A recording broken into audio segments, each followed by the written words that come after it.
Okay. Mic check, mic check. So we got here. What's up? What's up, Ryder? Yo, what's up, Sonic Adventure? He said, hurry up and give us Siona. What's up, Alpha? Yo, what's up, Ruin? What's going on? What's going on? Just wait for everybody to enough people to come stop through. Yo, what's up, Code? What's going on? What's going on? Yeah, this is a Venus Orion comic stream. Tonight, I just want to just update everybody what's been going on. I've been working behind the scenes, with Venus Orion Comics, working on my universe, working on some scripts and everything. I'm super excited. I know a lot of you guys have been wondering, like, how come Mugen Lord haven't been uploading anything on the Mugen Lord channel as of late? I haven't disappeared or anything. I've been on YouTube. I just haven't been on the Mugen Lord channel. I've been spending most of my time focusing on Venus Orion Comics. That's where my passion is at. I've been having fun creating content for the Venus Orion Comics channel. I really haven't had the much enthusiasm to really like upload content on the Mugen Lord channel. I'm not abandoning the channel. Don't get that wrong. Right now, my fire, my spark right now is with Venus Orion Comics or whatever. And besides that, when it comes to the gaming industry right now, I haven't really been paying attention what's been going on because I've been focusing on my own stuff, and I don't really have time to be focusing on what the industry has been up to and everything. I haven't really been playing much or any video games at all. But I have to because Side Games had hit me up. They gave me a promotional for the Grand Blue Fantasy Relink. So yeah, I got a copy of the Ragnarok expansion. So they gave me that. So I'll be definitely diving into some Grand Blue Fantasy Relink Ragnarok expansion pack. So stay tuned for my thoughts and opinions. If you guys got the game, I would love to play with you guys as well. I got a lot of catching up to do and everything. Let's see what we got here. He said, yo, I'm just chilling, Brody. Yeah. He said, I'm also just finished the script for my long scale Visions of Mana review. Yeah, I'm looking forward to that, J-Man. He said, what's up, Jackson? What's going on? Yo, what's up? What's up? What's up, Mark? What's going on? Yeah, I'm just waiting for more of you guys to come through before I actually start, blabbering on what's going on with Venus Orion Comics. So what do you think about a comic series never ending? Do you think it's good thing that a comic character never getting ending? That's a good, I like this. This is a good question. That's a good question. I think the reason why like manga works so well and why people love manga so much, not just because of the story writing and the characters and stuff like that, but it's also the fact is that with a lot of like manga and a lot of anime, they have those characters and everything has definitive endings. I think where Marvel and DC struggle is that they continue to keep their characters alive, like Batman, Superman, the X-Men, Fantastic Four. There's really no real ending to these characters. These characters just keep going on. And then after a while, like there's no other direction to go with those characters. And this is where you start getting writers coming up with crazy nonsense, or they retcon those characters in order to tell their own story because there's no other directions you can go. Like Spider-Man stories keep going. X-Men stories keep going. Batman stories keep going. They don't stop. There's no definitive ending.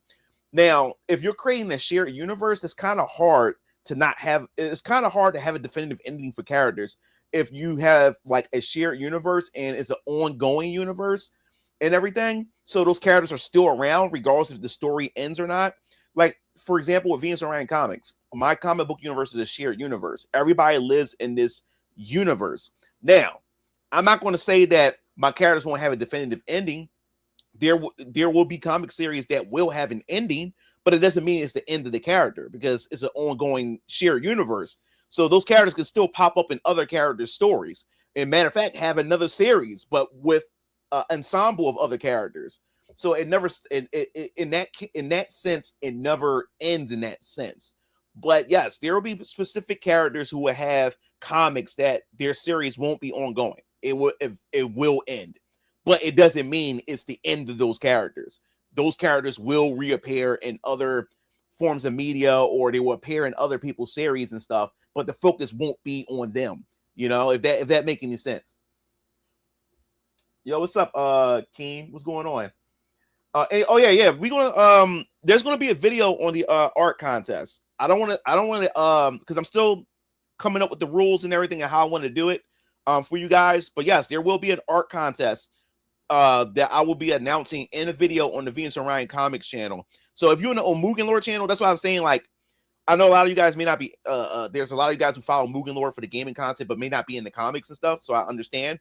But if you are following the Mugen Lore channel, but also into what I'm doing as far as the Venus Orion Comics universe and my journey as an independent comic creator, then definitely subscribe to the YouTube channel and hit that notification bell so you can get news on those things. I may also post on the on my Mugen Lore community tab to update you and let you know what's been going on the Venus Orion Comics channel and stuff like that. So just in case you may miss it. But yes, there will be an art contest. There will be the top 5 winners, and you will get some prizes. Let me put it that way. And you will get a free comic of Variant Colors, Vampire Killers Chapter 1, and everything like that. And I'll get into those details, but I won't explain it here because I'm working on it right now. So yes, before the summer is out, you will get a video with the rules and how it works and stuff like that. And it's going to be fun. The art contest is definitely going to be fun. So like DC does a good thing with Elseworld comic lines. Like, yeah, now if you want to do like Elseworld and stuff like that, like I can't spoil what I'm doing with Venus Orion Comics, but I do have this thing called the Tetherverse where I can get other writers, you know, to tell different stories or come up with their own comic series or tell stories that's unrelated to the Venus Orion Comics universe. If you understand what that means. So if there's specific stories that you just want to read and you want to worrying about the overall, you know, universe itself, you just want to read that specific story, then the Tetherverse stories will definitely be perfect for people that's like that and everything. But the great thing about the Tetherverse, because it's tethered to the Venus Orion Comics universe. This also allows my Venus Orion comic characters to cross over to the Tetherverse to tell stories, and it's also for Tetherverse story characters to make cameos and stuff like that, you know, for certain events and stuff like that. So that's another way to expand and give readers who just want one world or just one story opposed to a grand universe and stuff like that. Let's see. He said, I would say DC and Marvel were going somewhere at some point with their characters where they grew and developed, but the companies shoot themselves in the foot by regressing them. What up, Marvel? He said, yeah, take the Teen Titans and Young Justice. A lot of them started out as teenagers, but worked their way, started families, and becoming young adults. But it's the thing when you create iconic characters. And when you have young characters, when they grow up, that also means your favorite characters, like Batman and them, they also grew up. They get old. And that's the problem when you have this ongoing universe and they've been around for so many years. As they get older, that means you have to retire. At some point, you have to retire those characters. At some point, you have to retire them. But when you have loyal fans who love those characters and don't want to see them go anywhere, then what do? You know what I'm saying? And that's where the problem goes. That's where the problem comes from when it comes to Marvel and DC. It's cool that you can age them up. Like, I'll give you another perfect example. Like with the James Gunn universe, he wants to do his Batman is called Batman Brave and the Bold, right? And in James Gunn universe, this Batman is going to have Damian already. So if Damian exists, right? What does that tell you about Batman? That this Batman is going to be a much older, right? And that means they skipping all that history with the Bat family. That means Nightwing already exists. There's no Nightwing. We may even get the Barbara Gordon. That's the Oracle. Jason Todd. I mean, the Jason Todd arc pretty much happened already. If he exists in the James Gunn universe and stuff, that means that's all that rich history that's being skipped because Damian Wayne is there, and that means this Batman that they have is going to be much older, much older than Superman. So that's what I'm saying. Like, that's where the problem comes in when you have an established character and then you try to give them children. Because the children has to grow up at some point, especially you want to make the children relevant. You want to make them fight crime and stuff like that. That means they have to age, and that means the heroes have to age. Yo, what's up? What's up, Raph? What's going on? What's up, Rhino? You said Dragon Ball concluded in 1995 and is still selling. Yeah. See, like those stories, well, I mean, it ain't conclude now. You got Dragon Ball Super, so, and I like Dragon Ball Super ain't really that good. At this point, they just want to sell merchandise. You say, hey, I'm an aspiring writer. Said planning on hiring an artist for one of my shot soonish. Do you think my first project should be a short practice project, or should I go right into my main story first? Just wondering. That's a good question. I mean, that depends on which it depends on what you're trying to accomplish, bro. Because my first comic is a main comic series, like Very Young Colors Vampire Killers. Mine was when it comes to your creative journey, that's something that you have to decide on what you want to do. Is whatever your plans are. Because for me, my first comic was to kick off my universe. So chapter 1 of Very Young Colors Vampire Killers, that's what I started off with. I didn't do a short story to test the waters and stuff like that. I just dive right in. But that may not be for you. You have to find out and figure out what's perfect for you. Because what works for me doesn't necessarily mean it's going to work for you. And that's another thing I always try to preference on my videos on my channel. I always say that whatever I experience and whatever I share is not the golden rule. It's what I experience, and you can take that experience and see how you can apply it to what you're going through, if to help you navigate to what you're trying to figure out and do and stuff like that. But everybody's creative journey is different, and this worked for me. I just dived I just dived in. Like if you looked at my video that I talked about, let me go bring up go to my Venus and Orion Comics channel real quick. And I'm glad. This is a good question, man. I really appreciate this. This is why I like questions, man. I like questions. Ask me anything that's regarding the comics and my experiences. And if you're a creator and you just want to share your experiences and we can talk about your experiences too, that is also awesome. So I'm all for it. So let me go bring this up real quick for you guys. Go to share screen. Yeah. All right, cool. All right, I'm gonna go bring this up. Yeah, so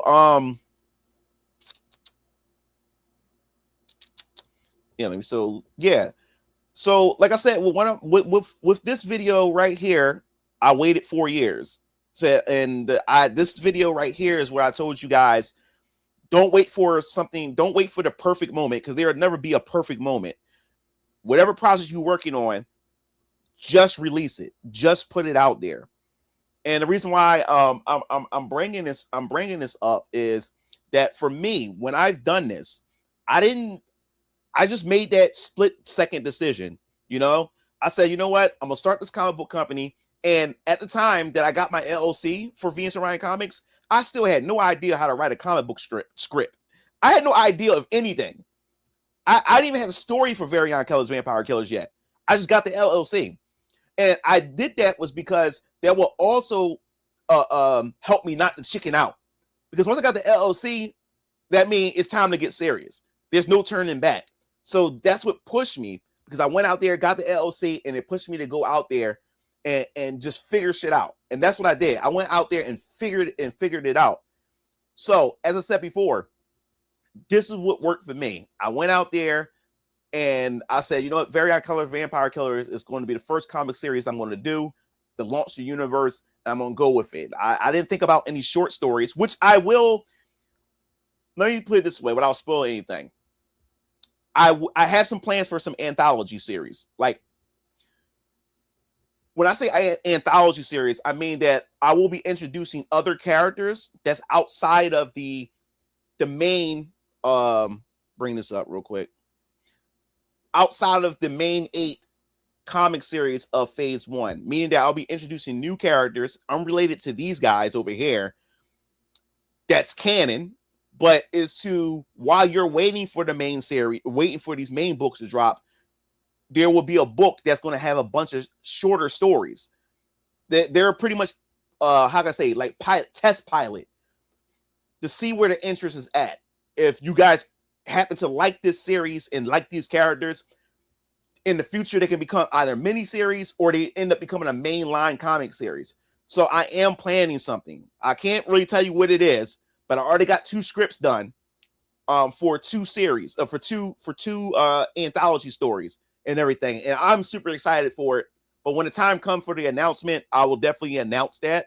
But since you guys on the stream, I want to give you that exclusive knowledge of what I have cooking when it comes to that. So while you're waiting for these 8 comic book series to drop, you'll be able to get other stories of other adventures from completely different characters, still in the same universe and everything, but and it still adds to the overall lore. It's still canon. It's just these are just test pilot stories and series to see where if you guys are interested in them, and then from there, because even if some of these characters or stories doesn't get the traction, those characters are still canon, and you will still see those characters, but they will just pop up in other people's series, opposed to them having their own series, if that makes sense to you or whatever. So that's the plan for that. But yes, you go at your own pace.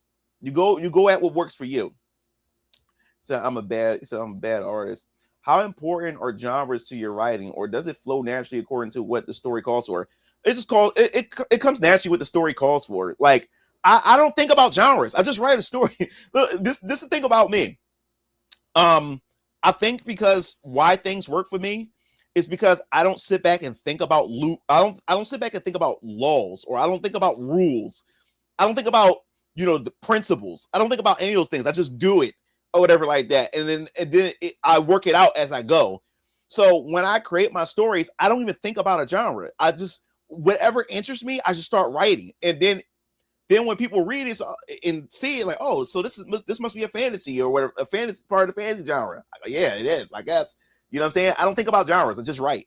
You know what I'm saying? I mean, some people think, if a professional writer or whatever, they may think what I'm doing is stupid and reckless, but it's what works for me. And that's why I want to tell all you creators, whether you're a writer or an artist, it doesn't matter what you are as a creator. Just create. Doesn't matter what everybody else says or whatever like that. I don't follow any set rules. That's why when a lot of people, when I went to conventions, who I met other indie creators who make comics and they're writers, they say, yeah, man, like as they're sharing their story and I share mine, they're very interested in my story. And he said, man, you sure you're not a beginner writer? I'm like, yeah, I'm a beginner writer. I really just started like when I say beginner writer, I'm just starting to take writing seriously, because I used to do it like for fun. Like I didn't follow no structure or anything. I just write. I just love writing and stuff like that. I didn't follow no laws, no principles of writing or any of those things. I just like to write. But the way I explain my stories and how people are able to picture what I'm saying to them, people be thinking like I've been doing it for a very long time. No, I really just got into it trying to take it seriously. Now that I got Venus and Orion Comics. So people will be asking me, what did you go to any writing workshops? No, I didn't do any of that. Just write. Just write. Now, I'm not saying to ignore those things. You can use those things to sharpen what you're doing. But for me, the moment I start following the rules, that's when I start fucking up. Because now I'm very cautious now of how I do things. Now I'm being calculative now. I'm calculating everything. And when you start calculating everything that you write or everything that you draw or everything that you create, that's when you start fucking up, because now you're not doing it off your natural drive, your enthusiasm, your passion. Now you're being textbook. You know what I'm saying? Like you're being liberal, like you're being textbook now. And that's where you can fuck up. Man, just allow it to flow naturally, you know? It said, I also seen your recent Venus and Orion Comics channel video about power systems, and I think an anime that you 100% would love purely for power is World Trigger. I heard of World Trigger. I made to check it out because it's all based on tactics and strategy. Yo, my boy Taco, what's up, bro? So I just read a DC comic where it was set in a medieval setting. It was really fun. Oh, cool. He said, My Hero Academia can last forever because it keeps going, keep on moving to new characters and add the old characters when they need to. Yeah, they can. That can definitely work. Yeah, and they're superheroes. You can always follow different superheroes. So yeah. So as long as like I said, the problem with Batman, Superman, all of them, they became legendary. They became staples. So now it got to the point where these companies rely on them. You can't get rid of them. That's why when they try to experiment, and let's be clear, like the shit that they're doing with these characters are dog shit, recently and stuff like that. But it's kind of hard to experiment and try to do different things with these iconic characters. It's because people are so used to how they remember those iconic characters. So every time a writer try to go in there and try to change them up or do something different with them, they get a lot of backlash. But recently, you got the Absolute universe, where I'm hearing a lot of positive things about Absolute Batman and things like that. But when it comes to Absolute Batman, I'm noticing that when it comes to DC and what Marvel is trying to do, they're trying to copy and mimic what manga has been doing. And the only thing that I hope is that they understand what manga has accomplished. Making something look like manga or whatever like that doesn't mean that your series, your comic series, is going to be automatically successful. Just because you make a character look like a waifu doesn't mean it's going to be successful and stuff like that. You still got to get the characterization, and you got to get people wanting to care, and the writing got to be good or at least competent. You know what I'm saying? Nightwing is Nightwing is dope. Unless James Gunn does something like Batman White Knight, where Jason was the first Robin, he might put Damian as the first Robin. Okay. It says kind of leap several bounds to get to Damian. They don't have to start out with Dick Grayson, but they can start with Tim Drake and Dick as Nightwing, like the New Adventures. Okay. So your project should be short if you want to go that route. It's all depends what you want to do. If you think that going to doing like a short is the best way to go about it, then go about it. It's all about what works for you. That's what it's all about. So, but I get what you mean. Even though Batman is at least 5 years apart from Superman, maybe older. So Dragon Ball Super is written like it's a fan comic. Yeah, I mean, isn't Toro, whoever his name is, who draws for Dragon Ball Super? He was the one that created Dragon Ball AF back in the day when I used to read as a kid back in middle school. That was so hyped about. We all thought was real and stuff like that. And he was a fan. It was like a fan comic and stuff like that. So a lot of Dragon Ball Super, I'm not a fan of. A lot of retconning. And now we at the point with Dragon Ball Super where the fans don't really give a fuck. They just wanted to be entertained. And there's nothing wrong with that. And a lot of people say, well, like, who gets into Dragon Ball because of the story? I do. I like the characters. I love the fighting. But it was also the characterization. It's also the interactions. It was also the plot lines that got me interested in Dragon Ball Z and stuff like that. So I care. So when I look at some of the nonsense that happens in Dragon Ball Super and stuff, I'm like, I'm not into it. It just turns me off. Is that, hey man, thanks for doing this stream. I've caught a few of your videos. Might I ask, how many pages do you put in an issue? Great question. Great question. How many issues do you put in how many pages do you put in the issue? All right. I can only say this. I'm not sure with manga, but I know for American comics, a traditional comic issue is 22 pages. So keep that in mind. A traditional comic book, especially here in the West, Western comics or American comics, is traditionally 22 pages. So that's your baseline. That is your baseline.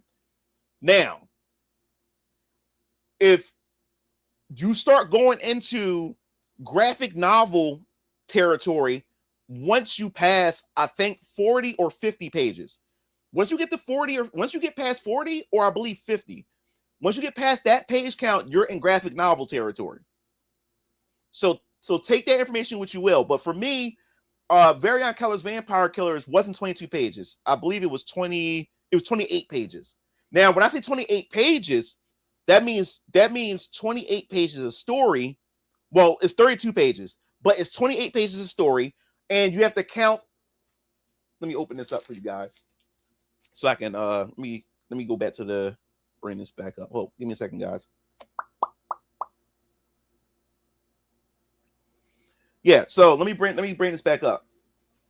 So Varian Keller's Vampire Killers is 32 pages. But when I say 32 pages, it's actually 28 pages of story. But when you make a comic book, your cover counts as a page number. As a page. So it's 28 pages of story. So you have to count this as a page. Then you have to count the interior cover as a page. And the back cover count as a page, and then the back interior counts as a page. So that's four on top of the 28. So then you have 32 pages. There's 32 pages, a 32-page comic, but it's 28 pages of actual story. So you have to keep that in mind when you're creating a comic book. You have to keep that in mind. Also, when it comes to printing a book, the printer only prints in even numbers. So it always has to be even number. You can't make an odd number comic book. It always have the printer only allows even numbers to print. So you have to print in even numbers. So that's why you either print 20 pages, 22 pages, 24 pages, like 26 pages, 28 pages, 30 pages, and so forth and so on. The numbers have to be even. The printer can only print in even numbers. So you can't end your comic on an odd number. You have to end on an even number. He said, if you pass it on to your grandchildren or kids or whatever, hopefully they understand the characters and the story. Otherwise, you're just going to leave it up to corporate. Yeah, well, my daughter, I'm training her up. She's like, I share my story with my daughter all the time. And when I have more children, I will have a son at some point. But yes, but my daughter, she's going to be the one that's going to be running things when I pass it down to her. And then when my younger kids or my son or whatever, they get older, then she can train them up. She can start grooming them and to pass it down to them and stuff like that. So I'm not even worried about that. He said, I wrote a story using ChatGPT for brainstorming. There's nothing wrong with that, but I kind of overdid it. Meaningless. No, there's nothing wrong with using ChatGPT. Like, for instance, me, I have my scripts. I write everything from my head. Now, what I use ChatGPT for is to structure, outline my stuff, to make it much clearer. Also to make my characters for instance, when I write Hezekiah or write any of my characters, I already have my character personalities. So what ChatGPT does is when Hezekiah says something, or when I write when Siona says something, what ChatGPT would do is try to make sure that Hezekiah stays like as his voice.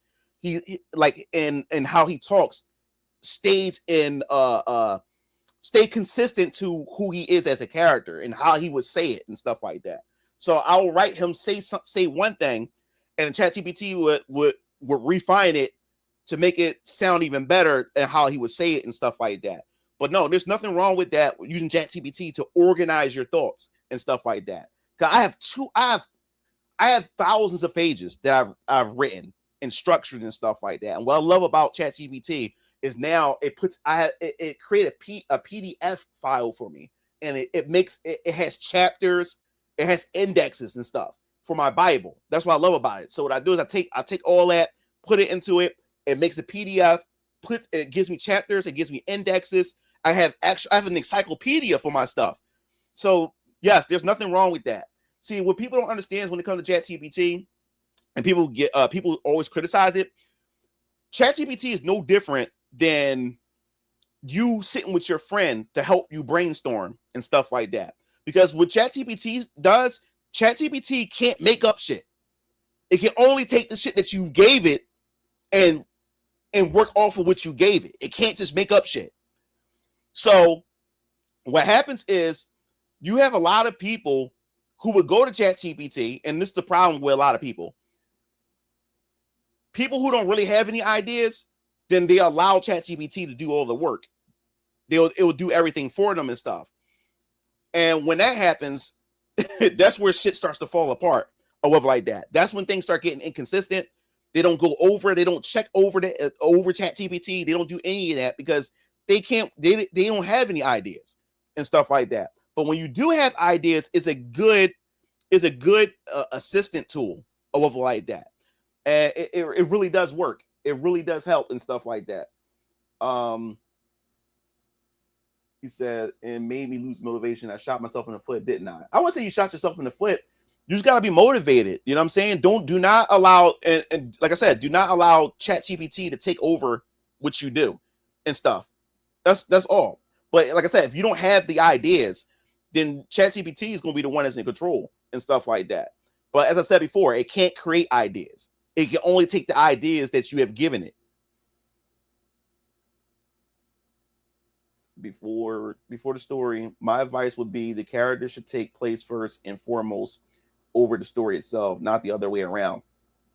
Yeah, for me, like for instance, if you guys have watched my video, which I highly suggest if you haven't yet, on my channel, this video, let me I'll give you the link.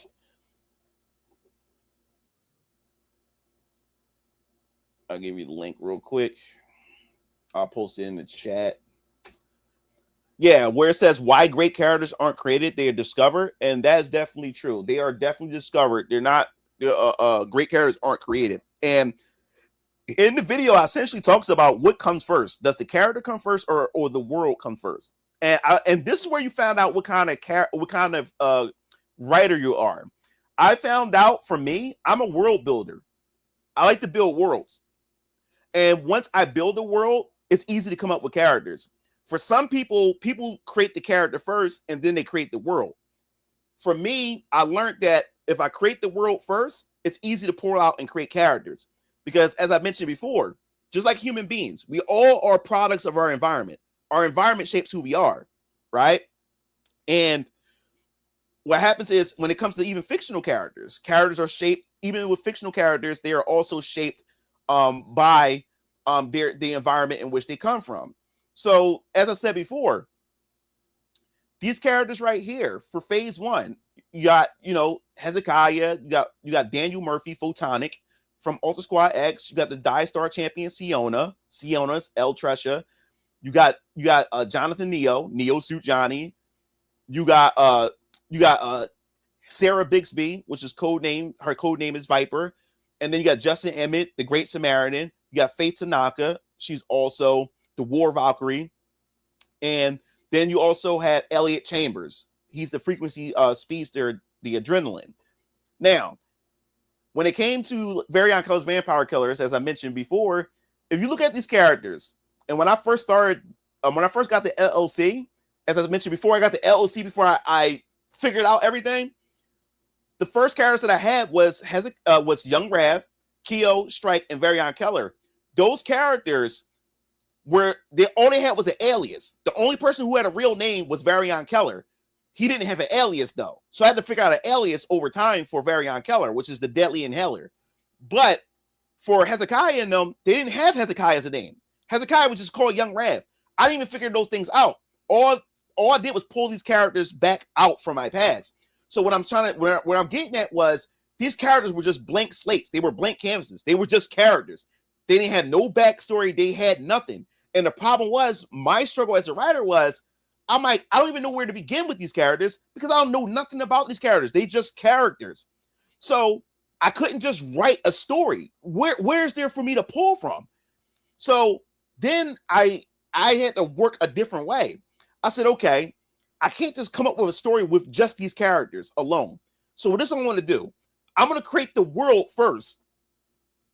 And then once I come up with the rules of the world, the governments, and come up with all these things of the world itself, these are the things that will influence these characters. And now I'm able to draw backstories based off the rules and everything that I established of the world itself. So now, once I established, bring this up. Once I established Neo-Delphia, and first it started out off as just regular Philadelphia at first. Because if you pay attention to my other video, and because like I said, I'm creating a series for you guys. So that's what I'm saying. It's important. It's important that you guys. I'll bring this back up in a second. It's important that you guys, if you're interested in my creative journey, if you're interested in wanting to be a creator yourself and create your own stories, your comics or video games, it doesn't matter what it is. It applies to all creators. And so it's not just for comics, but it's for all forms of creation. I suggest that you go to my page because I'm building a series. I'm gonna build a playlist so you can follow these. You can follow these tips or advice that and structures that work for me that you could possibly may apply for what you're doing, or at least give you a clear-cut idea of what you're going to do, which meaning that the advice I give you, you can take it and then twist it up and make your own unique process that can help you out, if you get what I'm saying. But right here, this video right here, how great stories are actually created. Watch this video and it will give you, I'll give you my thought process and how I come up with ideas and everything like that. But yes, my story ideas and the things that I went with life experience, living in Philadelphia. So then I was like, okay, that gave me a baseline of where I want to start, the city of Philadelphia. But then that's when COVID, and we was living during the time of COVID and lockdowns.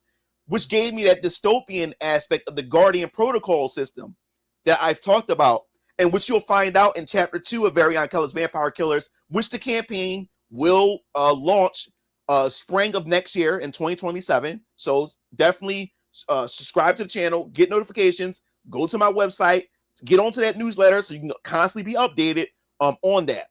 But yes, then once I start getting to that whole dystopian part, it evolved. It evolved from Philadelphia now to Neo-Delphia. Now, what inspired Neo-Delphia also was because of Akira. Akira took place in what? Neo-Tokyo? So I went to have my own Neo. So I had Neo-Delphia, Neo-Philadelphia, which ended up turning into Neo-Delphia. And then there we go. So now I built a city. Now this city has a story now. And now that the city has a story, that story influences and affects the characters within it. And that's how things started going. Now, if you're new here, this picture right here of Neo-Delphia was created by my artist, Shabibit. She's from the Philippines. She's also an architect. She built this, and also she had her friends also from the Philippines who are also architects. While she was working on Orion Keller's Vampire Killers comic, she had her friends help her put together the rest of the city because she was doing two things at once and stuff. So she ended up getting a team to help her out to build the city while she's drawing the comic and stuff. So yes, this is actually a 3D. You could pan the camera around and everything. Her team built this from scratch. So yes, this is Neo-Delphia. So yes, the city itself was able to tell me a story. And once it started to tell me a story, then the characters began to start speaking to me. And that's how it works. So what ends up happening is now that I have a world, now I can just come up with characters on the fly. And what's so crazy about it is it's like a revolving door. That's what it is. It's like a revolving door. Is because when I create a new character, right, that character also comes up with new ideas and concepts that can feed back into the world that I created and expands the world even more. That's why for me, the world comes before the characters for me. The world becomes the characters for me. And another reason why I have this world building, because this can also evolve into video games. This can evolve to tabletop RPGs. This can evolve to anything and stuff like that. I have an actual timeline for certain events and things like that where you can have a tabletop game take place during this time of events and stuff like that. So yes, it's a lot to this. There's a lot to this. It's fun. So what advice can you give someone say is struggling with structure of their story? Is it okay the first draft to be messy and nonsensical? Yes. As I said before, watch that video. And I'll explain it here too. I can't stress this enough to you guys. I cannot stress this enough to you guys. When you first come up with your idea for a story, and a lot of people think that your story has to be epic. No, it doesn't. You have to understand, some of the most popular stories are basic as fuck, basic premise, basic idea. Right now, Invincible is popular as hell. There's nothing intricate about Invincible. This is not throwing shade. I like Invincible. I love Invincible. Once I discovered Invincible, I can't get enough of it. But what I'm saying is, and it's not throwing shade at Invincible, at Kirkman and his team. What I'm saying is, there's nothing groundbreaking about Invincible at all. It's nothing but an evil Superman. What if Superman was evil type of story? That's all it is. The Vulturemites are nothing but Kryptonians. That's all they are. If the Kryptonians never died, in a sense. But the reason why it charms the people is because of the characters. They built an interesting dynamic when it comes to the character. They created lovable, likable, interesting, complex characters. It's not when I say complex characters, that doesn't mean a complex storyline or anything like that. No, these characters feel human. So you're invested in these characters. You follow these characters on their journey. So every time they get into a scrape, they get into a fight, you feel invested in the fight because you wonder if they're going to make it out alive or not. So that's why people love Invincible. Look at every story or everything that's out there. A lot of these stories that are out there, and I also want to point this out too. Most of these stories that are out there, because a lot of people I do talk to at conventions who come to my table and feel inspired by what I'm doing. They said, like, bro, like I'm trying to come up with this story. I'm struggling with it. I'm trying to come up with these ideas. I'm trying to be original. Stop this trying to be original shit as well. Yes, there's nothing wrong with being original, but we live in a society, we live in a world where every idea has been discovered. At some point, other ideas are going to overlap over top of each other. So now, the most popular stories most of the time aren't original ideas. Most stories that are out there are stories that has been done already. But that writer, that creator, took it and made it into their own. They were inspired by something else, made it into their own, twisted up, and made it unique to who they are. And that's what makes that story unique. And then what happens is, once your story ends up becoming popular, like I have faith, I can imagine my stories with Venus Orion Comics becoming so popular that other people get inspired by it, and then they take my stuff and then twist it up and make something of their own.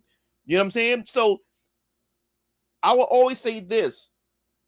Yes, your first, when I say you come up with ideas for your story when you want to write your first draft, it's supposed to be nonsensical. You're not trying to create a masterpiece on your first draft. No. Your goal is to take your ideas, whatever comes to mind, throw that shit on the table. Throw it on the table. I don't care how stupid it sounds. The whole goal is to put the ideas on the table, and then we start getting to the structures much later, where you start taking those ideas from the table and start mixing them around to see what you come up with. If that makes sense. I hope I answered you, Jackson. I hope I answered you right. Super cool that George Lucas left his creation with Disney and see what happens, Siona. And we're gonna talk about Siona. We're gonna talk about Ultra Squad X in a second. I'll update you guys on that in a second. Hope they'll have other alternative costumes as well. No. All these characters, Hezekiah, everybody's gonna have different costumes at some point. That's how you can tell that characters evolved or changing or based on their costumes too. Yes, Hezekiah is gonna get a new outfit at some point. Keo, all my characters gonna get new outfits. They're not gonna be with this one outfit all the time. They will get alternate outfits. I will tell you one thing. Siona in her first chapter, she's gonna be in different outfits. This is her champion outfit. She don't wear this on her first chapter. The first chapter is an origin story leading into the Celestial Convergence, which is the tournament that takes place that she's going to be in, which that's going to begin in chapter 2. Chapter 1 is going to be her on Die Star or whatever like that. So you're going to see her. You're not going to see her in this outfit at first. You're not. You're going to see her in a totally different outfit, and you may even see her in probably like 2 or maybe 3. Because I'm not going to spoil anything, but you'll probably see her in like 2 or 3 different outfits in her first chapter or whatever like that. So I can't go into deep details, but yes, I finished the first script. I finished the script in general. I finished everything with the first chapter for Die Star Champion Siona. So and also Ultra Squad X. Ultra Squad X first chapter is complete. It is complete. Siona chapter 1 is complete as far as the script is concerned, which means they can be turned into comics at any point in time. But as I said, this shit costs money. So as I said before, right now VK is the priority. Like once I have the audience size, once I have the money, then I can start working on more than one comic at the same time. But right now that's not possible. So right now VK is the only possibility. And plus I still got to find an artist for Siona because Chabibic, she can't do all of it by herself. So as I said before, when it comes to, I'm gonna repeat it again for those of you guys who are new here, just coming in here.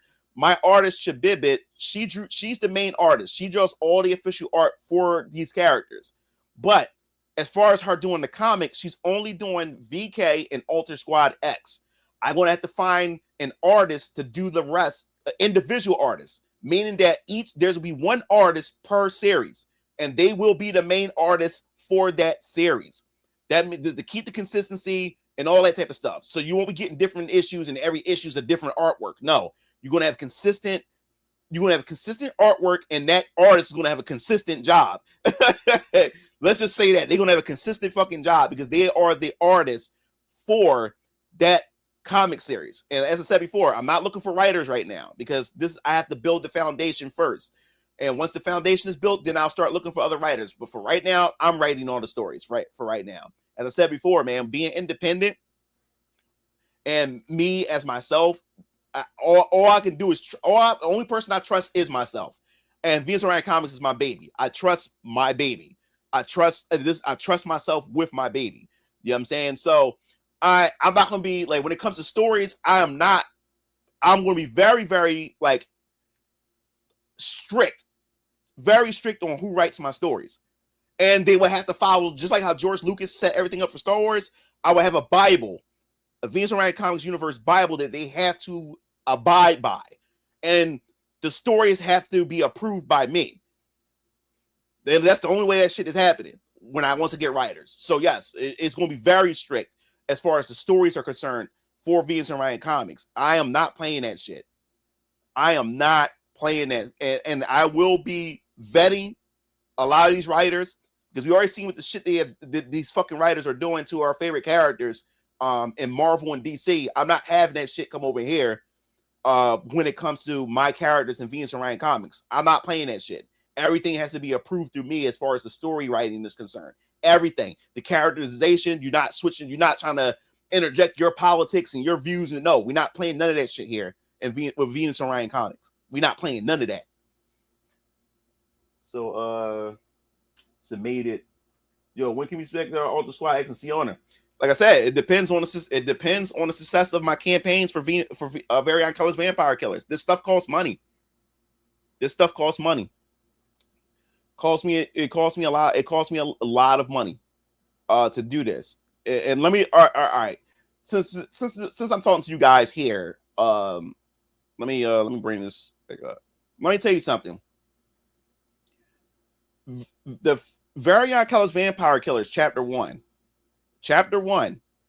damn near cost me almost $10,000 to do. Almost.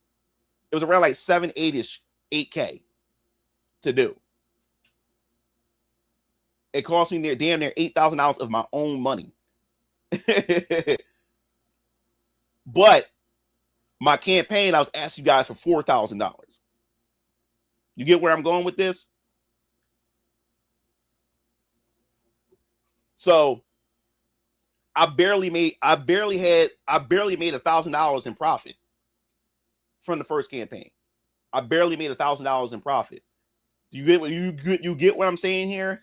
This stuff, I wish I wish I was rich. I wish I had money like that, because you guys, there will be so much content coming out for you guys. You don't understand how frustrated I am. I know some of you guys are dying to get Siona and Ultra Squad X, but you don't understand how frustrated I am that I can't get Ultra Squad X to you guys right away, or Siona. And Siona and Ultra Squad X Chapter 1 scripts are done. They can literally be comics right now, but it costs money.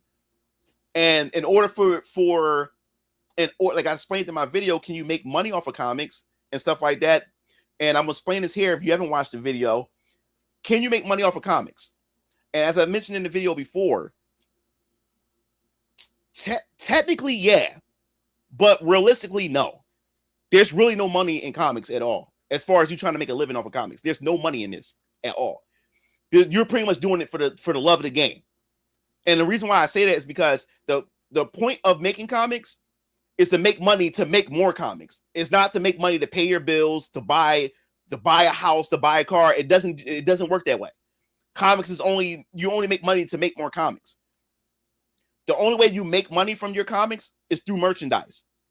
That's the only way you can make money. Meaning that if you guys want to see Venus Orion Comics put out comics and stuff, that means go out, buy a shirt from our website, buy a mug. Those things can puts back into Venus Orion Comics. It allows me to be able to get these things to put towards the build up funds. And while Chabibit is working on Variant Colors Vampire Killers a chapter of that, I can start looking for artists and start getting them ready to get Ultra Squad X and Siona and things like that. So as an independent creator, I have no backing of a corporation. It's just me. And a lot of people don't understand. Like, it's easy to say, yeah, just go independent. There's a lot to independent. You're on your own. You got no backing, you got no support, and you're relying solely on your community. So in order for Venus Orion Comics to flourish, or to be able to output more comics, I have to build a community. I have to build a community first. And right now, as I mentioned in my video, what I earned from this first chapter wasn't enough to finance the next book, chapter 2 of VK. I have to I still have to use my own money again, which makes the production slower because I have to budget that and make sure I have the right amount of money each month to pay my artists to do each page and stuff. And remember, I said to you, this cost me nearly 7 and almost 8K for this. Chapter 2 for VK is almost 70 pages. You do the math for how much that shit is about to cost me. You do the math. He said, "Ultimate, have you ever thought about doing a slice?" Yes. Oh my God, no, bro. Code. I was just about to make this tweet. No, I have a slice of life series. I can't spoil it. It's in the universe of Venus and Orion Comics, and it's going to follow teenagers, high schoolers, and stuff like that. And it's going to be a slice of life series, and it's going to give you lore, and it's going to world build current events. They'll be doing homework, and and while they're doing homework, they do a book report or something on the Guardian Civil War, which is the Civil War that divided America. So you get the chance to learn those different things too. Yes, I do have a slice of life series that I want to do, and this may sound funny to you guys. I think that's going to be my hardest challenge, writing slice of life, because when writing stories like VK and stuff, you have an objective. I know where I want to go. I know what the character struggles are. I know these things, but slice of life is just about life. So I think that's going to be the challenge for me, is like, okay, where am I going with the story? What's the point of this story? So I think that when it comes to slice of life, I think that's going to be my hardest challenge when it comes to writing, because I never wrote simple life before. Like, what's the point of it? You know what I'm saying? So I'm thinking about that right now. I'm gonna get Jessica to draft up the characters and stuff pretty soon. But yes, I have a slice of life series that I've thought of. I got the character names and everything already and stuff like that. And I had them in mind since 2024 and stuff like that. So yes, there will be a slice of life. The way I'm going to do the slice of life, I'm probably going to release like pages on my Patreon, so you can be able to read the pages each week. And then once it's officially, I'll be releasing the pages as they're getting done on Patreon. So you can be able to read them on Patreon. And then once it's fully finished, once all the pages finished, and then I can do a physical release. You guys like that process? Because I'm planning, what my goal is, if you guys want to, let me bring this up for you guys. If you guys are serious and really want to help Venus and Orion Comics, and you want to see Siona, and you want to see all these other comic book series, this is how you can help me. This is how you'll be able to help me. And no, I'm dead serious. This is how you'll be able to help me out. For me to be able to get this stuff done.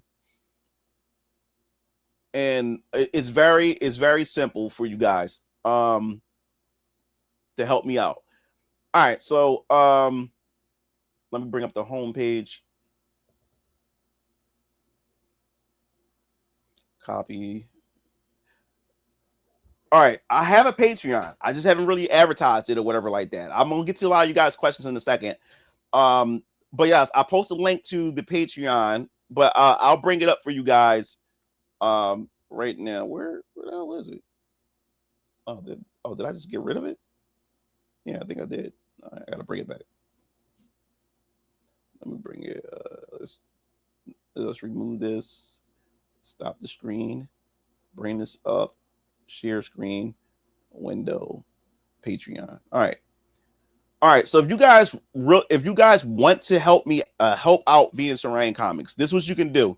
You can subscribe to the Patreon. Now, the Patreon itself, it gives you get behind the scenes. I go into details about the wave force mechanics. I also let me bring this stuff up.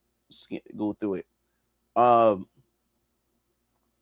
You can also get access to the digital comic as well. So let's go to the memberships first before I break it down everything. So yes, you got the $3 tier. The $3 tier, you get early previews of comic pages and panels, like work in progress. You get like the sketches and stuff like that. updates from current projects. You also get sneak peek from the Venus and Ryan Comics universe. The $5 tier, this is what you get. And remember, if you get the $5 tier, you also get everything that's included with the $3 tier. The higher the tier is, you get everything else below it as well. The $5 tier, instant access to Very On Colors Vampire Killers Chapter 1. So every time I release a chapter digitally, you will be able to access it by becoming a patron as well.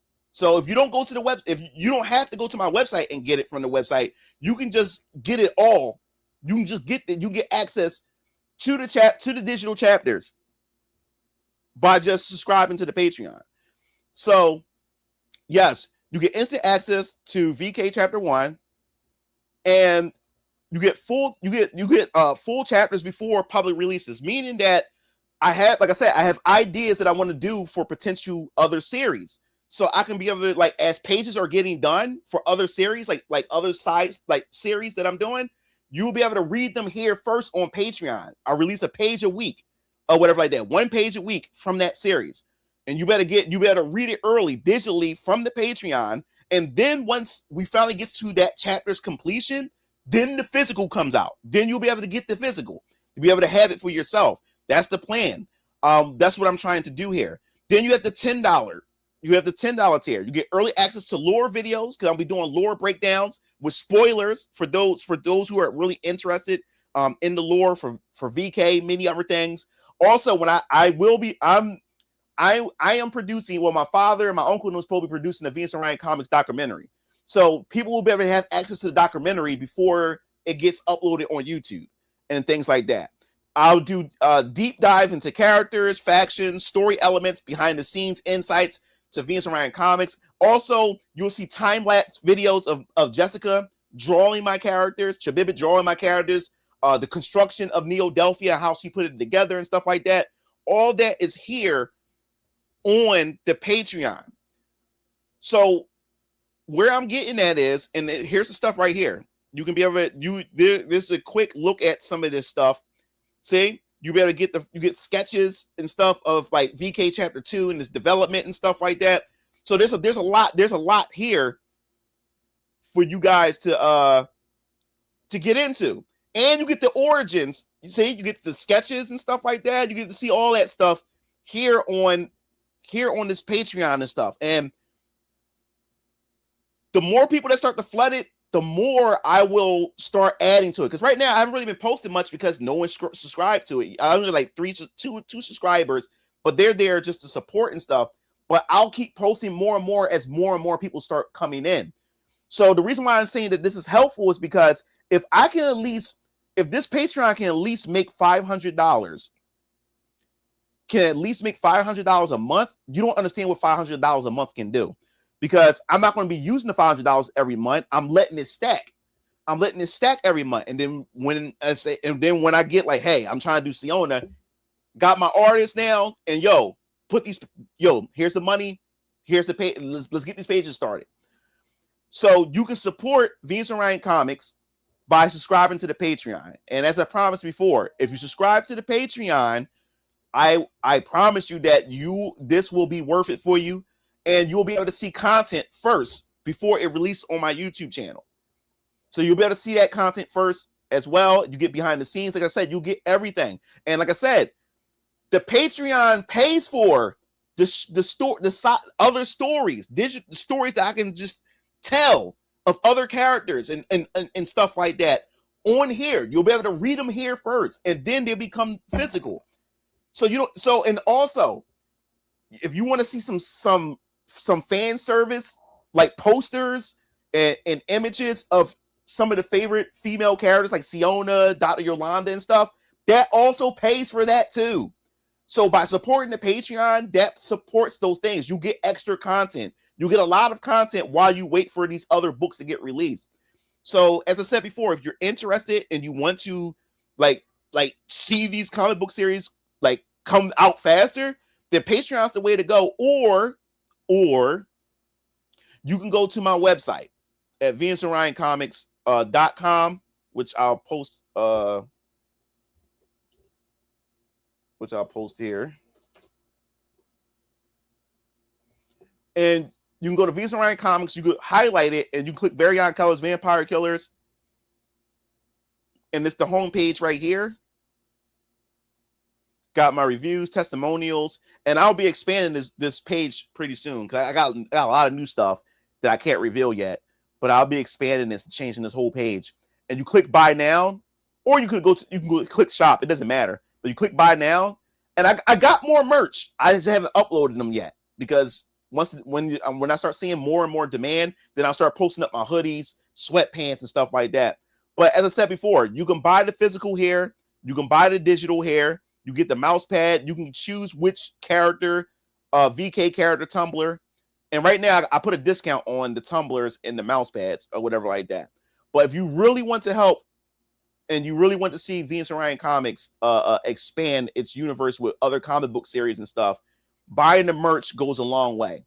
Buying the merch goes a long way. Or, as I said before, you can also donate to the Venus and Orion Comics PayPal as well if you want to. And that's on the website. And I think that's also in the description of all my videos. In the Venus and Orion Comics channel, you can go to my Patreon, my PayPal, and you can donate money as well if you want to. You don't have to. There's no pressure. Doesn't matter because, you know, your boy Brian Blackson or Mugen Lord, I'm always going to make a way out of no way. So, but if you want to speed the process up, that will work. But yes, these are real. I got the cups, and this was done at my studio. So this is a Hezekiah Draven cup. You got Varian Keller. As I said before, you got shirts. You got the shirts for Varian Colors Vampire Killers as well. You better get those as well. I got the Venus and Orion comic shirt. As I said before, I got hoodies and stuff too, sweatpants. If you guys want those too, I can upload those onto the website and you better order those and everything. So yeah, so I have merch and stuff. So if you want to see this stuff become something and manifest into comics and stuff like that, just you can do those. You can support by getting merch, or you can follow the as I said before, you can go to the Patreon. Also, the newsletter is here. You can go down here, you can scroll and you click join our newsletter. Takes you to the newsletter page. I'll copy and paste. I'm gonna get to the questions in a second. I just want to make sure I get all the stuff out of the way first. There you go. And it's free. You just type your name, hit subscribe. And I do a newsletter at least once or twice a month. And I update you on the progress of comics, like what comic is being completed as far as scripts are concerned, the pages and everything. And we'll get into VK Chapter 2 in a second. I wanted to mention that. And also you get free wallpapers. And every once in a while, I will post out discounts for you guys to get discounts on merch and stuff as well. So, and also at some point, right now, that's not the case right now, but for later contests, you're going to have to be a newsletter subscriber to participate in later contests. Not the art contest that I'm going to be announcing soon. Not that one, but later as my audience expands. But for now, you don't have to worry about that. But for the future, later contests, you're going to have to be a newsletter subscriber in order to participate in the contests and stuff, because I'm going to have bigger prizes and giveaways and stuff like that. So, yes. So if you're interested, remember Patreon. You can get access to the comic. You can download it and everything. It's password protected, but it's not password protected on the website. When you buy it, it's not password protected, but it's password protected on Patreon. And the password is given. It's already given to you and stuff when you click on the thing and stuff and everything like that. So, yes. So let me go back and read this stuff real quick. And everything. Let's see what we got here. It's gonna be kind of hyped to see Hey Arnold and Neo-Delphia type of series. Yeah, I'll definitely have to do that. I already have that in mind. The DC Absolute series seemed like it's hype and shock value. Yeah, it's very over the top from what I've seen. So how do you make people care about your characters? How do you make people? That's a good question. I'm gonna answer that. Like, it depends on. You have to make them like your character. You have to make them feel real. And this is the thing. I'm still learning this myself. And this is why I love writing, because I'm learning more and more. Because what happens is when you're a beginner writer, you're scared that your audience won't understand the message or what you're trying to say as far as the story is concerned. So what happens is you end up using your characters as exposition dumps, meaning that your characters is constantly explaining things and they're not talking like real people. So as a writer, what I'm learning, and because guess what? I'm not trying to toot my own horn. I'm not, dude, I was literally in tears last night when I finished Siona, because I watched where I came from when I first written the first chapter of Orion Keller's Vampire Killers, and how when I written Alter Squad X, I learned something new about myself as a writer. And Alter Squad X taught me more. It taught me how to write an ensemble cast, because Alter Squad X, of course, is an ensemble team, and these characters have to bounce. Their personalities have to bounce off of each other. And this writing in this story, the first chapter to Alter Squad X, taught me how to create personalities even more, to flesh out personalities even more so they can bounce off of one another because of the dynamic and stuff like that.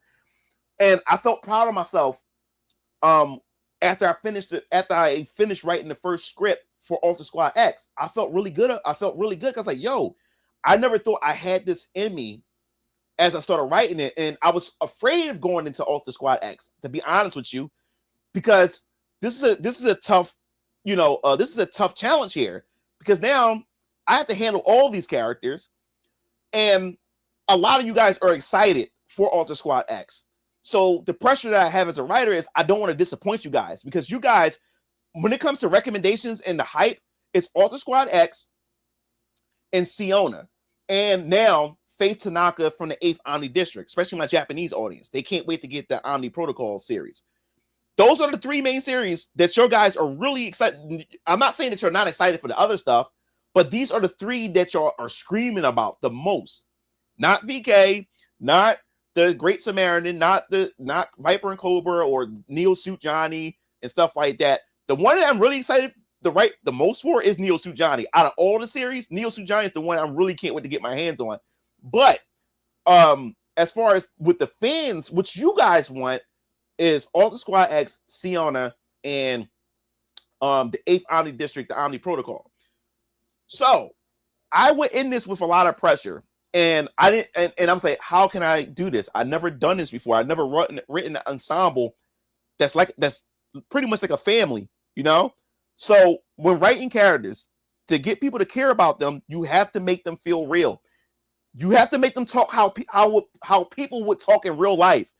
And that's the problem when you're a writer and you're a new writer and you don't understand, and you're trying to get the readers to understand. You start treating your characters as exposition devices. You start to make them talk as to tell the audience, this is what you should know about, this government, or what you should know about this event. And they're not talking like real people. So if you want people to care about your characters, you have to make them feel real. You have to make them conversate as if real people would conversate like this. This is how people get into characters. And before you know it, people care less about the action. People are now, they just want to see how these characters respond. They want to see how these characters get involved. So it's not about the fighting anymore. It's not about the action. They just want to see what these characters are going to do next. That's what they care about. They can be sitting down on the couch and people show up. They can be sitting down on the couch and having coffee, and people will show the fuck up. Look at like Zenless Zone Zero. Look at these gacha games. People come for the characters. People love the characters. People make Overwatch. Before Overwatch came out, there was already fan art for Overwatch because of the small interactions that the characters have from trailers and stuff like that. They didn't know shit about Tracer or Widowmaker or any of those characters. There was already fan art, fan comics, and people don't know shit about them. Was because it was the characters that people cared about. It gave the characters personality, and people just went crazy with it. Same thing with Genshin Impact and Zenless Zone Zero and Wuthering Waves and and stuff like that. It's the characters. You have to make them likable. You have to make them believable. I hope that answered the question. So I think the absolute world from DC and the Ultimates form Marvel are successful because it starts of a new world, not homework to do. Yeah. So that's the thing about why with Venus and Orion Comics that I'm so happy about this is because right now, the best time to get into Venus and Orion Comics is right now. Is because right now there's only one book. And you're watching the process of me evolving as a writer and as you're watching me build this universe out. So you're the first adopters to all this. You're at the front of the line to see how all this developed. Now, as I said before, when it comes to how I developed phase one, the foundation, each of these stories, each character represent a different comic series, but each comic series is building upon different mechanics that builds the foundation of the universe itself. So each story, you'll learn something different about the universe from a different perspective. And these are standalone stories. Yes, these characters will eventually cross over and meet each other, but the stories are standalone, meaning that there's no homework to this. You can dive in at any time. You can wait until Siona come out if you want to. And you won't be lost because you don't need to understand VK or Ultra Squad X to know Siona. These are all standalone stories, but they are parallel to each other, meaning that the world building will acknowledge the existence of these series. Meaning that while you're reading Ultra Squad X, you may be reminded of something from VK through the world building itself. Something that, oh shit, like, oh, I heard of this. This was when I read VK, but it doesn't affect the comic that you're reading. You just know that it came from VK. So there's things that you could be able to point at and say, oh, so this is going on while this is going on and stuff like that. So for phase one, you don't have to worry about like collecting every last series to get an understanding. No, but every series feeds into the larger picture. So if you're reading Siona, you can still have a conversation with somebody who's reading Varion Killer's Vampire Killers. You can still have a conversation because there are some elements in there that builds upon the world itself that you're teaching the other reader who never read Siona, and the person that's reading VK is teaching you something who only read Siona, but it's adding to a much bigger picture. You know what I'm saying? But you don't need to understand one book to understand another book. No, that's not how phase one work at all. So you don't have to worry about that. So any advice on writing the script, any way to make it an enjoyable process and not tedious? I love writing outlines, world building, but I'm struggling with the script. We'll buckle down though. I made a video. I know I keep saying that shit, but I advise you, guys. I'm going to keep stressing this out, and I'm going to answer you in a second. Sir Rich, I'm going to answer you in a second. Give me a second. I just did one about understanding how to write a comic. I cannot stress this enough. Please watch this video just to get an understanding. But I will do a full breakdown of how to write a script. That's going to be a whole nother video. Like I said, my Patreon is going to have guides, PDF files, like PDF files that you can be able. I'm going to have those. I'm putting together a guide, piece by piece for you guys. That's why it should also become a patron. Because when you becoming a patron, I will have guides up there that you can always have with you, so you don't have to keep going to a video. You'll have the PDF of each part of the process itself. So I will have all that too prepared. I'm preparing all that stuff now. So this like I said, this is like a workshop here too. My channel and my Venus Orion Comics Patreon is a workshop for creatives. So I cannot stress this enough. But anyway. Yes, check that video out. But to answer your question, I'm gonna tell you something, bro. There's no way around it, dog. It's going to be tedious. Let me put it this way: as a writer, there's certain things that you love to do, right? There's some people who just want to get straight to the story, get straight to it. But before they get to the story, you have to outline shit, and some people may not like the outlining process. They just want to do the story. And sorry to break it to you, brother. Like, There's no way to get around this shit. There's no way. It's going to feel tedious. It depends on what part of the process is going to be tedious. That's what it depends on. It depends on what part of the process. But when it comes to writing the script and what I've learned, because the world building is fun. I love the world building.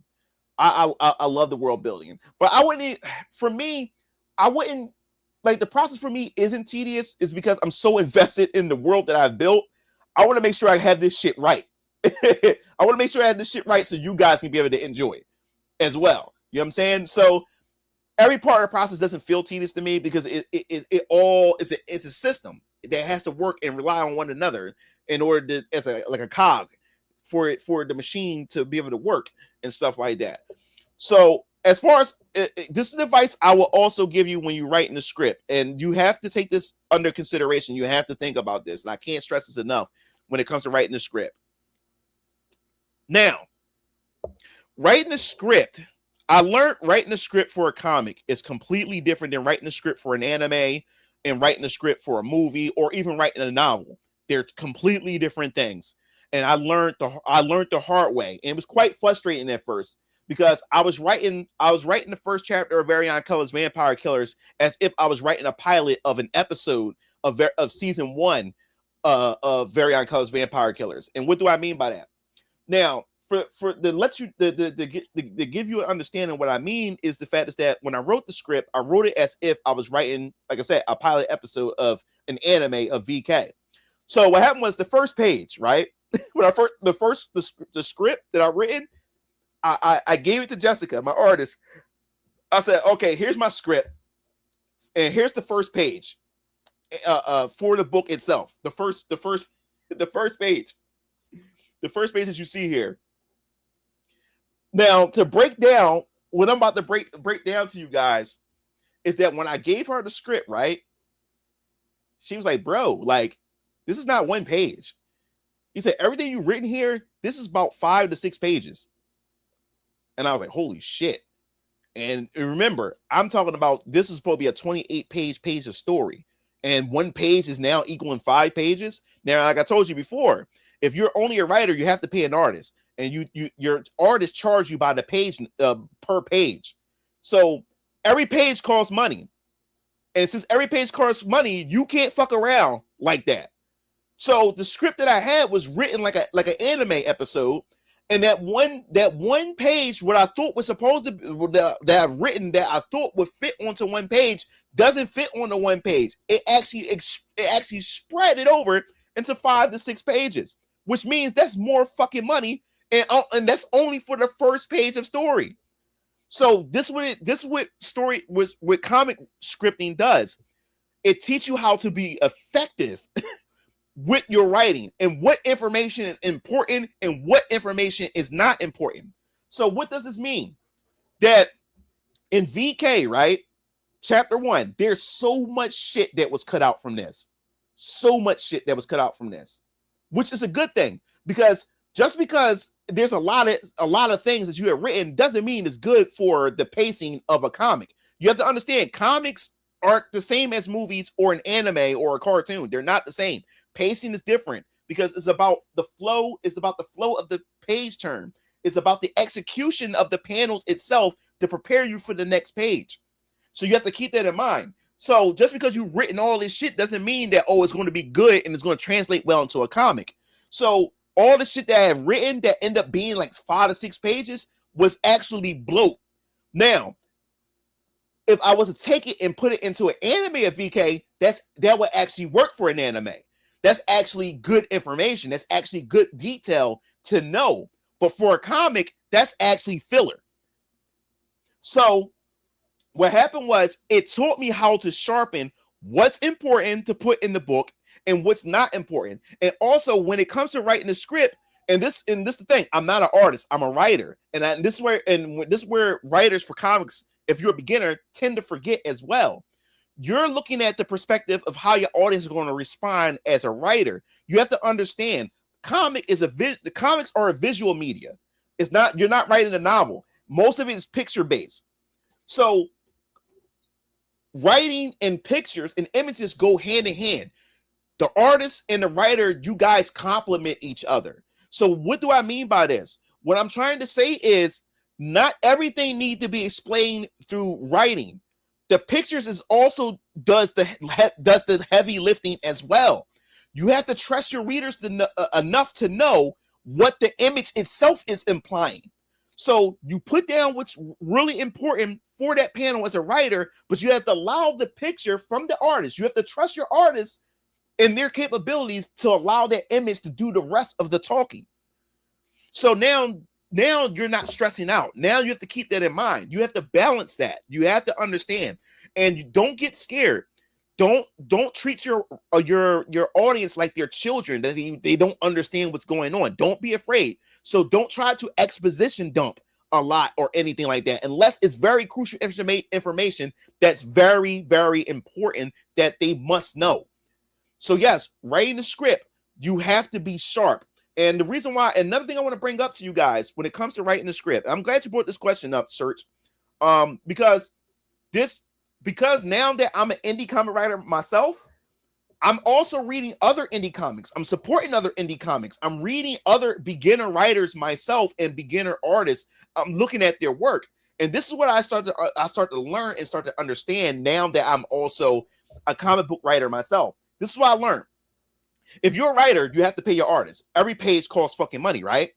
So then when I start reading indie comics, I start to understand what the writer has done here or what the artist was told to do here or whatever like that. For instance, what do I mean by that?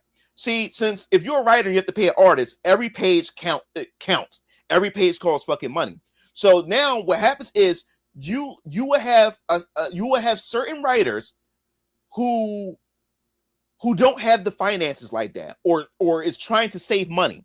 So what they would try to, what some writers would do is they would have their artists to try to cram as many panels as possible on one page in order to get that story across, so it won't bleed over into another page. Because if it bleeds over into another page, that's extra money to kick out, because it needs to, your ideals needs to be fleshed out a bit more in order for it to settle in.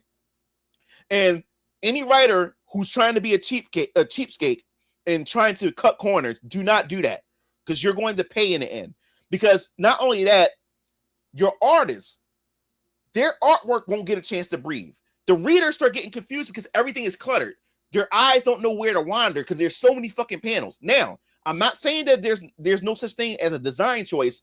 There are some pages that do serve a purpose to have a bunch of panels, especially if you have a certain sequence that you're trying to get the readers to follow. But in the indie space, you'll know what writer was trying to cut corners and save money, and what writers was trying to be clever to create a unique sequence using a bunch of panels and stuff like that. So I want you to pay attention to that when you start reading a lot of these indie comics. Now, for me, I don't believe in that bullshit. If I have to pay extra money to get my ideal fleshed out, I have to go over it into another page, then so be it, because it will pay off in the long run. I want the readers to understand what I'm trying to communicate as a writer, and I also want people to enjoy what my artist Shabibit has done with the beautiful artwork. I want the artwork to breathe. I want it to settle. I want it to simmer. You know what I'm saying? I want these panels to be memorable for you guys as the readers, especially if people go on there and start reviewing, start talking about their favorite page and stuff like that. I want to hear stuff like that. I want to see stuff like that. So, yes, when writing a script, it's very important that you know what details is important and what details are not. So you can save some of those details for a later script, for a later chapter and stuff like that. And it gets frustrating because, man, this is so damn good, but damn, I have to remove this because it doesn't serve the story, or it doesn't serve the chapter right now. So I have to remove this, right? So chapter 1 of VK, there was so much shit cut out from this that it's enough material to actually do a full-on animated episode or whatever. So that's all because of pacing. Pacing and flow is important. To love that show. I have a cousin that has made an original story books that he sells on Amazon. His strategy is just to make the story, then check for errors, what needs to change before. Said, yeah. Yo, what's up, Neo? What's going on? Said, yo, what's up, Sen? Just came in to say what's up. A weekly show and jump is casually about 17 to 20 pages long. Yeah, but you see how much you got to slave? You see how much you got to slave to get those 17 to 20 pages? Let me tell you something. My artist Shabibit, she could only do a maximum 12 pages a month. And can you imagine weekly shonen? You had to get that shit out. You had to get 20 pages out in a week. This is the reason why at first Shabibit turned down my offer to draw the comic, draw VK, because it was a cultural difference.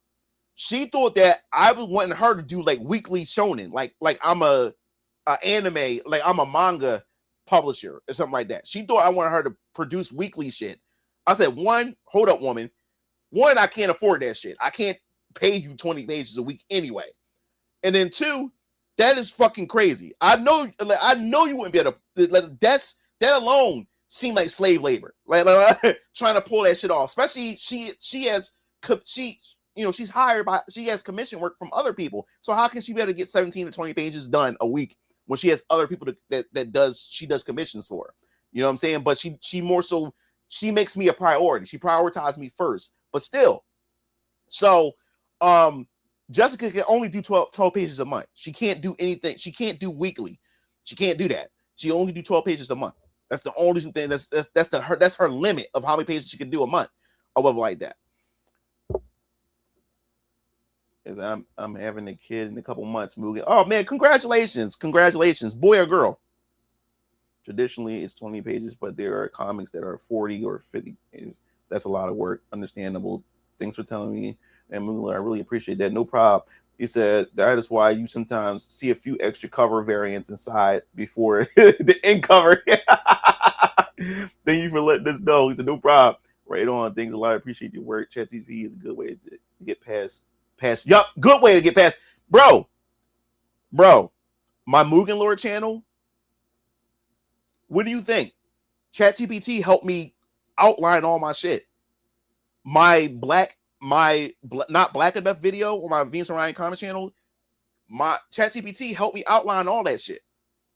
I wrote it all down and then I put it into ChatGPT. It says, okay, category lot are they? You want to talk about this? This is going to be in this category. Put this in this and put this in that, and it structures everything. And bam, all my Mugen Lord content about all my gaming topics, ChatGPT.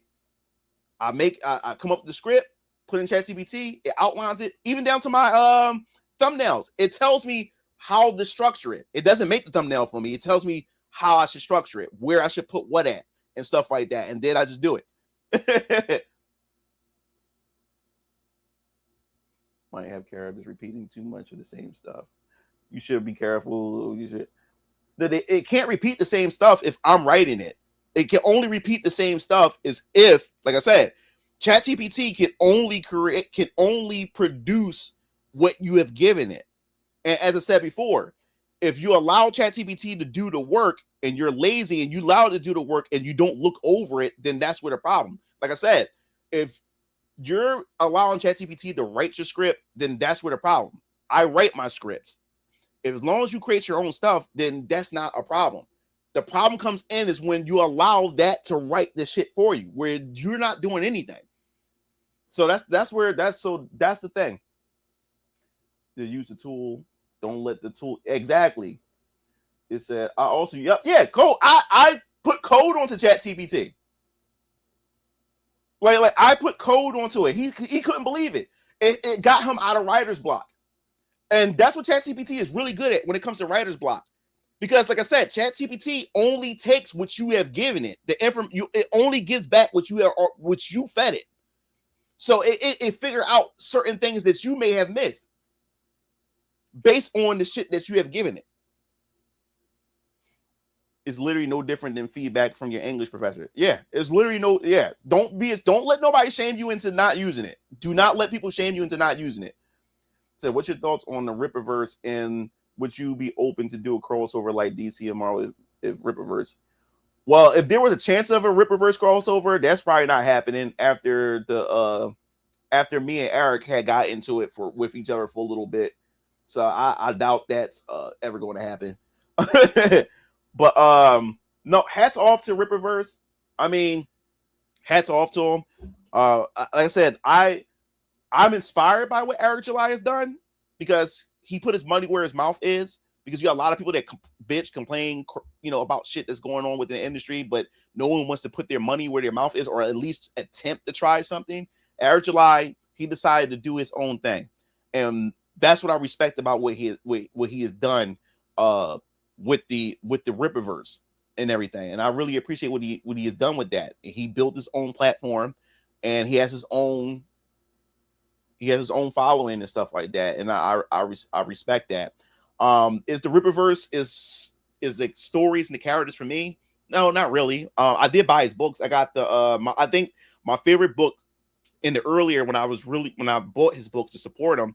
Out of all of them, I liked the Horseman. I think the Horseman, and to be honest, I think the Horseman should have been the first series to kick off the Rippaverse because I really enjoyed the Horseman.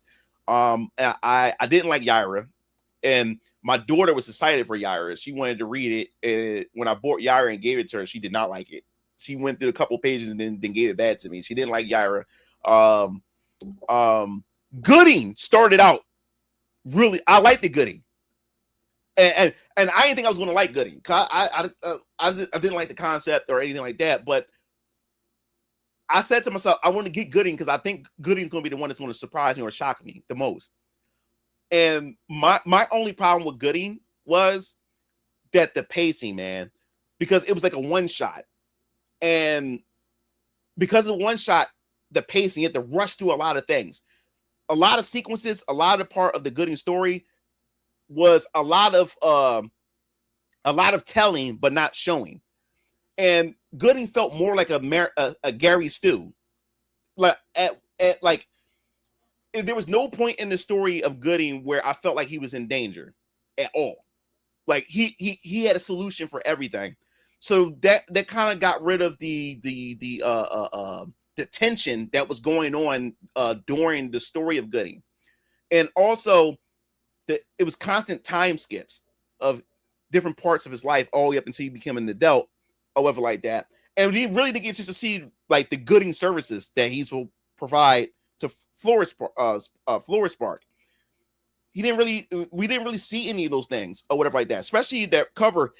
I think the cover I got is he has that cool ass robot, nowhere to be found, or at least like in use, I would say, in that book at all.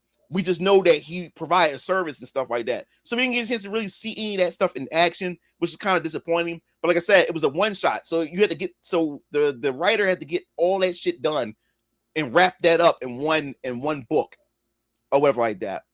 My daughter, she somewhat liked the Gooding. She said she wished that Gooding should have just been a boy genius. She said she thought Gooding would have been. She said Eric July should have did that. Like that would have been really daring to do. Made Gooding, instead of having him like an adult man, have him a boy genius that invent stuff and everything. That's what my daughter thought that Gooding was going to be, because when it opened up, it started with Gooding was younger, was a boy. She thought that's what his character was going to be all the way through, or whatever like that. So she got kind of disappointed when she started reading through it and stuff like that. She didn't like the pacing of it and everything. I didn't even Ison I had no interest in Ison at all. So that wasn't the first book that I jumped in. It was Yaira. I jumped in with Yaira. Then I got Gooding, and then I got Horseman. And out of those three, Horseman was the one I liked the most. But if he ever wanted to do a crossover, I wouldn't mind. Like, I wouldn't mind doing a crossover with which just came in, Vaughn Coleman's issue of Phenomenova. I got the first issue, just came in. I just got that. I wouldn't even mind doing a crossover with him. I also got my boy Jada Concepts first ever book. He's a writer and artist. Got his book, Larry, the last night. I got this as well. Let me see what else I got here. 1 second, guys. And I also got Corey Kenshin's Monsters We Make. I finished this as well, Volume 1. And guess what? You know Corey Kenshin got money.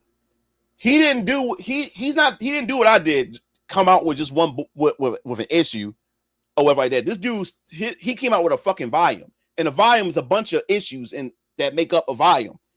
VK will get all my books will get volumes once the first arc is done. VK is looking to be about probably like maybe 5 or 10 chapters. I'm not sure yet because there's the way I'm writing everything down for VK. It may wrap the first arc may wrap faster than I thought.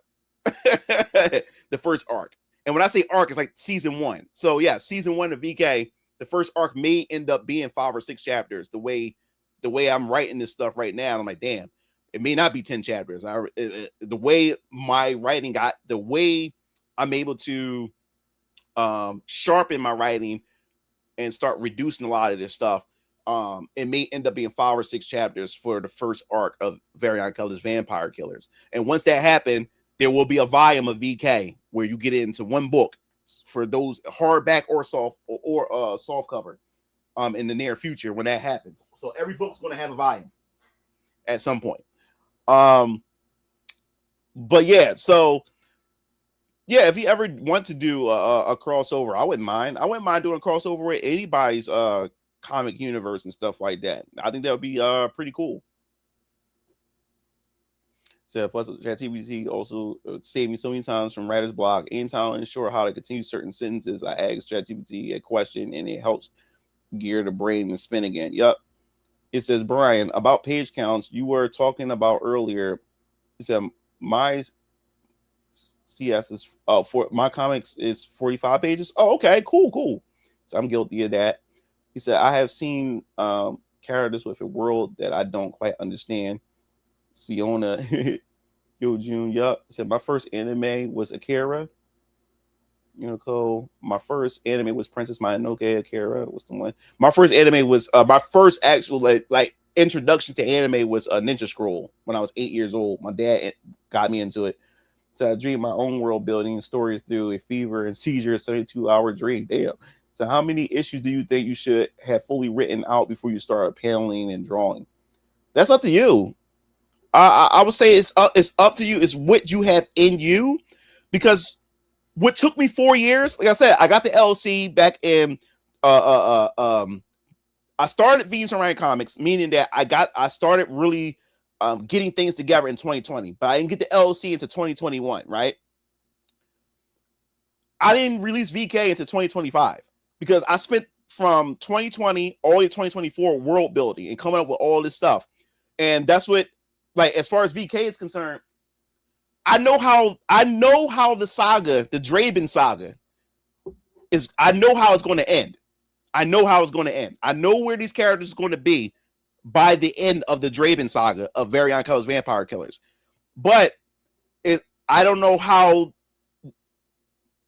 to get there. I'm filling in the middle part to get to the end. I know how it's going to end. It's just me filling in the blanks to get there, if that makes sense to you. So when I first started all of this, I already had an outline for the first arc, which I said the first arc is supposed to be 10 chapters, but it may be reduced down because so many things has changed. My writing got better. My world building, everything got more refined. Everything has even more structure. So now, because that's the case of like that, it may not be 10 chapters for the first arc or whatever like that. But I already had a clear picture of what I want to do. Why do you think I have this? Why do you think I have this? I have this because I planned this ahead of time before I even released Variant Colors Vampire Killers. I had this ahead of time. I was already building this already. And like as I said before, Variant Colors Vampire Killers was supposed to be the only comic book series because I wanted to be a game developer. So I figured if I start with comics, I build off of comics, and then I get into video. Then I can slowly progress into video games, my own independent game studio, Venus and Ryan Games. But then I got so deep into the writing, all my ideas back in my childhood up into my adulthood, it just started leaking out, and I just started coming up as I built Neo-Delphia, started coming up with and I started coming up with characters, and before you know, I got a whole fucking universe. And this was all planned out. Now, some people advise me in the indie space, like people who who are popular, like who are successful in the indie space, was discouraging me not to reveal all these characters and just reveal Variant Colors vampire killers first. They do, and in fact, they was discouraging me not to do a universe at all, because it said, like, don't do a universe because if your first series doesn't succeed, then what's the point of all this? You know what I'm saying? And no disrespect to a lot of those people that was discouraging the hell out of me to not do a universe first, or even reveal any of these characters and just focus on Variant Colors vampire killers. Like I told you guys earlier in this stream, what works for you may not work for everybody else. And just like Miles Morales said in the Spider-Verse animated movie, I'm gonna do my own thing. And that's what I wanted to do. I wanted to do my own thing. I appreciate and respect the advice from my colleagues, because they have proven success with their books. And I won't say who they are, because they, that's my colleagues, and I'm not going to throw them under the bus or make it like I'm throwing shade at them and stuff like that. But they were discouraging me. Don't do it. Don't do a universe. Not at least not yet. Just do Variant Colors vampire killers. Don't reveal any of these characters just yet. Just Variant Colors vampire killers. But I'm glad that I did that, was because I wasn't Eric July. I didn't have a big install base. I didn't start with all this money because of past business ventures that Eric July has successfully done for himself. He's able to come in and say, hey, this is what I'm doing, and people followed it and stuff like that. I don't have that. I'm starting from fucking scratch. So in order for people to believe, I have to make people believe in what I'm doing. In order for people to believe in what they're doing, I have to show them the future, that I have a long roadmap for this. Because if you haven't watched my video on my YouTube channel for Phoenix Orion Comics, being an indie comic creator has a lot of stigma to it. And what do I mean by that? A lot of people don't like to invest in indie comics creators at all. And why am I saying this? A lot of people don't like to fund Kickstarters and everything. Why am I saying this? Because a lot of people always get burnt by a lot of indie comic creators, meaning that a lot of these comic books don't make it past issue 1. Don't make it past issue 1. Most indie comic creators end up only creating one book, and that's it. One book. But look at this right here. Phase 1. 8 goddamn books. And I'm dead serious about this. I'm not getting off this train. The first series, the first comic book was a success. And when I do this next campaign and next year, that will be successful too. And I'm going to keep building that audience. I'm not going anywhere. Venus Orion Comics ain't going anywhere. That's why I wasn't afraid to show off these characters, because I want people to be able to trust that, oh shit, like this is not just some one-off thing that Mugen Lord is doing. This dude has a motherfucking plan. This dude has a plan of 8 comic books. These are just 8 comic book series for phase 1. I said phase 1 for a reason, because phase 2 is my cosmic part of the universe. We're going to go cosmic. And me and my father right now is working on the cosmic map, which I've already built, but we're refining it even more. So we're not done here. There's a lot of phases. There's a lot of things to be introducing. This is going to be a big universe, guys. I'm not fucking playing around. So I'm not going anywhere. It's just that this shit costs money. So the process is going to be slow. The process is going to be very fucking slow unless people come in and show up for this. And it's still my job to create something appealing for you guys to show up for. You know what I'm saying? So I'm not going to put all that on you. It's still up to me as well. You know what I'm saying? So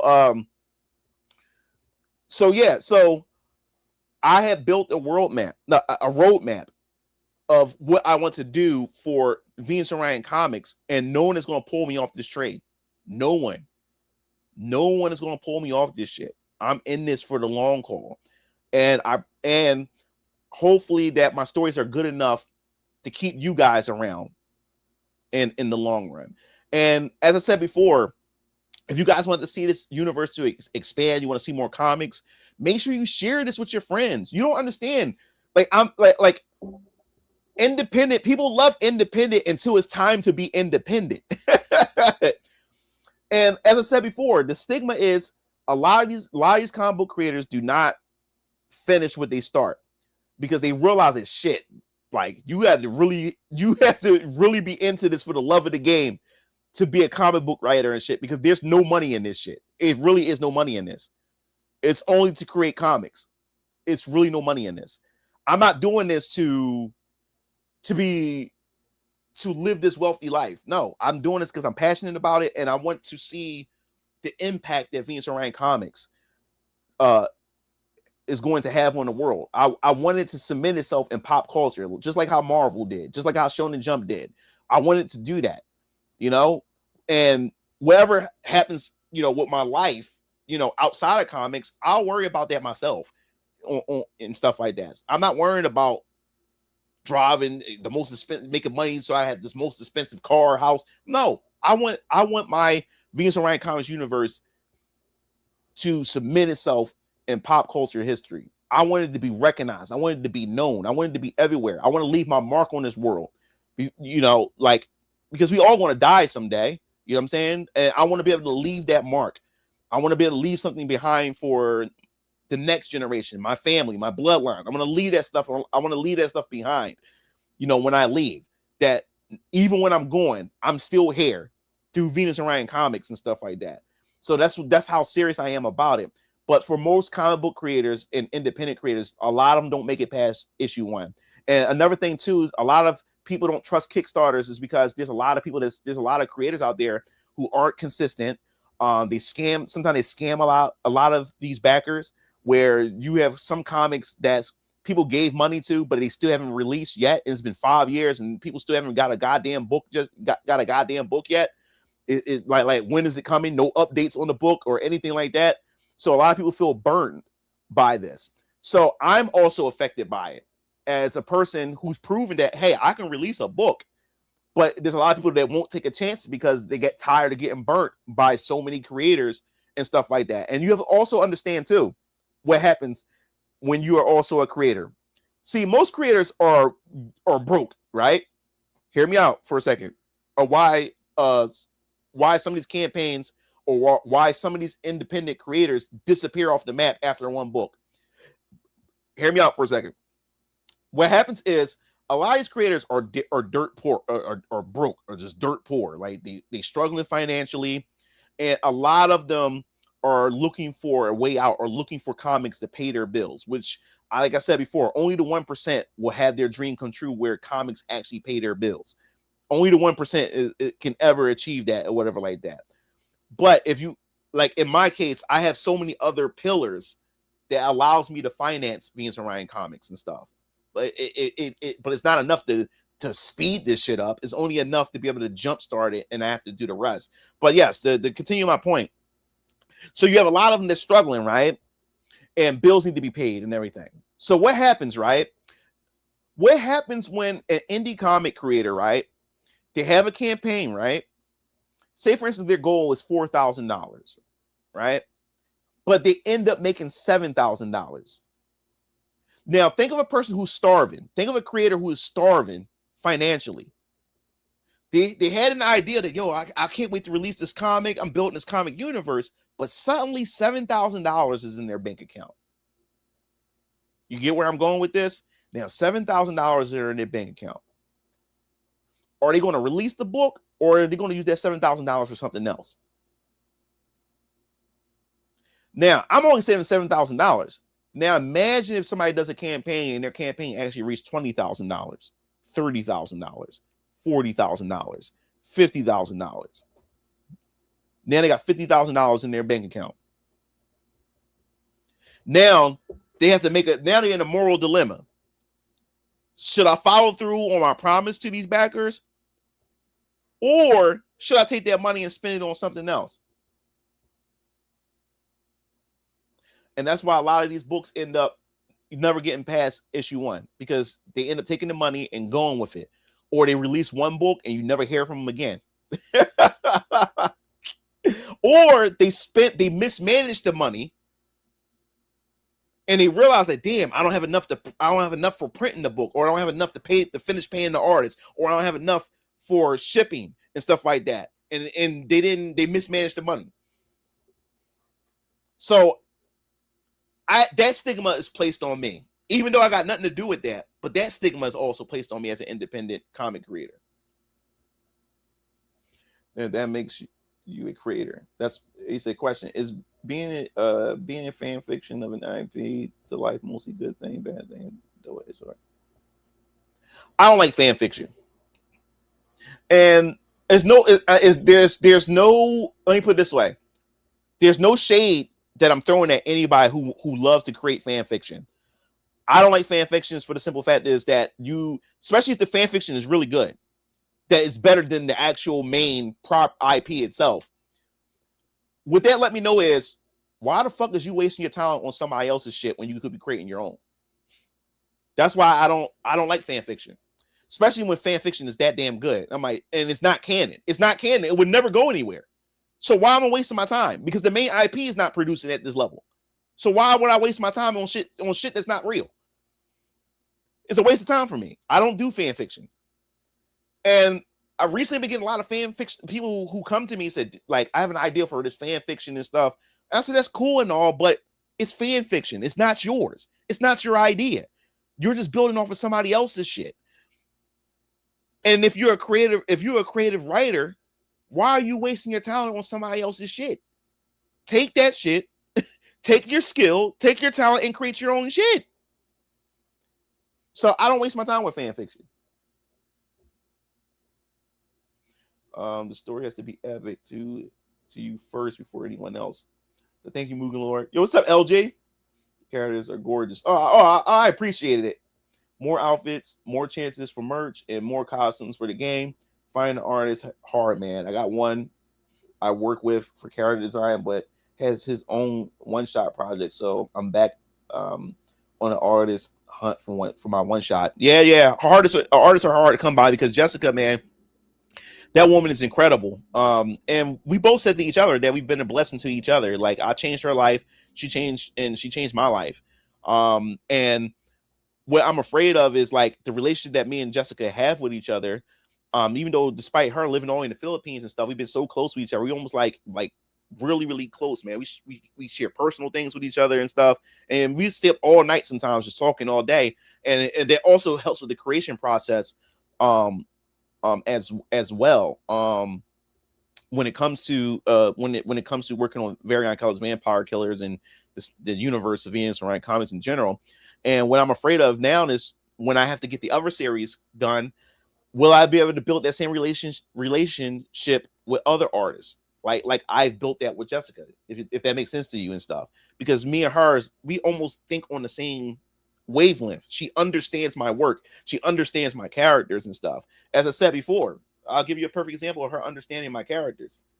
You see this panel right here? Oops, let me grab this. He says, well, am I right, vampires? That was not in the script. This panel was not in the fucking script. Jessica put that there.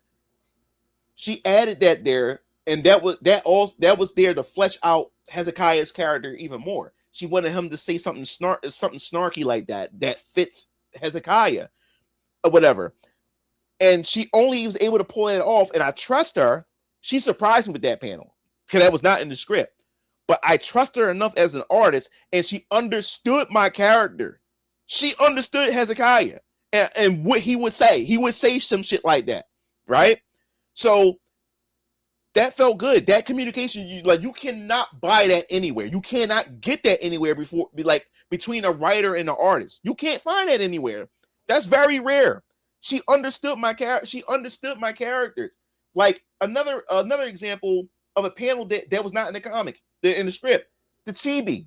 She put that there. She understood the assignment. She understood Jasmine and Andrew. She understood it. She understood it. She understood the assignment. And that's because I share my story. She reads over the scripts with me. She even proofread it too, despite ChatGPT looking over it and stuff like that and everything. She's Asian too, so I know it's a stereotype, but she's very hard when it comes to grammar. Like she reminds me of my Asian teacher, Miss Lou, that I always brag about back in high school. So, man, I get so scared when I get her my script because she's like, when I say she tears me apart with my first draft, she tears me the fuck apart or whatever like that. But she's not harsh, but like it reminded me I'm back in school again with my teacher or whatever like that. And she'll go in and then she point out something and stuff like that. And I need that. You know what I'm saying? So that's why I love when I do this with Jessica. We do this. It's like a song and dance with us. Every time I get a script done, I send it to her and we go over it together. She reads through it and stuff because she has to understand it because she's the artist. She's the one drawing this shit. So she's invested in it just as well as me. You know what I'm saying? So I love that about her. So the problem is, will I be able to meet another Jessica when it comes to the art, when it comes to artists? Because right now I'm shopping around for artists and people, I'm not even shopping around. People are coming to me now because people seen Very Colors Vampire Killer Chapter 1. They seen the trailer. People bought the book because the video, I'm not black enough, brought in a lot of people, even artists or whatever like that. But another thing that I have to be careful about is that I don't want yes men, when it comes to art, it comes to my artists that just go along with everything. I love when Jessica gives me like pushback on certain things because she also wants to see this project turn out well. And plus, she's the artist. Her name is on this shit. So she also want to see this shit turn out well. You know what I'm saying? So I noticed with these recent artists that have been approaching me, a lot of them are like just yes men. They're just shaking their head because they just want to get it work. And I understand that a lot of artists are starving. A lot of artists don't make money. So they're hoping that they can be an artist and be on board with Venus and Orion Comics to be locked in as an official artist so they can have a long-term job. But I can't have that because I need to know if you can actually do the work. And communication is important. You have to be consistent. And so far, there's a couple artists that I've been talking to lately. Even with the simple shit, they haven't been consistent with me with certain things that I've asked of them and stuff like that. And that's the shit that I'm looking for. Because you can't just be a good artist. You like communication is important and consistency is important and stuff like that. So I can't just dive in and just get an artist. I have to really like vet these people. And also, when I meet these artists, I also allow they also have to meet Jessica too, because Jessica is the standard for Venus Orion Comics as far as the art is concerned. You have to be on her level or better than her. You can't be below her. You can't be below her level. Because you're below her. If you below her level, you can just don't apply or whatever like that. Don't apply. But you have to be on her level or above. So that's where I'm going. That's what I'm going for. So if you make a game of these characters with the story, into the comics, will the games be a companion piece, or will it just cover that's already exists? Oh, Talcum, I appreciate this comment because this is shit that I'll be talking about. This is shit that I love. This is shit I've been thinking about. All right, this is a good question.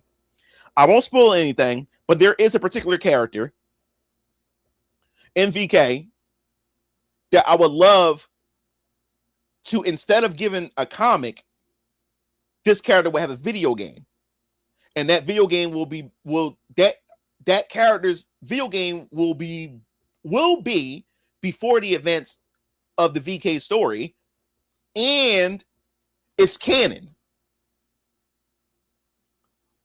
It's canon, so you'll be able to play that game and say, damn, it's adding more lore to this character and also to the Venus Orion Comics, to the VK lore as well. And you get to know more about the character and his canon, all of like that.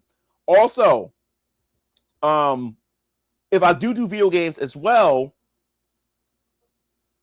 of a comic series, yes, that video game of that comic series will have extra lore or extra things that the book didn't have, because the video game you're allowed to do more things.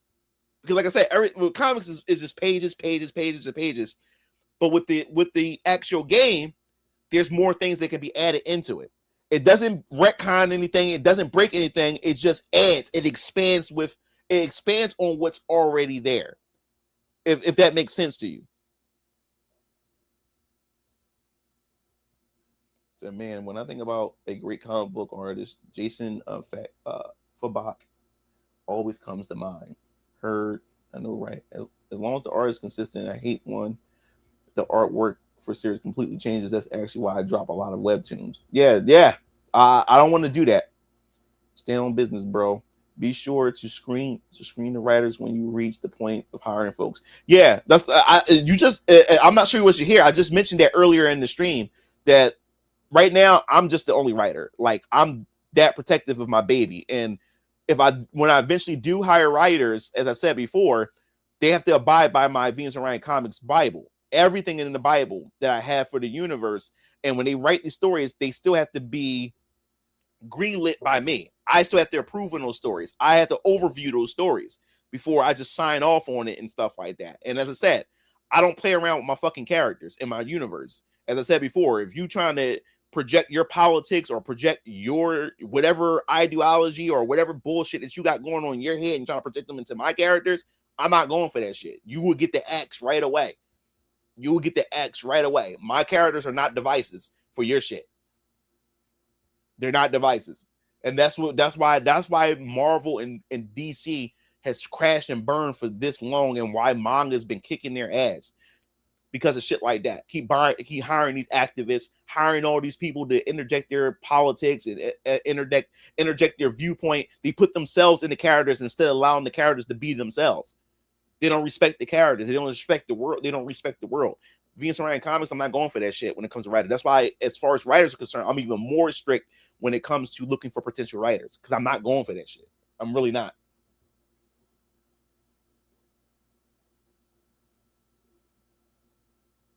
I had a comic I like called Succubus Girlfriend, but by the time they made season 2, they had completely new artists and the art style that was completely different. I just dropped it. Yeah, I heard that loud and clear.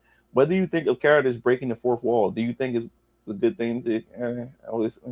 I don't care for fourth like fourth wall breakers. Like I people find them interesting. People, you like people who like troll characters, who like the troll and shit like that. I don't really care for them. They can be funny. They can be. It depends on the series. I probably I would never say never. Let me put that out there. I would never say never. But as of right now, I don't ever see Venus and Ryan Comics having a fourth wall breaking character. And if I do have a fourth wall breaking character, it's not tied to the universe. It's probably his own comic series, in the Tetherverse or something like that. If I would ever do a fourth wall breaking character. But other than that, no, hell no. One of the biggest inspirations on the net can feel the early 90s, 2000s passions. Nice. Passion projects. Yeah, especially for physical products. Same with cartoons. I bought my dad a 3D printer. My goal is believe it or not, if you guys didn't know, when I did the first campaign, like I said, the first campaign cost me a lot of money. It really did. Not just the book. I was doing merch because a lot of you guys got shirts during the first campaign. Some of you guys got sweatpants and hoodies. Some of you guys and stuff like that. Some of you guys got a nylon tote bag and stuff like that. And one of you guys, I think it was cool. He got a poster. He has a big VK poster, and I appreciate it. He was the only one who got a poster. I appreciate that. But that shit costs a lot of shit costs money. But as far as the answer your question about the 3D printer thing, one of the things I wanted to do was I wanted to have a 3D print figure of Hezekiah. I wanted to have at least like two or maybe three of them in a special tier. And I just didn't have the time, like the deadline to try to get all that shit. I was supposed to have trading cards too. That didn't work out either because the deadline of the campaign was in January of 2025. I was already in December and still didn't have the trailer finished yet. So it was no way I was able to finish any of that. And it was going to cost me more money. And my dad said, son, you spent enough money. Like, son, just have faith. Because I was so nervous, man. I was so scared. This was my first thing I've ever done. Yes, I was scared. I was scared that this was going to fail. I was scared that no one was going to show up for this shit. And I spent all this fucking money. You know what I'm saying? And as I said before, like, I was still going, even if it failed, I was still going to do this shit anyway, because I still wanted to have a comic of my own just to have, you know what I'm saying? I did the posters for myself. I did it all for myself. So even if it didn't work out, I was still going to continue to create this stuff, but do it at my own leisure, only for myself. But now this is the first time I'm taking a chance on my own passion. and you don't understand how much stress I was going through over this stuff. And my dad said, son, like, enough. You spent too much money. I can't disclose how much money I spent on this first campaign. I spent so much damn money. Yeah, man. And I literally almost cried when I saw that people showed up. I reached my goal in 2 days. 2 days I reached the goal. And I really appreciate that. And I'm looking forward to see what the results are going to be, because this is different this time. I actually have a built-in audience this time. Because the first time, a lot of people from the Hypnocast, a lot of you guys from the Hypnocast showed some love, and y'all got me to the finish line. I didn't have an audience size enough from my own base to get me to the finish line. I still had to rely on outside sources. So this time around, this is much different. I actually have an audience now. So my goal is to see if my audience can carry me to the goal, and then the outside can then boost me even higher. You know what I'm saying? So we'll see how it all turns out. Spring of 2027, when the campaign for Variant Colors Vampire Killer Chapter 2 happens. But yes, my dad has a 3D printer. He has one. He haven't used. We bought it for him for Christmas two years ago, and he haven't even tried it yet because he's been so busy and stuff. But he's definitely gonna try it sometime this year. Said a lot of these popular animes and animated series got their money back from video games, toys, and yeah, that's the only way you can make money. Animation, you cannot make money off of animation unless it's through merchandise. And the reason why I'm saying this, said in my video, the reason why Young Justice only had one season at first, because despite how good Young Justice was, no one was buying fucking merchandise. No one was buying merchandise. The reason why certain animes, certain cartoons get discontinued is not because the animation, not because the series was bad or anything like that. Most of the time it's because no one is buying the merch. Because you can't monetize animation. You can't. Do you remember this? Let me bring this up real quick. I'm gonna bring this up to you guys real quick. Was this oh, while we're at it, I might as well let me add this real quick. All right, let me video.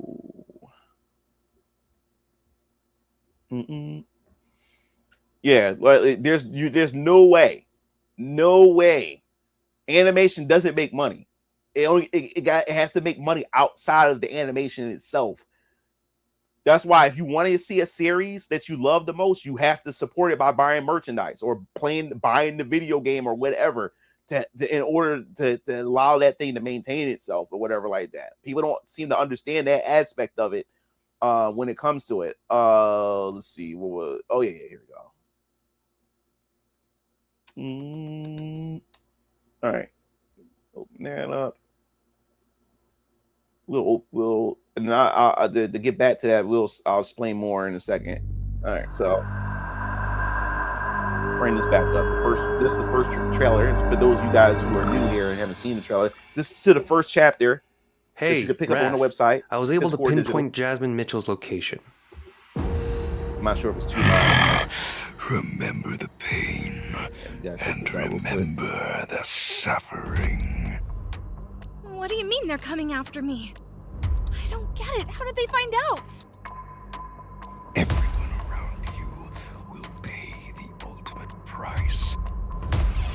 I think someone just walked into my apartment. Jasmine, get the hell out of there right now. What are you? Damn it, kid, I'm on my way. High-grade silver nitrate bullets. Something your kind doesn't take lightly. Well, am I right, vampire? What is going on Kid, did here? you forget? The party was canceled to avoid a potential police raid. Your friend should already know that. No fucking way. Is he even human? You're doing? Jasmine, step away from the window right now! Damn it! Looks like the police are headed in your direction. No! Wait! Jasmine! Only then will you become the man I remember. Hezekiah Trippin. All right, so just take this back for a second. You see this right here. Man, let me take it.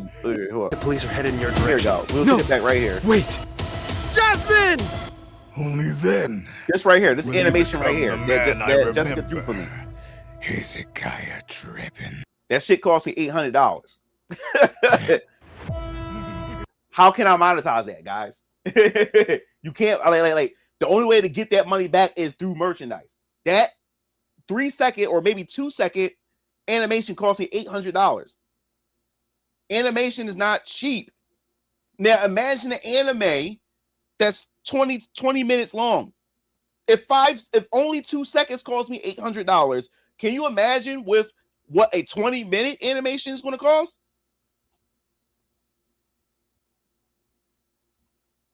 It costs money. In order for you to make money from animation is through merchandise, video games, paraphernalia, all kinds of stuff outside of the animation itself. He said, "Damn, Bradley, how the heck do you even eat, brother?" Even Akira had to make multiple works before he made millions off of one comp. Yeah, out of slum den. Yep. So what timeline you using? Said, what timeline? What do you mean? It said, you have different artists for your comics. Would that cause comic series to have a different style each page? No.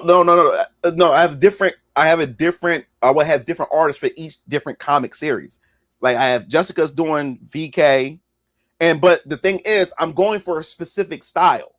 So I'm going for artists who can produce a specific style that's aligned close to what the style is for Venus and Ryan Comics. Like you'll never see Venus and Ryan Comics looking like Marvel or DC. I'm not going for a Western style. To give you an idea of what I'm looking for Venus and Ryan Comics, it's like a mixture of anime and Western animation, meaning that Avatar: The Last Airbender and what's the other? Remember Voltron had Voltron. Think of My Adventures with Superman. That type of animation style. That's something that Venus and Ryan Comics would have, or anime or manga. But I'm not doing Western comic style like Marvel and DC. That's not what Venus and Ryan Comics does. Look at all my artwork. All my artwork, none of the characters look that way. Look like Marvel comics and stuff. That's not what I'm going for. So I don't know why every artist that always I get a lot of artists who come to me and show me their portfolio. They show me Western comic style like Marvel and DC. Like, don't you see my comic? Like, don't you see how it looks? Like I'm not looking for this. Oh yeah, I have my artist. She has time-lapse videos made for me. You'll be able to check those out when I upload those on the Patreon. So that's content for the Patreon. You guys better check out when I post those up when that time comes. Let's see.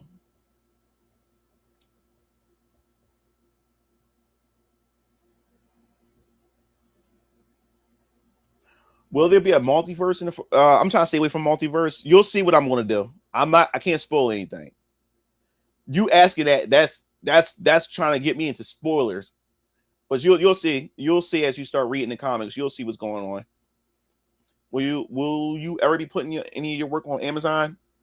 I might. I'm not sure because Amazon takes a cut of your money, and it's not worth it at times. It's not worth it posting on Amazon. They take a huge cut. And then when I do go to Amazon, that means I have to spend money on barcodes for the book. I can't. You notice that these don't have barcodes because I'm shipping these myself from my studio, so it's coming from me. You have to have a barcode when you start releasing or having like other places, like other markets. and stuff like that, when they start like taking your books and you're selling it from other markets, you have to have you have to have a barcode. And you know how much barcodes cost? That shit adds up. You only get like a package, because what happens is, like, say for instance, I learned those of you guys are trying to publish a book, this is some stuff you got to learn. All right, so what happens is with barcodes, and since I haven't done a barcode yet, but this is what I remember when I was considering going to Amazon and shit like that. All right, so what happens is you have to buy this package that comes with a set number of barcodes, right?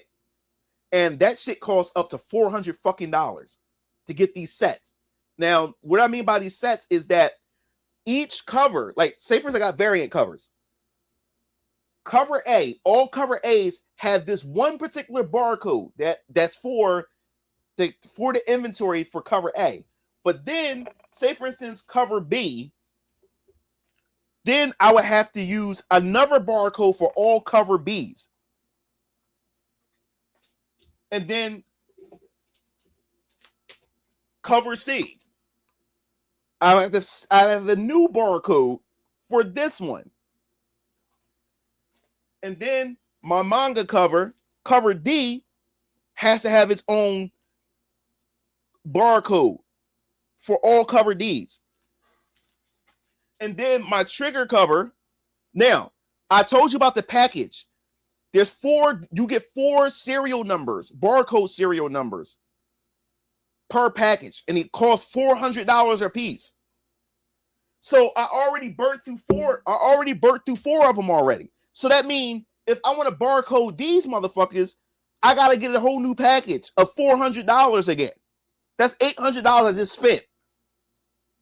And then what you do is you just print them off. You just print the barcodes off and mass produce them and put them on each of the types.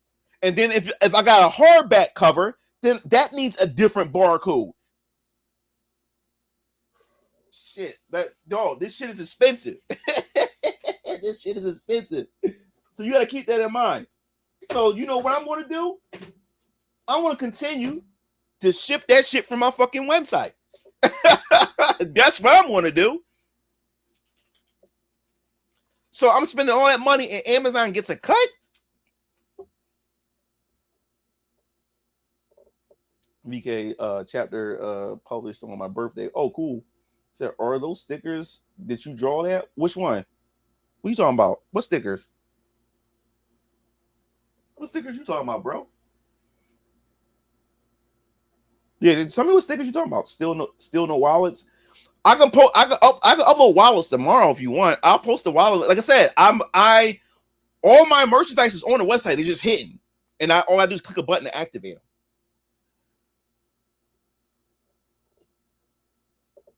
He said, "Can't find the sign up button." Oh, I'm slow on this. I'm like, you guys been right this time. Made them feel like actual characters. People how to make them. So you can't find this at Long Live Venus Orion Comics. How do you explain characters wearing spandex, but it's considered a protective suit? To what extent is considered fiction? You don't need to explain that stuff. Why would you explain? Unless it's part of the lore, you don't need to explain spandex unless you have a person that creates the costume in your universe and they want to explain what the fabric is made of. That's useless information unless it actually.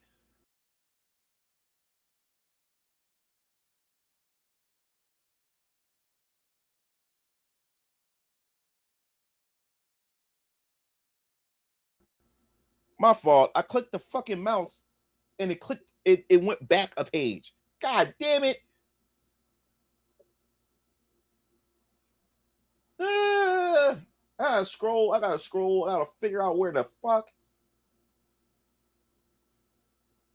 All right. Cool. Appreciate it. Is that are they any clash if personalized with the brothers and the vampire? Is one overzealous, too smug, or too serious? Oh man, I'm glad you like this question. I'm glad you asked this question. If you haven't read this, if you did, then you already know Hezekiah right now. Hezekiah right now, he's not a fun. He's the oldest brother, but he's not fun right now. He's let's just say this. He's just focused. His head is in the game. Like right now, he's just hell bent on revenge. He wants to avenge his mentor Lionel Washington and Rosalie Hexter. And he wants to track down Alan Fleck. So he's not the fun brother right now. He's very strict and he's overprotective over his brothers. He loves his brothers. He's very overprotective. This is why in chapter 1 you don't see the other brothers. He's because he know what he's doing. He, like I said, Varian himself had promised the Draven brothers that he would train them to become efficient night hunters. And the reason why I'm calling them night hunters is because, yes, they're vampire hunters, but they also are called night hunters. The reason why they call it night hunters is because they don't only hunt down vampires. The series is called Vampire Killers is because, yes, that's the theme. But also in Vampire Killers, they will be hunting down werewolves, lesser wolves that I came up with, succubus, demons, undead type like individuals and stuff like that. There's going to be a lot of shit that they're going to be running into. Doppelgangers. There's going to be a lot of shit. So, but yes, he trained them to be efficient night hunters, and stuff. And the promise to help them get strong to be prepared for their next encounter whenever they encounter Alan Fleck once again, the Flamebringer. But the problem is Varian Color promised to help them find him. Because after Alan Fleck had killed his mentors, and I won't spoil that, you'll find out throughout each chapter, you're going to get a piece of that information throughout each chapter or whatever like that. But what happens is Varian Keller himself, he gets sidetracked because somebody within his circle had died. And now he put the Draven brothers on the back burner, and now he's getting the Draven brothers and the Retributes to go out and do for him. And Hezekiah feels some type of way about that. He feels some type of way about that. And he said, fuck it. If he ain't going to help, then I'm going to do it my goddamn self. And Techlock, he was like, yo, like, you shouldn't be doing this, Hezekiah. This is not part of the plan. What about what Varian says? And he's like, fuck what Varian says. That wasn't part of the agreement that we had and shit. And he's using us for his own benefit, but he neglecting what he was supposed to do for us. So I'm going to do it myself. So he don't want his brothers to get involved, Caleb and Isaiah, because he already have in the back of his head what he's doing is somewhat reckless, and this could jeopardize a lot of things. So he rather not have his brothers get caught up in the middle of it. But his brothers know that he's out there doing shit that he ain't supposed to be doing. So his brothers are covering for him, and also Denzel is covering for is also covering for Hezekiah. So Techlock, Denzel, and Caleb and Isaiah, they're the only ones that knows what Hezekiah is doing. Yolanda Briggs and Kyung Soon and Varian ain't stupid, but as far as they know right now, those three has no idea what Hezekiah is doing. They have no idea what he's doing right now. And that's where the tension, because if you read chapter 1, you saw how it ended. Shit is about to turn up. Shit is about to turn up right now. And it didn't get back to the brothers yet. So right now, Hezekiah and Techlock is like, oh shit.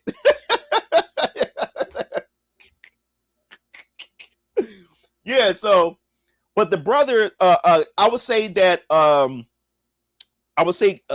Isaiah Keo, he's the funny one, he's the funny brother, he's the middle brother, and then the baby brother is Strike.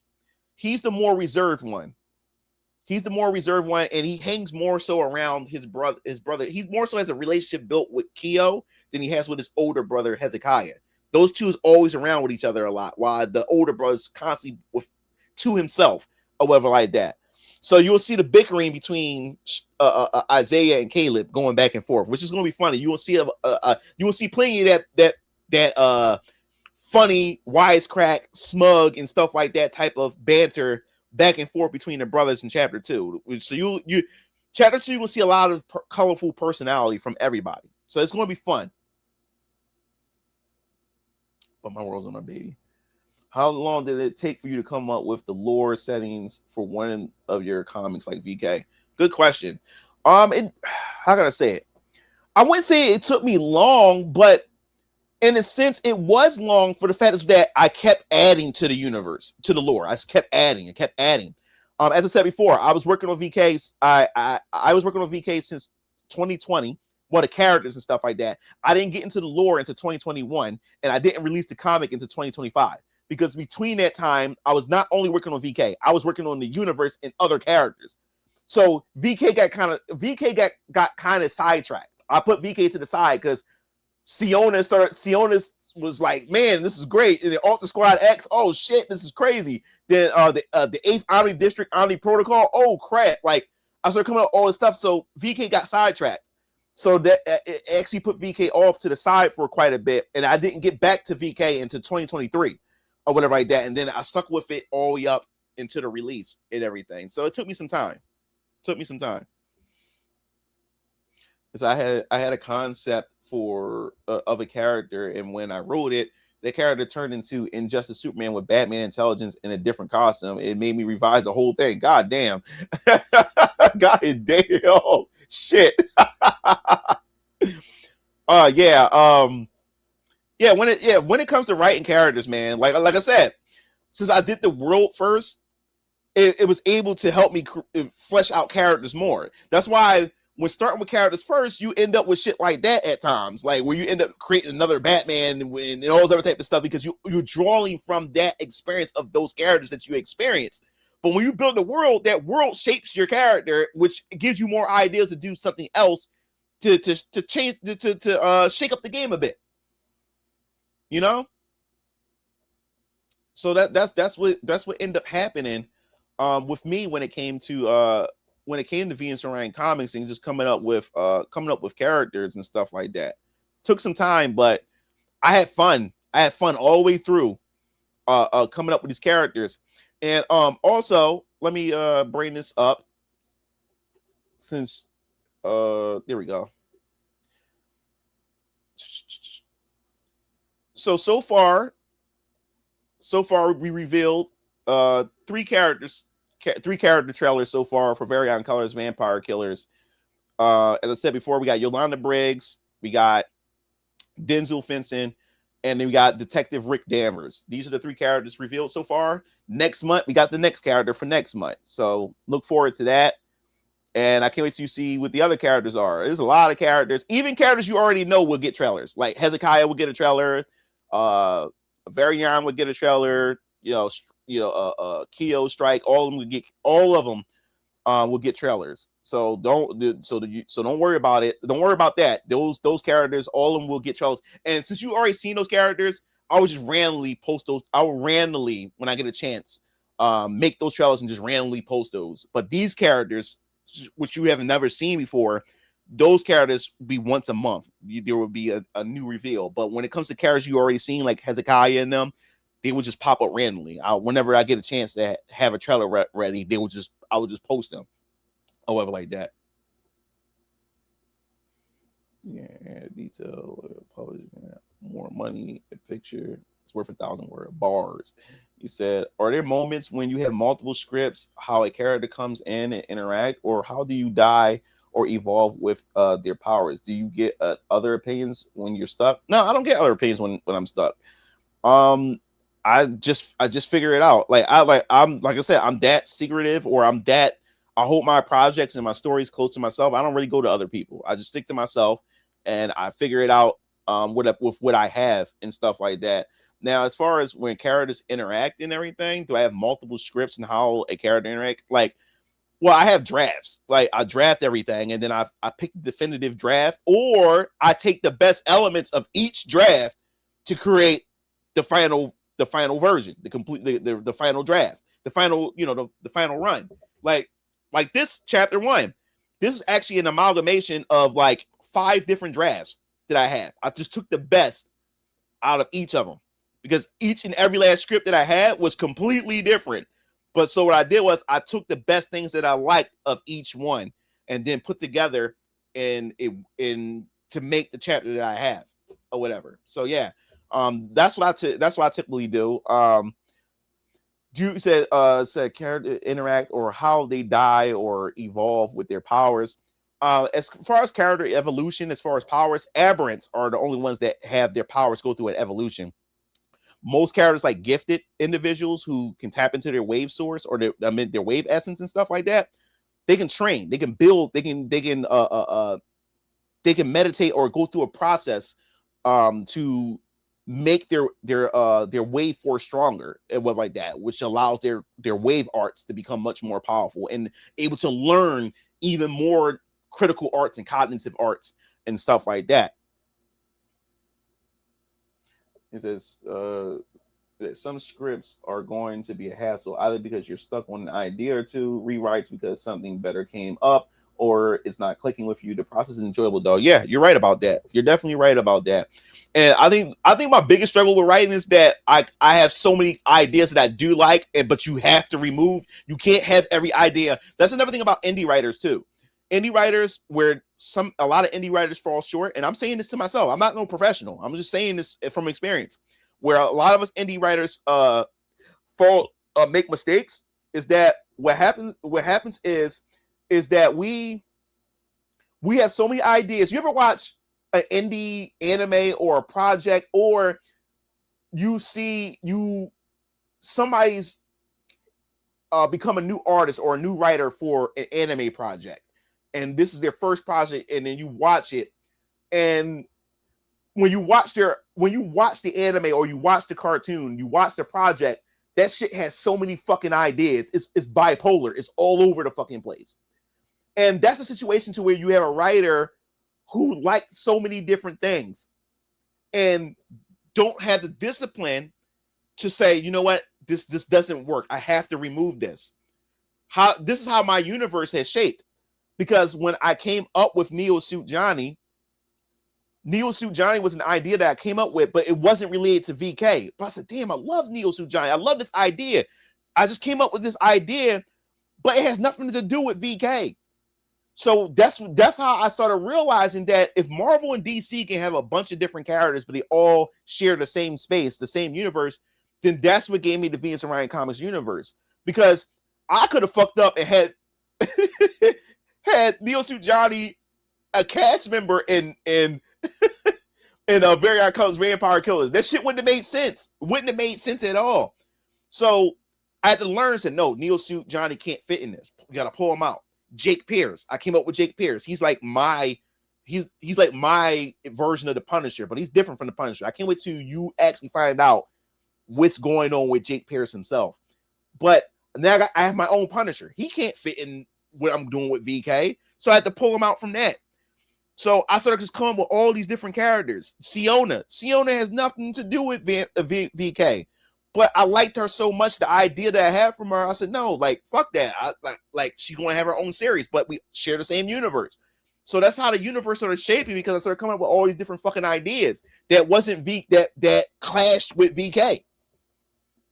You just got to have the discipline to not cram all that shit in there. And then that's the part we struggle with as writers, that we have so many ideas that we like. We don't want to put it on the chopping block. You know, some of those manga artists actually destroy themselves doing weekly. So imagine how hard it must be animators. Yeah, manga just be working about a minute and barely get rest, and their health is cooked. That's why I told you she just writes a quarter, a chapter, and pieces out to play video games weekly. Jump, nigga, please. I'm the god of manga. I'll be back when I feel like it. Yo, what's up, Laura? Please, Brian, you really get through with a good understanding the artist. Yeah, man. Oh, there's my artist just contacted me. Man, it feels weird when I clear my schedule. Netflix guy OP.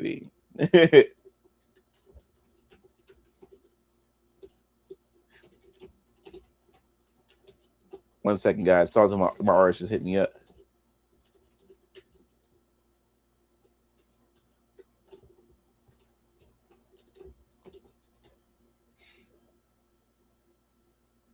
Yeah, so so I'm doing never stop moving. Thanks. So it's not wrong to get ideas from TV, but we shouldn't rely completely on it to do all the work. Yeah, our imagination have limits too, and these kind of tools can give us assistance. I remember the episode when Carlton was called a sellout by Top Dog, Fresh Prince. I mean, yeah. So you're talking about the printing issue. I can see you guys looking past that. Yeah, sound interesting in Ripper's Ripper's Curse. Cool.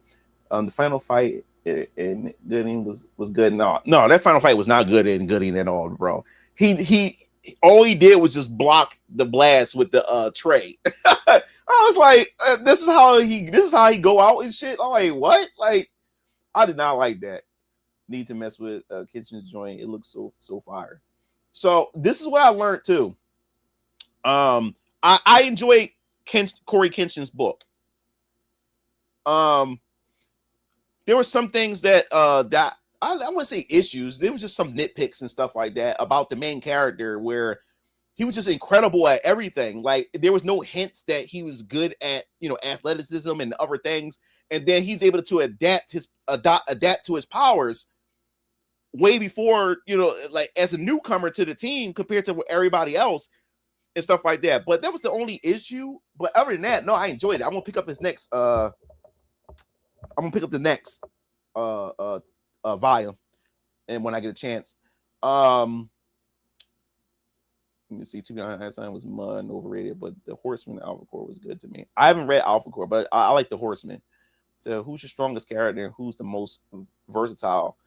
Well, I can't say who's the strongest or who's the most versatile because I have over 200 characters and there's characters you haven't seen yet.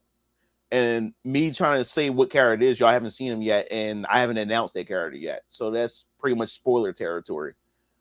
So when you have characters used to introduce an origin flashback for main characters, when do you decide to put them in? When it's tension or when it's calm, knowing this character will cause tension? That's a good question. Oh my God. Flashbacks is only you have to use them wisely. You have to use them wisely. Yes, they're only in during a time where it matters, where you're trying to get this background or history. Because how can I without spoiling, because Siona, it's some stuff that I've done with Siona chapter 1, as far as flashbacks are concerned and stuff like that. Like, for instance, you can use it, you can bring up a flashback when like, say for instance, you foreshadow something, and then when that incident happened, you can finally kick in that flashback. That flashback reinforces what you foreshadowed. So people are like, oh shit. They start thinking about like, damn, like, so this like it was all you use a flashback to answer something, to reinforce what you set up. Or you can use a flashback to get to know more about a character's past or know more about a character. So it depends on the situation. During tension, or to reinforce what you foreshadow when that foreshadow event comes up and that situation pops up, and then you bring up that flashback and you're like, oh shit. So that's what happened. Is this, that, and the third? You know what I'm saying? So, but yes, flashbacks can be used as a tool and as a vehicle to also get a chance to know more about a specific character. But when you do a flashback, like I said before, when you, especially for new writers like me and other people, you have to learn how to. This is I'm saying this to you because I'm also still saying this to myself. This is still something I'm still drilling into my head myself. When writing a character, you have to craft. You have to do it in such craftsmanship. You cannot fall into the trap of using your characters as devices for exposition dumping, because then it doesn't sound natural. Your characters just sound like an author's voice to teach you something, to preach to you and stuff like that. No, you have to be able to craft your characters in a way that gives you the story without them sounding like they're giving you exposition, if that makes sense to you. So it has to feel natural. It has to feel organic. One piece, brains. Yo, what will you do if people say that the Great Samaritan is a copy? Oh, they won't say it. They won't say it's a copy of Captain America, because once they read it, they realize that's not Captain America. The Great Samaritan, like, if you look at him from the surface, oh yeah, you would say that's Captain America. But once you read his story, it's nothing like Captain America. Nothing like him. People say that young Rav reminds me of Blade, but he's not Blade. He's not Blade. You know what I'm saying? When you look at Alter Squad X, oh, that's X-Men. But once you start reading Alter Squad X, that's not X-Men. So I understand that, or whatever like that. So yeah, I can see people say, "Oh, Great Samaritan, that's Captain America," but once you read it, that's not Captain America. Not Captain America at all. And he's known as an avatar, a nation's avatar. Pretty much, the Great Samaritan pretty much asks the question: what happens when each nation's when you have national heroes that represents a nation's ideology? They're just the physical embodiment of a nation's ideology, but they're superpowered. And what happens when you allow that power of a nation to, where people rely on that power of a nation, and that power falls in the hands of one person? So it start asking you all these questions. It's a very political book, and I can't wait, because there's a lot to it. It's a lot to it. I'm doing my own thing. Nothing new under the sun, bro. That's why it's called style. We all, yep. Keen, yeah, man. Keen is sharp, man. Keen is sharp, man. Canon event Spider-Verse film was a stupid thing to write in the script. It's stupid when it's not a thing in the comic. He ain't lying. Yeah, I get that. I'm not saying that the Great Samaritan's a copy of Captain America. I'm seeing it as an inspiration to Cap. Yeah. But others may not. Yeah. No, I get what you're saying, Zay. No, bro. I get what you're saying. So true, Brian. I've seen people have been burnt by felt. I'm sorry, guys. I know I'm late on these. I'm trying to catch up on this. People have to respect a roadmap. My own family didn't want to work with me because they don't want me to see, but steal my ideas. Yeah, that's crazy, man. That's fucking crazy. The Prism. That's trash. Sorry that happened to you. So I created some unknown and they mad. I changed it. Sum up each of the characters' motivations. He said, I took my power back. My number 9 really fucked over early repetition of Kickstarter. Yeah. You help me, I help you.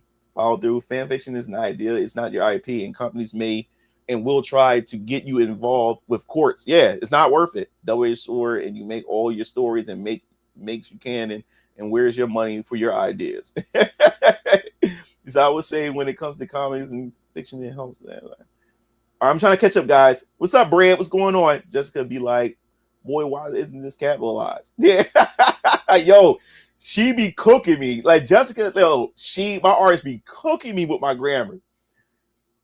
They'll come around and be like, but Brian, don't you want Hezekiah to be strong and independent woman for the Netflix? Yeah. We talked about that earlier with Netflix. I was like, I said the only way I'll allow Netflix to adapt VK is if I have creative control. If they put me on board the team and I have creative control over it. Other than that, you're not getting shit from me, because they'll have Hezekiah identify as trans, knowing that if you leave it to Netflix, you know what I'm saying?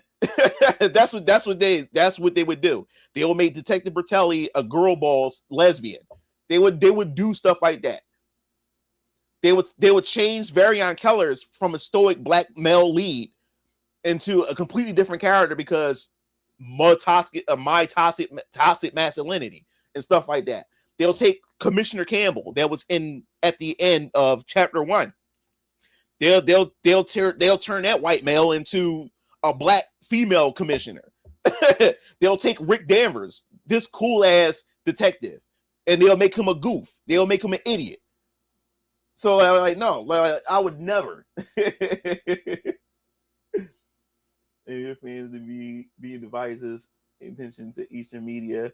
I still to today can understand why an executive can say yes to hiring a writer to create a comic about holy dog that shit, dog. Because you have these fucking weirdos, dog, with them weird fetishes, dog, and they put that shit in these characters. Phil Gore, I'm there. Maybe drop Dragon Age. I don't know why you bought that shit.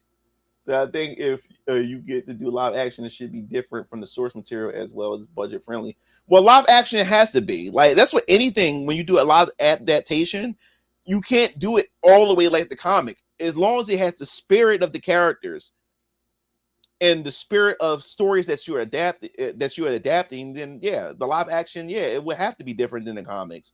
You can never do a one-to-one of the comics because what works in the comics won't work in live action. It just don't. You see what they do with anime. Anime is like only grounded anime can work in real life. You know what I'm saying? Only grounded. But when you have that goofy shit, you know, that shit that's goofy, but it's cute, it's funny, and stuff like that. When you try to put that shit in live action, that shit is cringy. If I may ask, will Rick Danvers be in a relationship? He's engaged. He's already engaged. Elena, his fiance's name Elena. I'll just leave it at that with that. He's engaged already. So remember that they can take time for a brand to catch on. New readers will find out about your comics. Yeah, this is what I said before. When it comes to indie comics, I did learn from successful creators is that, bro, sometimes and most of the time, you won't see an audience or see success until you have a catalog of books, which means I have to have more books. Right now, I only have one book. And even with VK Chapter 2, that's still not enough because most people want to binge your content. People want to dive in because people want to know if you're consistent. When you have a catalog, people know that you're here for the long run. Yeah, people know I have a roadmap, but people also want to know what's out right now. And right now, I only have one book. So not a lot of people's going to jump in off of one book. Most people's going to wait and see until that catalog build. That's why it's going to take some time. Now, I will say this. It depends on how you guys feel. As I said before, a lot of professionals and successful indie comic creators said, bro, just work on VK for now. Build up VK, build up its presence first before you decide to do Siona and all the squad acts. So I was already saying to myself, okay, I guess Siona and then it won't come out until I get to at least chapter 5 or 6 of VK. But as I said before, I'm not everybody else. And what works for them doesn't mean it will work for me. And it also it doesn't mean, and also I have a different audience from everybody. So it will be also would fall onto my audience. Would my audience care if I, despite me only being on chapter 2 of VK, would they not care if I, even though I'm still working on VK, would they not mind me releasing the next book instead of chapter 3 of VK? Would they mind if I do Alter Squad X chapter 1 instead, or Siona chapter 1 instead? So that's up to you guys. Would you be up for that? Because chapter 3 of VK is already done. Chapter 3 of VK is done. I can literally, after we finish the variant covers of chapter 2, Jessica can start chapter 3 right after that. Start drawing it up right after that. So right after the campaign, I can already start getting ready for the next campaign for chapter 3. So that just depends on my audience and what you guys think. So have you been in any creative? Nope, never been in any creative writing classes at all, bro. Not at all. Let me see. Drink some water. No politics, no opinions. His story, not yours. Green Lantern cartoon show got canceled because the movie couldn't sell merchandise. Yeah, that man. That cartoon taught me a lot about the lanterns. That CGI Green Lantern series, that was fucking awesome. Because Beware the Batman was good. Fucking good. And that was canceled. And then the Green Lantern, because they was trying to build a CGI animated DC universe. And those two failed. They canceled them. They couldn't sell merchandise and other things to get that shit rolling. But my God, man, Beware the Batman. First, I like, what the fuck is this? Like, I didn't like the anime, how it looked at first, and then the villains. I didn't know any of the villains, but they was pulling from the old school Batman rogue gallery. And then by the time we got to the end, that's when they started hinting at Joker and Two-Face and Penguin. And then it got canceled. I said no. And then the Green Lantern taught me so much. The Green Lantern CG series taught me so much about the lanterns I didn't know. I didn't know how sophisticated and how dope the different lantern cores were. Like I didn't know the different colors until that show, and then that got canceled. How did you fund all? How did I fund all of this? Say yogurt. Thanks. How did I fund it? Kickstarter? Kickstarter funded my comic. No. I wouldn't say it was funded to print the comic. How did I pay for my comic? I'll explain that right now. You see all this in back of me. My success came from off the YouTube platform. My 3D hentai, also the custom t-shirt business I have with my brother, and other business ventures that I'm a part of, allowed me to get the finances. But my 3D hentai did all the heavy lifting. I'm a 3D hentai animator named Zalis from Zalis Studio, 3D Hentai Beauties. Some of you guys may know who I am. But that helped me. I was able to take that money and invest and start being surrounding comics and use that money to pay my artists to fund this, the fund chapter 1 and all this different type of stuff. That's how I was able to do it. You can't put all your eggs in one basket. So I have different sources of revenue to finance this business venture that I'm on. She's racked and be lost on animation so easy. In 3D animation, cheaper animation. I tried. But let me bring this back. Image.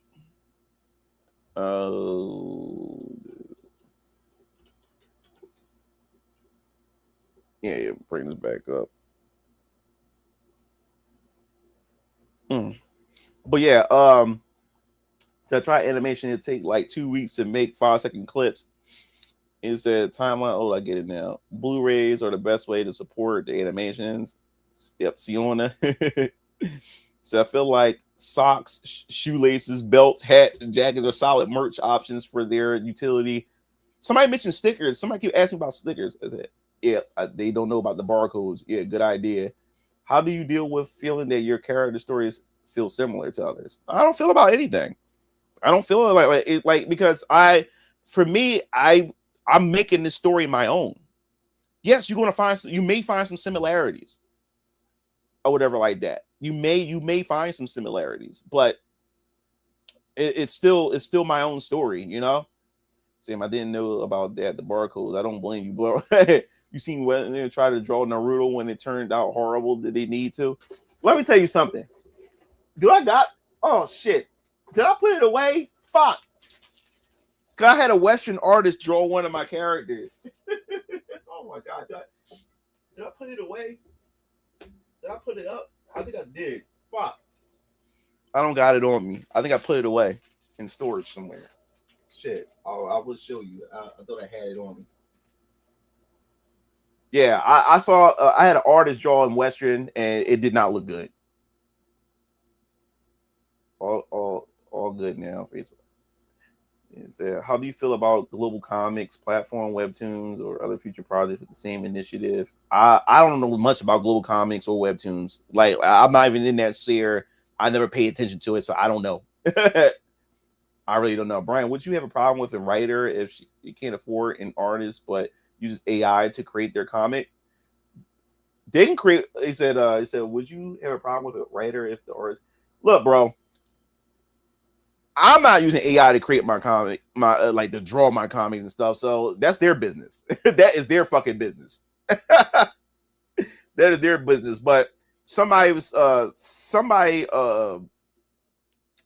saying, yeah, like AI, you know, AI comics is the future, this, that, and the third. And then bro was trying to get me to buy one of his AI comics. I'm not buying it. That shit looked generic as fuck and inconsistent as fuck.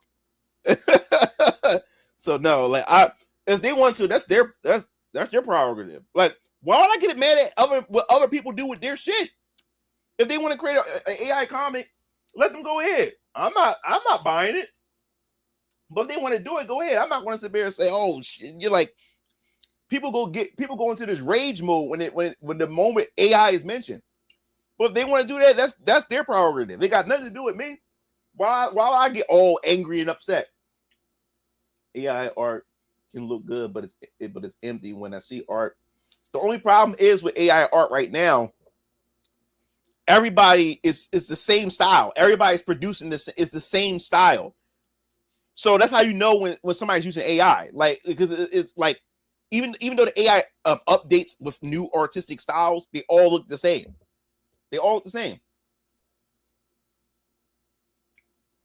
He said, "So, who or what was your come on? Who was my inspiration? It should be obvious who my inspiration was for Siona. I'll allow one of y'all to figure out who was the inspiration of Siona. It should be obvious. Take a good look at her. These Orion comments are inspired by manga. Manga has nudity. I'm curious if Siona comic will have nudity.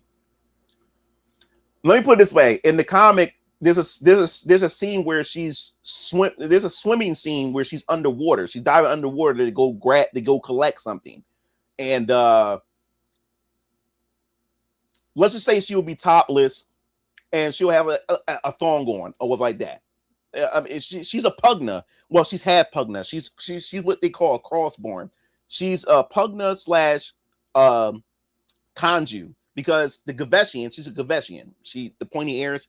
The Gaveshians, that's the race that she's from, but they are broken into 3 different classes. You have a pugna. They're more the strong warrior or whatever like that type of people within the Gaveshian race. You have the Kanju. They're more of conjurers. They're more proficient in Fey arts, because Fey arts is more of the mad. That's their form. Like, remember I was explaining about wave arts, where you have critical arts, cognitive arts. Well, in my universe, there's different forms of arts that you're going to discover. The Gaveshians have 2 forms of arts. You have Fey arts, and then you have Rai arts, or whatever like that. Pugna really specializes more in Rai arts, which is more of the physical arts. That utilizes their wave essence and the source gem that they have on their forehead. You can't see it, but she has it covered over her. But she's born with a source gem on her forehead, and it's a different. And Pugna's, their source gem is red. Kanju's source gem is blue, and the Edu are more of the scientists. They're more of the intellectual of the Gaveshians. And their source gem is green. Siona is a crossborn. She's a mixed Pugna and Kanju. Her mother is a Kanju. Her father is a Pugna. And now her gem is purple. And I don't want to spoil it because I'm going to start going into spoiler territory or whatever like that. But yes, Pugnas, they are very prideful, and they love combat and stuff. They love athleticism. They love their body and everything like that. That's why you see that when she does that and stuff. That's the Pugna side, that Pugna blood that's running through her veins and stuff like that. And nudity to Pugnas is not an issue compared to how an Earthling would see nudity. They're proud of their body, their physique and stuff. And that's how they also check each other out when it comes to the mating process and stuff. The physique will also say a lot about a Pugna as well. So yes, there's going to be like a panel or a moment where she's diving in the water or whatever like that. And I won't spoil it and stuff like that. And you'll get a chance to see her body and stuff like that in that. He said, what's the minimum a creator would need to cover for a basic comic universe Bible? Thanks for the super chat, Ghost Sex. Oh man, that is a good fucking question. I don't know what the minimum would be. I like my Bible. Once I realized I had a bunch of shit from 8 different series, I said, okay, it's time to actually make a Bible. But I will do a video on my channel how to organize your work, because that's what I do. I have a bunch of files. I have folders for each comic series, and then within those folders, it's more folders, and they're all categorized based on things. I have an encyclopedia for terms and definitions of certain things that I place and stuff like that. And then I have my world building aspects and stuff, and if there's laws and stuff like that, I have all these different type of things organized together. But when I looked up, I had so much shit. I said, okay, it's time for a Bible. So I don't know what the minimum would be, because by the time I realized and looked up that I had all this shit, I was like, okay, I'll just do a Bible and stuff like that. So that's up to you whether if you think you know it's the right time to do a Bible. You know what I'm saying? But I have so many series that cover so many different aspects of my universe. I have to have a Bible like ASAP. Characters, know your characters. They don't trust Netflix. The Netflix Devil May Cry had Dante dressed as Chun-Li, Jesus Christ. The Street Fighter character, Elena. No. Does Hezekiah have things that give him peaceful moments? Like maybe he listens to jazz records or he bird watches? Good question. I like that. I'm trying. How can I do this without? How can I do this without spoiling anything? No, I can't answer that because it's going to spoil. Because Strike, he loves to draw and he listens to music. He always has his headphones on this, and he, like on his downtime, and he walks the streets of Philadelphia with his headphones on at night and stuff, and he listens to music and stuff, and he loves to draw. Keo, I can't wait till we get into what new hobby he picks up along the way. And I already have planned out how he's going to get into this hobby. And it's going to be sad what he learns from that hobby and how he earns that hobby. And it's going to have a sad backstory to it or whatever. But it's going to be beautiful. So many stuff getting a lot of accident. I would rather have an adaptation be 3D animated for all you need. The individual voices. I want Neo Suit Johnny and Siona. Yeah, Neo Suit Johnny, dog. I'm looking forward to Neo Suit Johnny, dog. I got some fucking ideas, and I got some ideas from some other stuff that reinforces what I came up with for Neo Suit Johnny. It's gonna be beautiful. Creative class in my city college days and made original story, had to made it short for it was due in 2 weeks. Thinking of going back to the story and make a full version. Go for it, bro. I think this is asking for, but what made you want to do 3D porno to start with? This is a good question to ask because I was asked this in a recent interview on a podcast two days ago. Oh no, 3 days. I think 3 days ago. Yeah, no, it was 2 days ago. Good question. What got me into it? It wasn't that because I wanted to do it. You got to understand, I've been a creative person since I came out the womb. I love to create things. Anything I'm able to put my mind into, I just want to do it. Like I said before, I used to write. I love to write stories. I was writing ever since I was in elementary school, and then in 5th grade, I came up with Venus Orion in 5th grade and stuff like that. And I wanted to create my own RPGs, and I had RPG Maker. My dad got me. Then I started creating my own RPGs. And then that's when I got introduced to Mugen. And like I said, I love to create. I love to express myself. So when I went to go create, when Sir Science came to my dorm room and introduced me to Mugen properly, I found out I'd be able to create my own type of Mugen series, create my own stories, crossovers with Ryu and X-Men characters, DC characters, and stuff like that. So it was just only natural when it came to doing 3D hentai. And what I mean by that is that I don't know, it was around about the time of, I would say, it was around about the time of I would say like Overwatch. When Overwatch first came out. And I was telling you that people started posting all this fan art and stuff. And remember that boom in 3D porn, and it was Overwatch. I don't know, for some reason it popped up, like when I was like looking for I started getting hooked to Overwatch. Like before the game came out, I'm starting to get hooked with Overwatch. And when Overwatch came out, man, I was looking at Overwatch guides. I was looking at Overwatch like fan art and stuff. And then Overwatch porn popped up in my search. And I looked, I said, wow, wait a minute. I said, how did these people get a hold of the characters and they doing all this crazy stuff like that? I was just into the animation and stuff. Just look at the animation. Yo, this is crazy. These are actual characters and stuff like that. I never knew this world exists. at the time. I knew nothing about this stuff. I knew nothing about Rule 34. I knew nothing about this stuff. I'd heard of hentai and stuff, but I wasn't into hentai or whatever like that. So I was like, what the fuck? So I went down that rabbit hole. I wanted to know, like, how did they get this to happen? Like, how did they make this happen? And then I started seeing Dead or Alive hentai. I'm like, my favorite Dead or Alive characters are also in porn and stuff like that. My mind was just opening up. Like, now I'm just going digging through it and stuff, just wanting to know how this shit works. So then as I started looking through hentai, I started noticing, I'm like, wait a minute, there's no foot fetish. Like I got a foot fetish. Like, those you guys don't know. For, you know, nice looking pretty feet of women and stuff like that.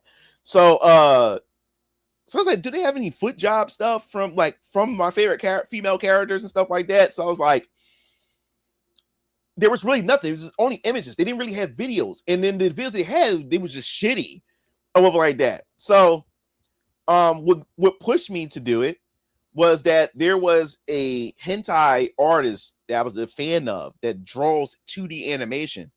And I had won a raffle to get an animation done. And he asked me what I wanted. I said I wanted Jory Han from Street Fighter to give my avatar character a foot job or whatever like that. Can you animate that? And he declined it because he said he wasn't into foot fetish stuff, and to even animate it or draw it just wasn't his thing. He said he thought it was weird. And then he posted my reply about the whole foot fetish thing to embarrass me, because then everybody started going there calling me a weirdo, and like feet guys are weird, and then they the scum of society and stuff like that. So I took that as a fucking challenge. Cause I said, okay, so if he won't do it and people refuse to do it, and then an artist that I looked up to did that to me, I said, all right, if no one won't produce it, I'm gonna fucking produce it myself. That was a fucking challenge. And that's how I am with life, with Venus Orion Comics, with Mugen Lord YouTube channel, with the t-shirt, custom t-shirt business, the multimedia studio. Everything in life I took as a challenge. Like, when people tell me I can't do something, or if I have to rely on others, it's like I can't fucking stand relying on other people to accomplish my goal. My dream is something I want to get done. Because when you have to rely on others, it's going to get done on their time, not your time, because they have the ability to do it. And I hate that, because I'm at the mercy of other people. I don't like being at the mercy of other people. So I'll say, fuck it. If they won't do it, I'll do it my damn self. And that's how I am. So I started doing some research, started looking and stuff like that. And like I said, I'm a creative person. I love to create. So if I like to create RPGs, I also on campus, I was a film director. I was doing my own Humans versus Zombies little campus film and stuff. I did everything. I love to create. So if I like to do Mugen, RPG Maker, create short films on college campus, why not create my own porn? Why not? I can create my own porn now. It made a shit ton of money off of it. You know?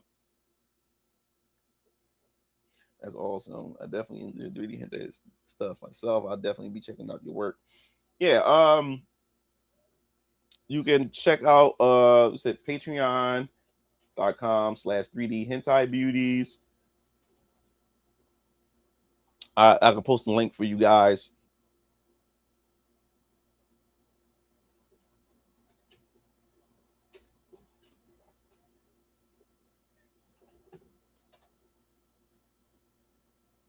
Dude, I'm taking pictures, turning into artwork, and selling for $5 a DeviantArt.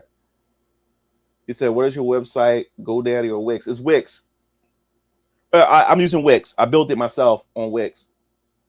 Yup, Wonder Woman. Bango. Jetta got it. She's inspired by Wonder Woman. She doesn't have Wonder Woman. She don't have no lasso of truth or anything like that or anything. She's way, when you get a chance to see her fight and get down, nothing like Wonder Woman, but she was inspired by Wonder Woman.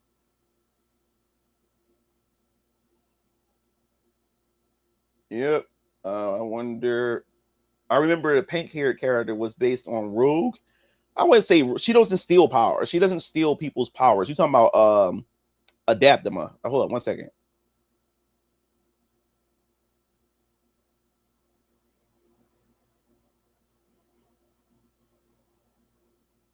I got you. 1 second.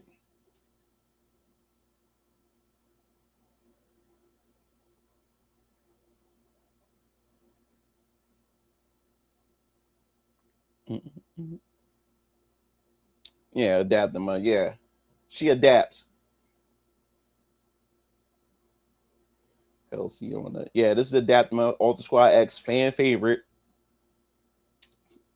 That Bible is a good question. Let me know when you make that Bible. I have my universe Bible. I'm building it. I got my codex. I got my chapters. It's a PDF. As a PDF. I got it in the PDF. But in the future there will be a physical Bible that you could buy. There's going to be volumes. So as more books release, there will be an actual Bible you can buy that breaks down things from different series characters, and then each series will have its own Bible that you can buy at some point. So Siona, the Dice Star champion, will have a Bible. VK will have a Bible. You'll be able to buy those things. It will have some cool artwork. It will also have some things in there that the books doesn't even explain. After looking at it, I can only think of Twilight Princess Zelda, man.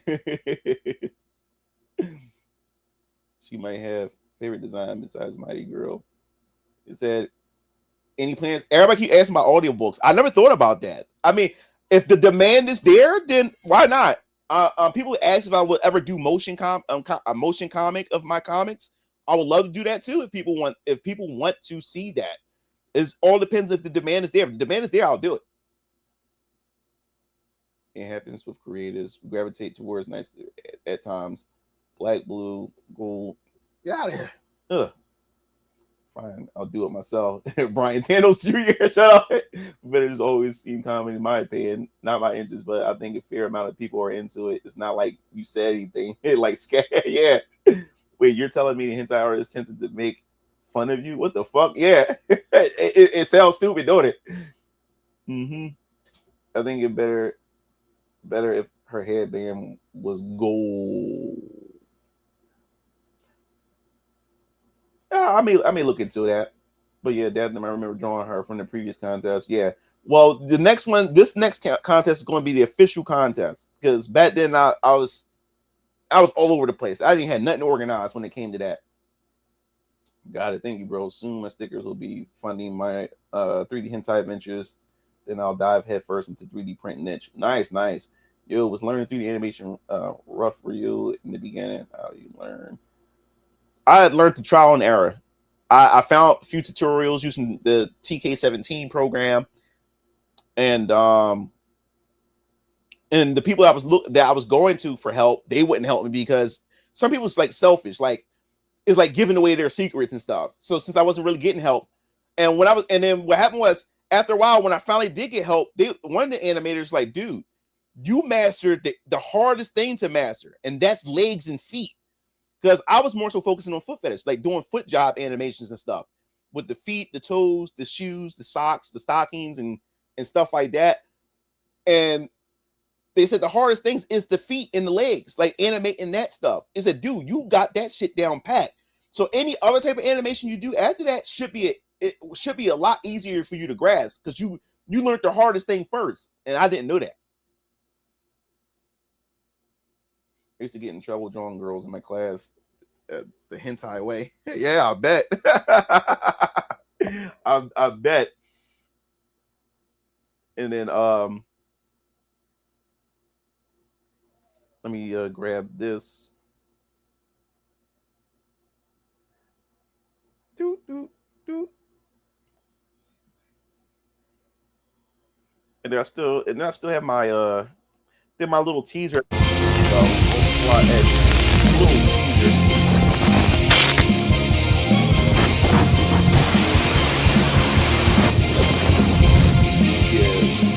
That was like a little teaser I did back then. I did this like 2023 or 2024. Yeah, so they're gonna get a proper trailer. They're gonna get a proper everything. And I'm gonna start looking for voice actors at some point too for the characters. I gotta look for a Siona voice actress. I gotta look for all that stuff.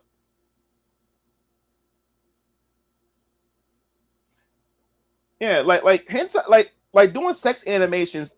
after a while, they're easy. They're loops. Once you create the base and you create the beginning and the end and you animate it, it's just re-looping itself. That's all it's doing.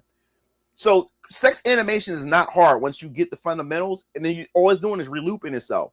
The real challenge of animation is actually simulating real motion. Like, it may sound silly. Walking is hard as fuck to create walking, to make it look real and natural. Simple shit like walking, simple shit like talking and hand gestures when they're talking. That shit is hard to make because it's not a loop. You actually have to make it natural and shit like that. It doesn't loop itself. It's a motion. That stuff is hard. Making them talk, like make them animation them talking on the phone. That stuff has to be refined. Trying to make them dance, that shit is hard. But creating a sex animation, not hard. Once you create the base and you just have it loop itself, it just loops into that. Yup.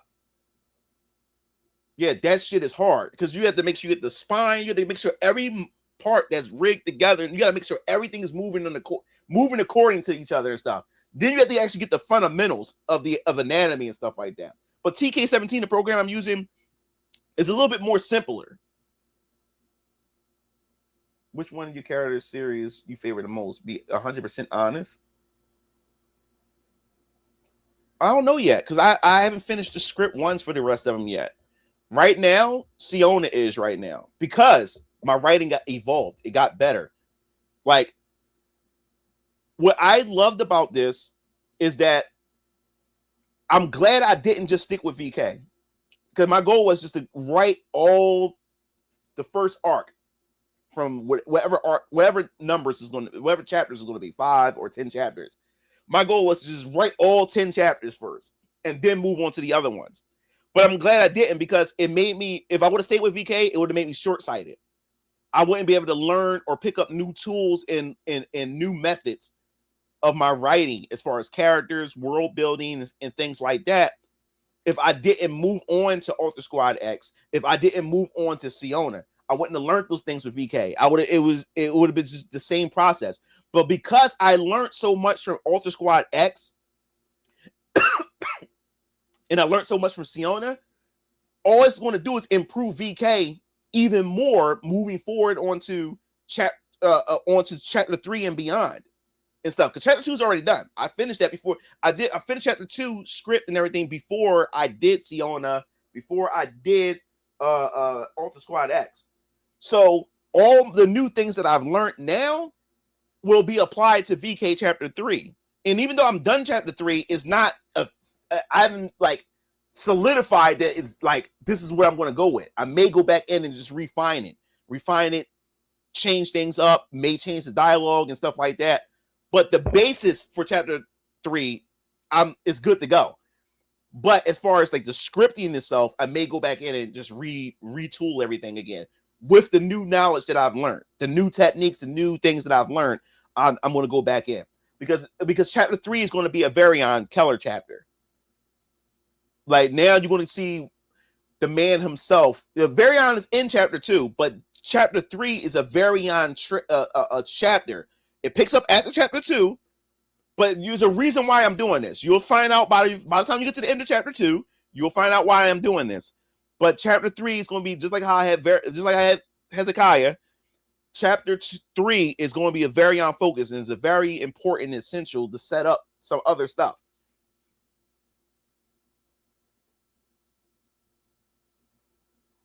Enunciations are pretty hard. Tom and Jerry animated.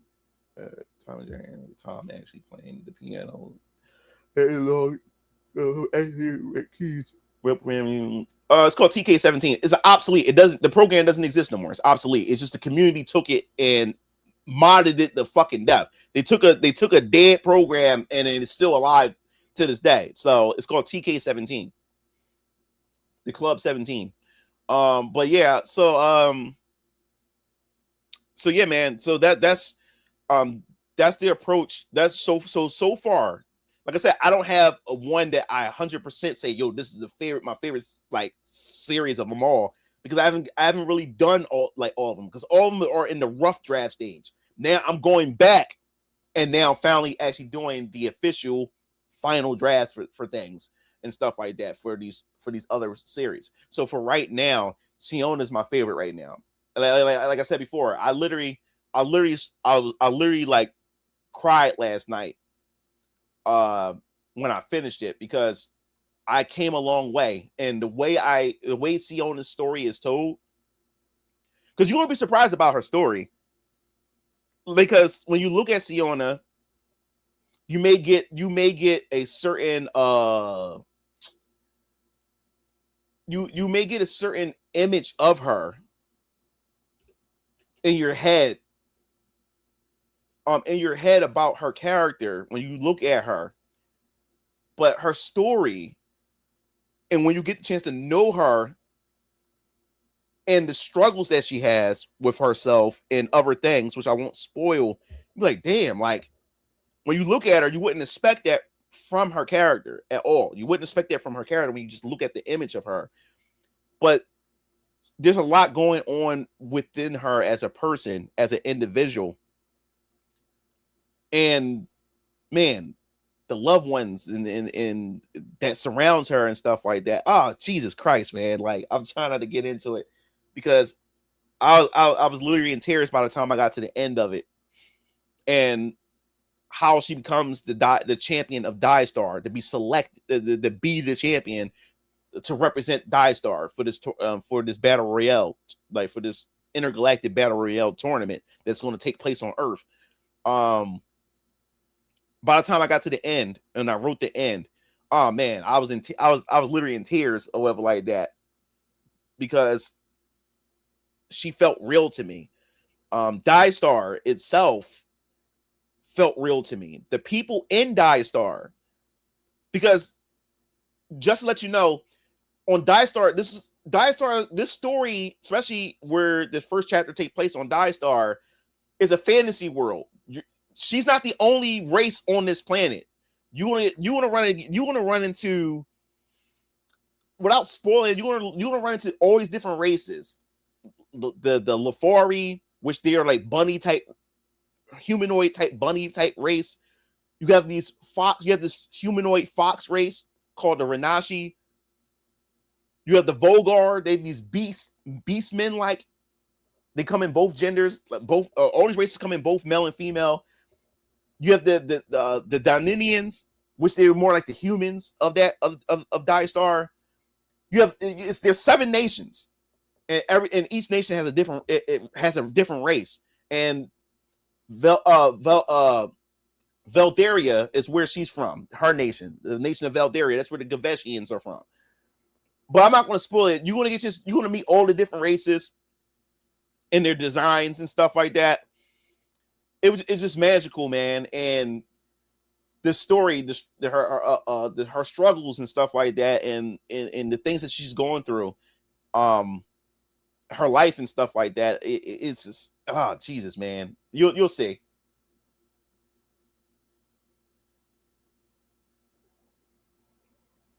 But let's just stick with it because it's easy it's easy.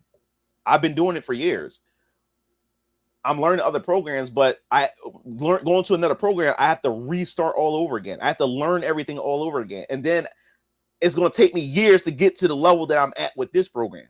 So I'm learning Blender, I'm learning different programs, but it's going to take me time to get to that level. I ain't going to get to that level overnight. So I'm not going to stop my money to try to learn something else. So what I have to do is I have to continue using the program that I have while trying to learn other things. But I can't learn other things because I'm working on Venus and Orion Comics.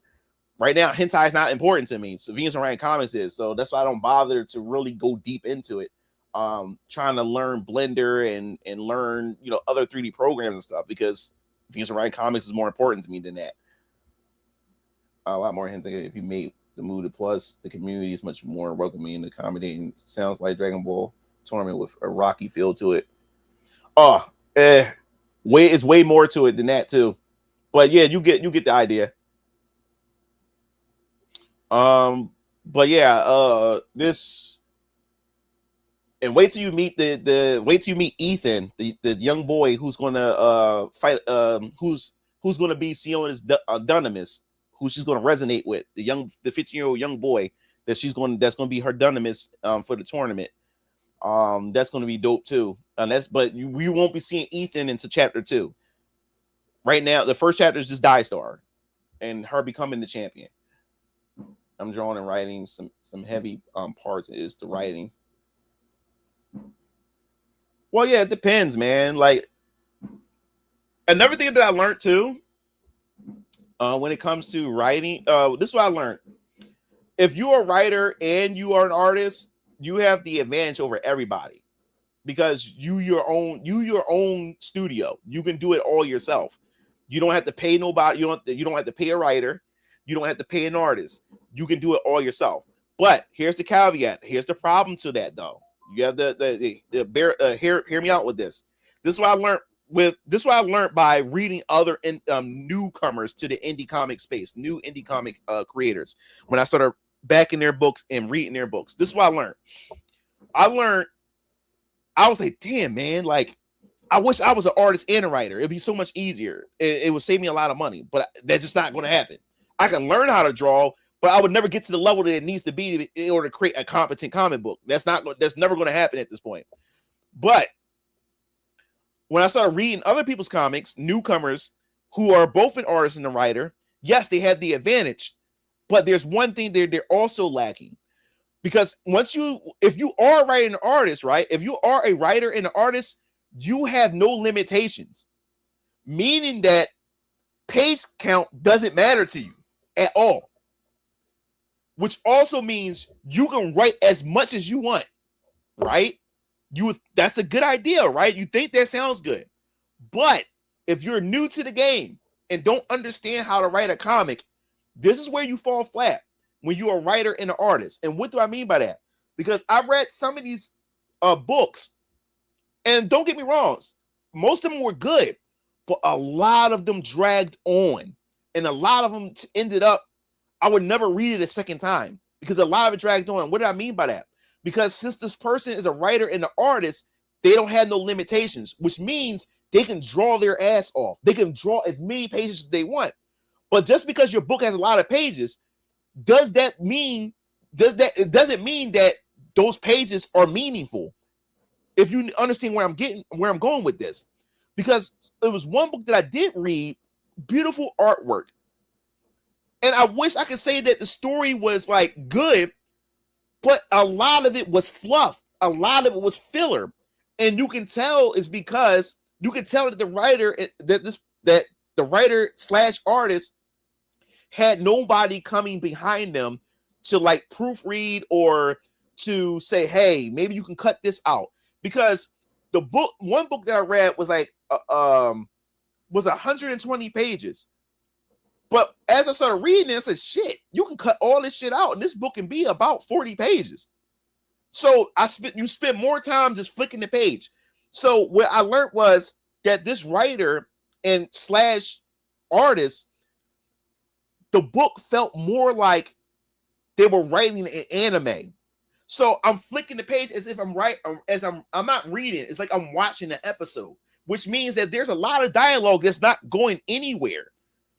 You're wasting a bunch of panels of dialogue that's not getting to the point. Because what I learned, since I am only a writer and I have to pay an artist for each page, I have to now think critically of what information matters each page. But if you are a writer and an artist, you're not going to think about that, especially if you're a newcomer. You're not going to think about that because now you have the ability to write as much as you want and draw as much as you want. So as I'm reading this person's book, I'm like, the artwork is good. The story is okay. It's only okay is because there's so much needless dialogue here. It's not, this dialogue is dragging on, but it's not really explaining anything. It's not going anywhere. You can cut all this out and you can. This book is not 120 pages. This book is actually 40 pages. It may, I would be, all right, I would even be more lenient and say it's 60 pages instead of 120 pages. It's 60 pages instead. And if you get rid of all that fluff, then you have a better story. It flows. This is what I'm talking about. But I wouldn't have known that if I didn't actually read from different creators, newcomers to the indie space. So I started reading. I said, damn, I never thought about this. I have Jessica always on my ass when it comes to my grammar, when it comes to bruh, this is too much information. This won't be able to fit on one page. I may have to go over to another. I may have to carry this over to another page so the story can flow and the anime and the art can breathe and stuff like that.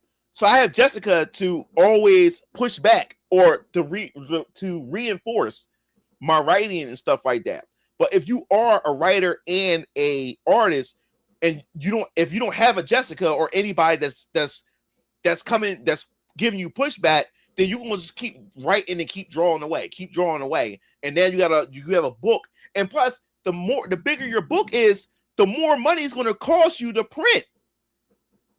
So when you do the campaign, your goal has to be higher to cover the cost, of printing a much thicker book. So now it's cost. So that's where the cost comes in for you as a writer and an artist, is when it comes to the printing stage, because now you have a thick book of fluff when you could have had a much smaller book with all the fluff cut out. So now the printing costs a bit less.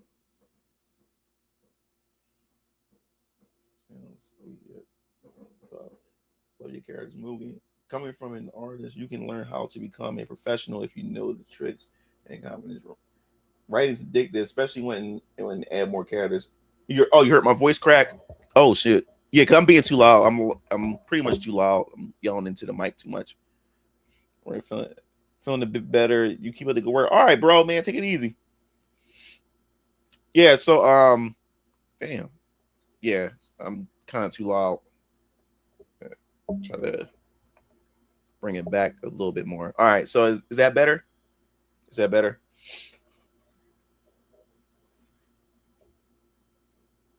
All right, right now. But yeah, so I learned that. I learned a lot. I truly did. I learned a lot by doing this. And yeah, man. It's I love writing. If writing is addictive, and you have to learn how to discipline yourself to say slow down, stop adding more characters, or stop adding more of this, adding more of that, because then you start creating fluff and start creating filler on stuff, and you start to break the flow of your story and everything. So you have to learn how to have discipline and take back. And not everything needs to have every idea. You got to sometimes reserve some ideas, and save it for something else. And that's what I learned to do. Are there any character archetypes, like tropes, that you find unappealing? Or are there any underused character types in your opinion? That's a good question. I never thought about that.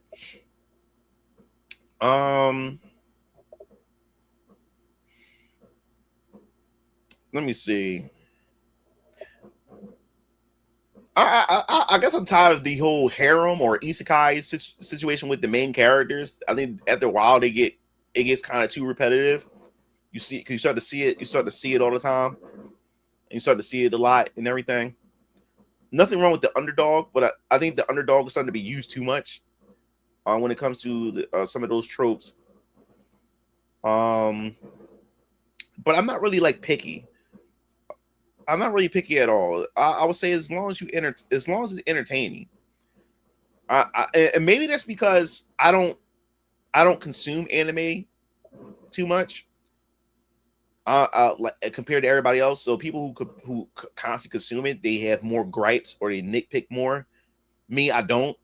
I just entertain me and stuff. I don't really watch most of it, a lot of it, because I'm doing Venus and Orion comics. Like I spend more time doing this than I actually sit down.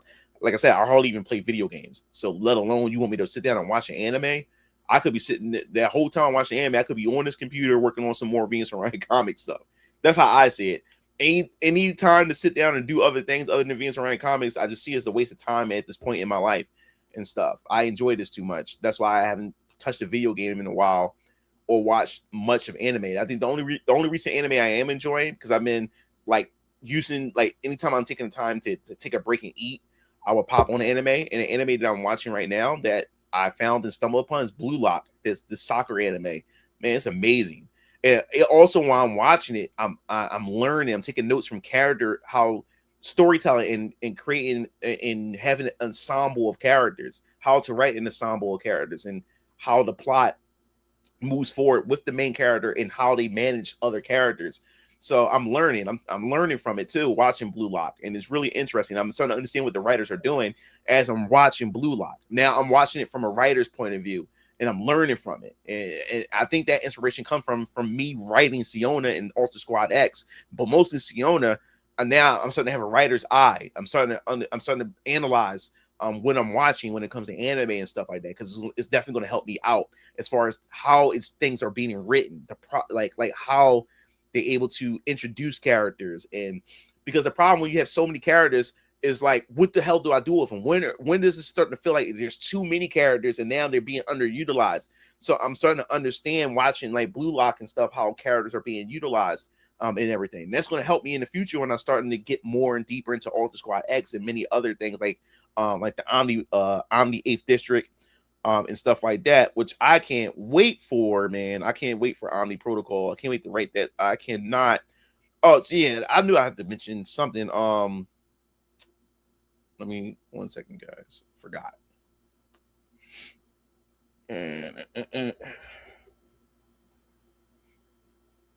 Yeah, I can't wait. I can't wait to do this series, bro. I really can't. That was crazy. Oh, yeah.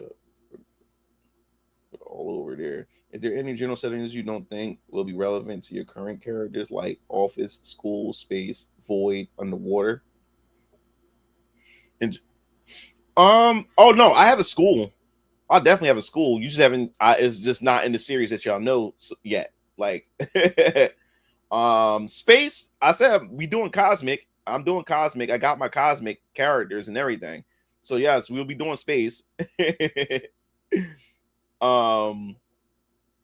But yeah, I do have a school. I do have school. I do have space. A void. I think if it may be equivalent to another series that I have in the works. If void is what I'm thinking it is. But yeah, I can't wait for the 8th Omni District, the Omni Protocol, man. This is a series that I'm looking forward to now that I know I have a Japanese audience that's dying to see this too. I'm definitely going to get on this. So as far as what I'm doing right now, as far as the script writing, as I told you before, I'm learning more and more as a writer. And what I love is as I'm building the universe is improving everything else. That's why I said what works for others may not work for you. And that's what I'm learning. People they're telling me do not do this whole universe thing. I have to, because as I'm doing the universe and I'm working on these other series, it's also improving my writing, it's also going to improve my other series as I continue to release them and stuff like that. So that's why I'm going to continue to do what I'm doing. And, I'll take some advice, but I'm not going to just take it full on, because what works for them doesn't necessarily mean it's going to work for me. You know what I'm saying? So yeah. So what's going on is that I already finished the script for Alter Squad X Chapter 1. I already finished the script for Die Star Champion Siona. Now, the thing is, you would think Neo Suit Johnny would be next, but I decided against Neo Suit Johnny. It's not going to be the next chapter or series that I'm working on, to build for that chapter.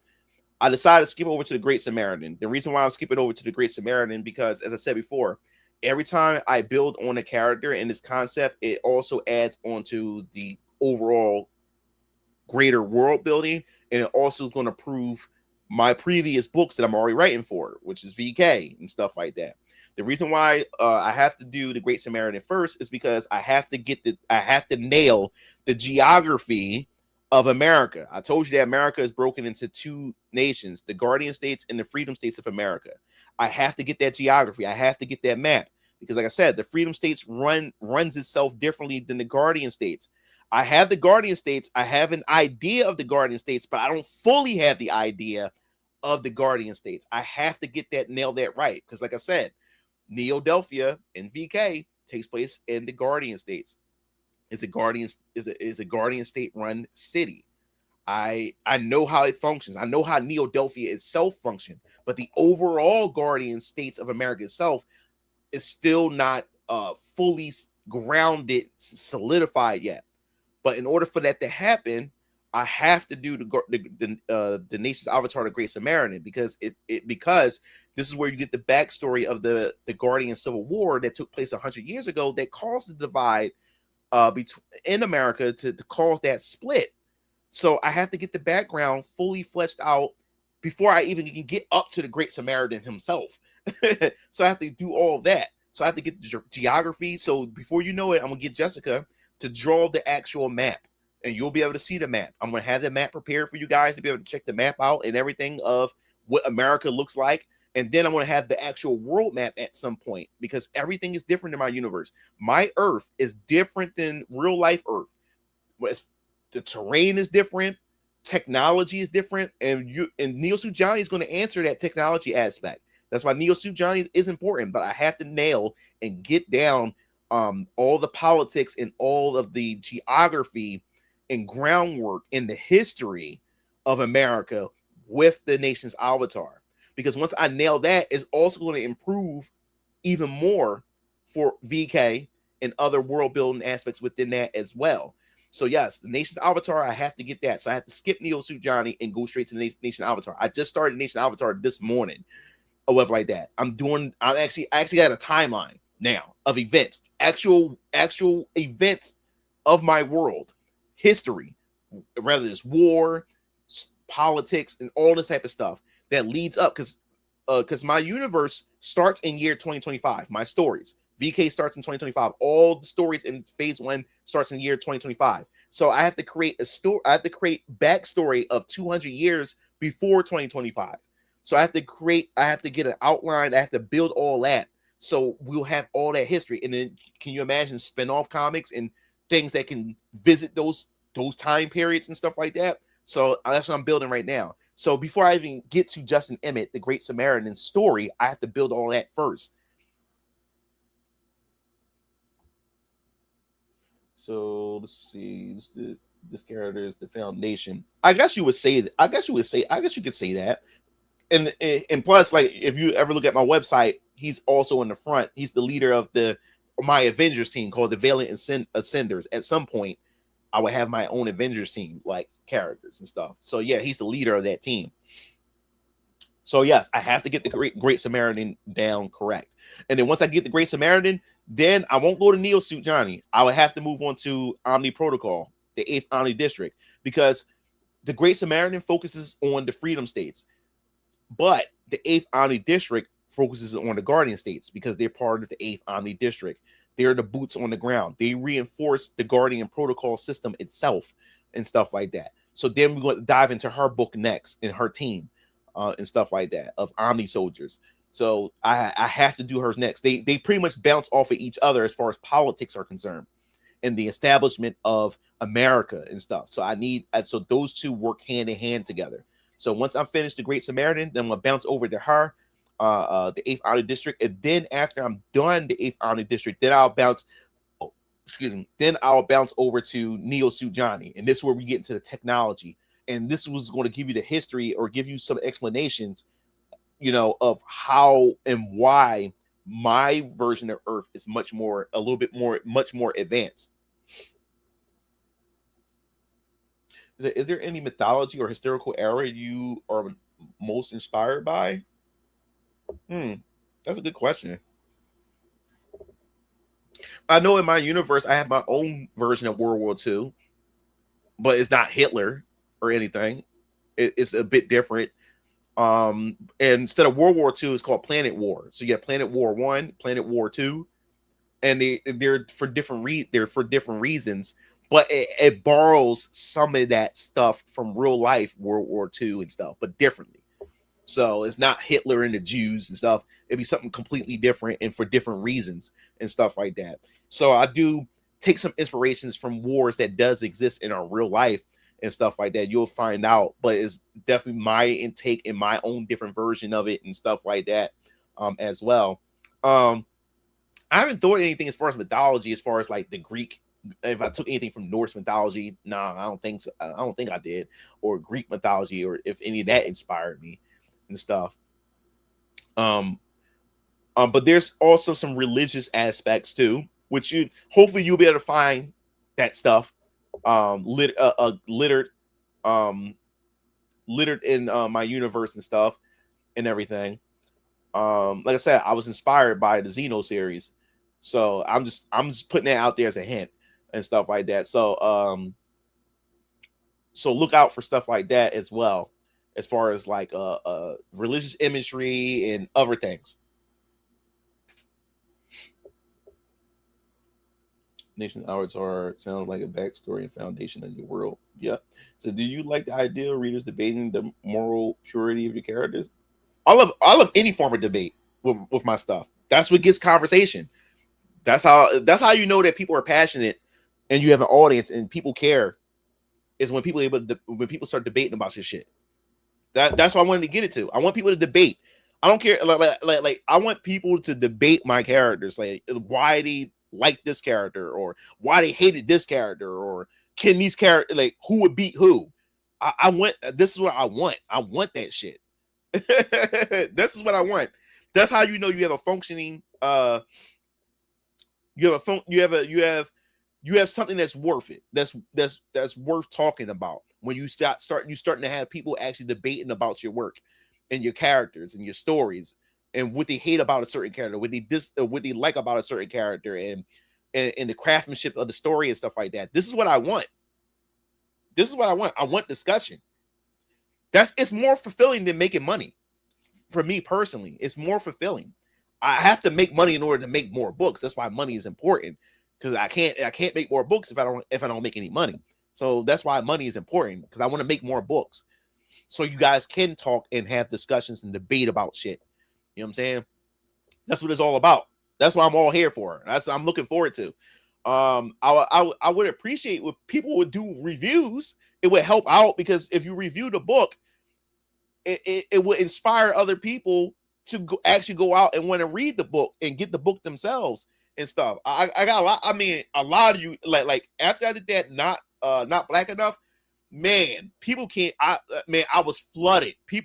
I had sold out of my first inventory of chapter 1 of VK or whatever, and then I had to go into my convention stash because I didn't do no conventions this year. I sold more books this year than the conventions I was going to. It was just too much money I was spending at conventions just to barely break even to get my money back from my table and stuff like that. It just wasn't worth it. I made more home sitting in my house and just boxing the books up and shipping it out at the post office, or having the post office come pick up the shipments of books and stuff. And it's good. That's why digital is also good, is because if people want to avoid shipping, or if people are overseas and want to avoid shipping, they can just go get it digital. So people, every day somebody's buying digital and stuff like that. That's what I like about it. Even though the physical starts slowing down after the viral moment and stuff like that, people are still buying physical, but they're not buying it in the mass during that viral moment that I have. So you're going to have, when it comes to comics, you're going to have your highs, and you're going to have your slow down periods. So right now, as far as the physical is starting to slow down, but every day somebody's buying a digital, and that's what I want. At least somebody's buying the book. But despite that, I want people to still give their opinions and give me a review. That's how I also improve as a writer. That's how I know what people want, what people like, and stuff like that. So if you have bought the book too, man, I will appreciate, or you can leave you can email me at VensOrionComics at gmail.com your review, or go on my Twitter and leave a review, and tag me in your review. Whatever it is, if you got it, I'm on Instagram as well, VensOrionComics and stuff. Yeah, I appreciate it. How old does your school take the students? I hope not. It's not fully on X-Men where it's basically adults. Like, well, it's kids in there. Like the young boy. How can I put it? There's different academies. It's not just one academy. It's academies all over the place, and you get the aberrants get accreditations to filter into society. You have some aberrants who goes into, because once they become an aberrant, they pretty much lose their citizenship in a sense. They can't function in society anymore. They're not considered human in a sense. So they have to re-earn that and stuff like that. So in order to avoid the aberrant registration system, they can go into these academies, and these academies have these different accreditations, and depending on what field or they get accreditations for, a lot of them go into specific fields in order to function in society. So yes, there are adults and there are also young aberrants and teenagers and stuff on these different campuses. But once they get their accreditation and stuff, they can live their life or whatever like that. But when it comes to the cast of Alter Squad X, Daniel Murphy and all of them, what you call them? Oh no, that's a spoiler. I can't talk about that. No, that's a spoiler. But they live on the campus or whatever like that. They already, like, Daniel Murphy, he graduated already. He graduated, he got his accreditation and stuff like that. But as I said before, Daniel Murphy was trained to be the leader, or not the leader, but trained to be part of the Alter Squad X initiative. But Dr. Crawford, he canceled the initiative. He canceled the whole thing. He canceled the whole thing because there was a team before him, before Alter Squad X. They died, and he didn't want that to ever happen again. So he closed that out. But he selected certain individuals, which was Photonic, which was Cerebra, Adaptima, Channel Red, and Rampant. And he decided to just scrap the whole thing. But something's going to happen. You got to reach chapter 1, which forces the initiative to go through, and Alter Squad X is needed. So I won't spoil that. So you're black in the videos. How I discover you. You touched on a major subject, and it's inspiring seeing a black comic creator that doesn't lean into blackness as a crutch, and the story is awesome. Yeah, like, I don't mind if you want to tell a black story, tell a black story. I don't care. You know what I'm saying? But you shouldn't force me to want to create a story just to validate your existence. Like, I finally have the opportunity to be able to create the stories I want, and then now I had the opportunity, and now you're telling me that no, you should be creating this. No, I'm not letting you do that to me, and that's how I am in life. I'm not going to allow anybody. I don't care what color you are. You're not going to tell me what I'm going to do and what I should be doing. You're not going to do that to me. I'm not allowing you to do that to me. My job is not here to validate your existence. I decided to get up and create my own shit. If you want just predominantly black stories and stuff, fine, go ahead. There's nothing wrong with that or whatever like that. But you're not going to force me into this whole thing of I better do it or it should be this certain way. No, you're not doing that to me. Take that shit somewhere else. There's other people that gives you what they want. Why are you going to try to force me into doing that and stuff? I create the stories that I want. I have black characters, white characters, I got biracial characters, I got all kinds of characters. And when I create a character, I don't think about the character. Like I said, my characters are a blank canvas. The color comes last. And then most of the time when I think of a color, it's like a toss-up. I don't think, oh, this character should be black. It's just a toss-up most of the time when it comes to the characters and stuff like that.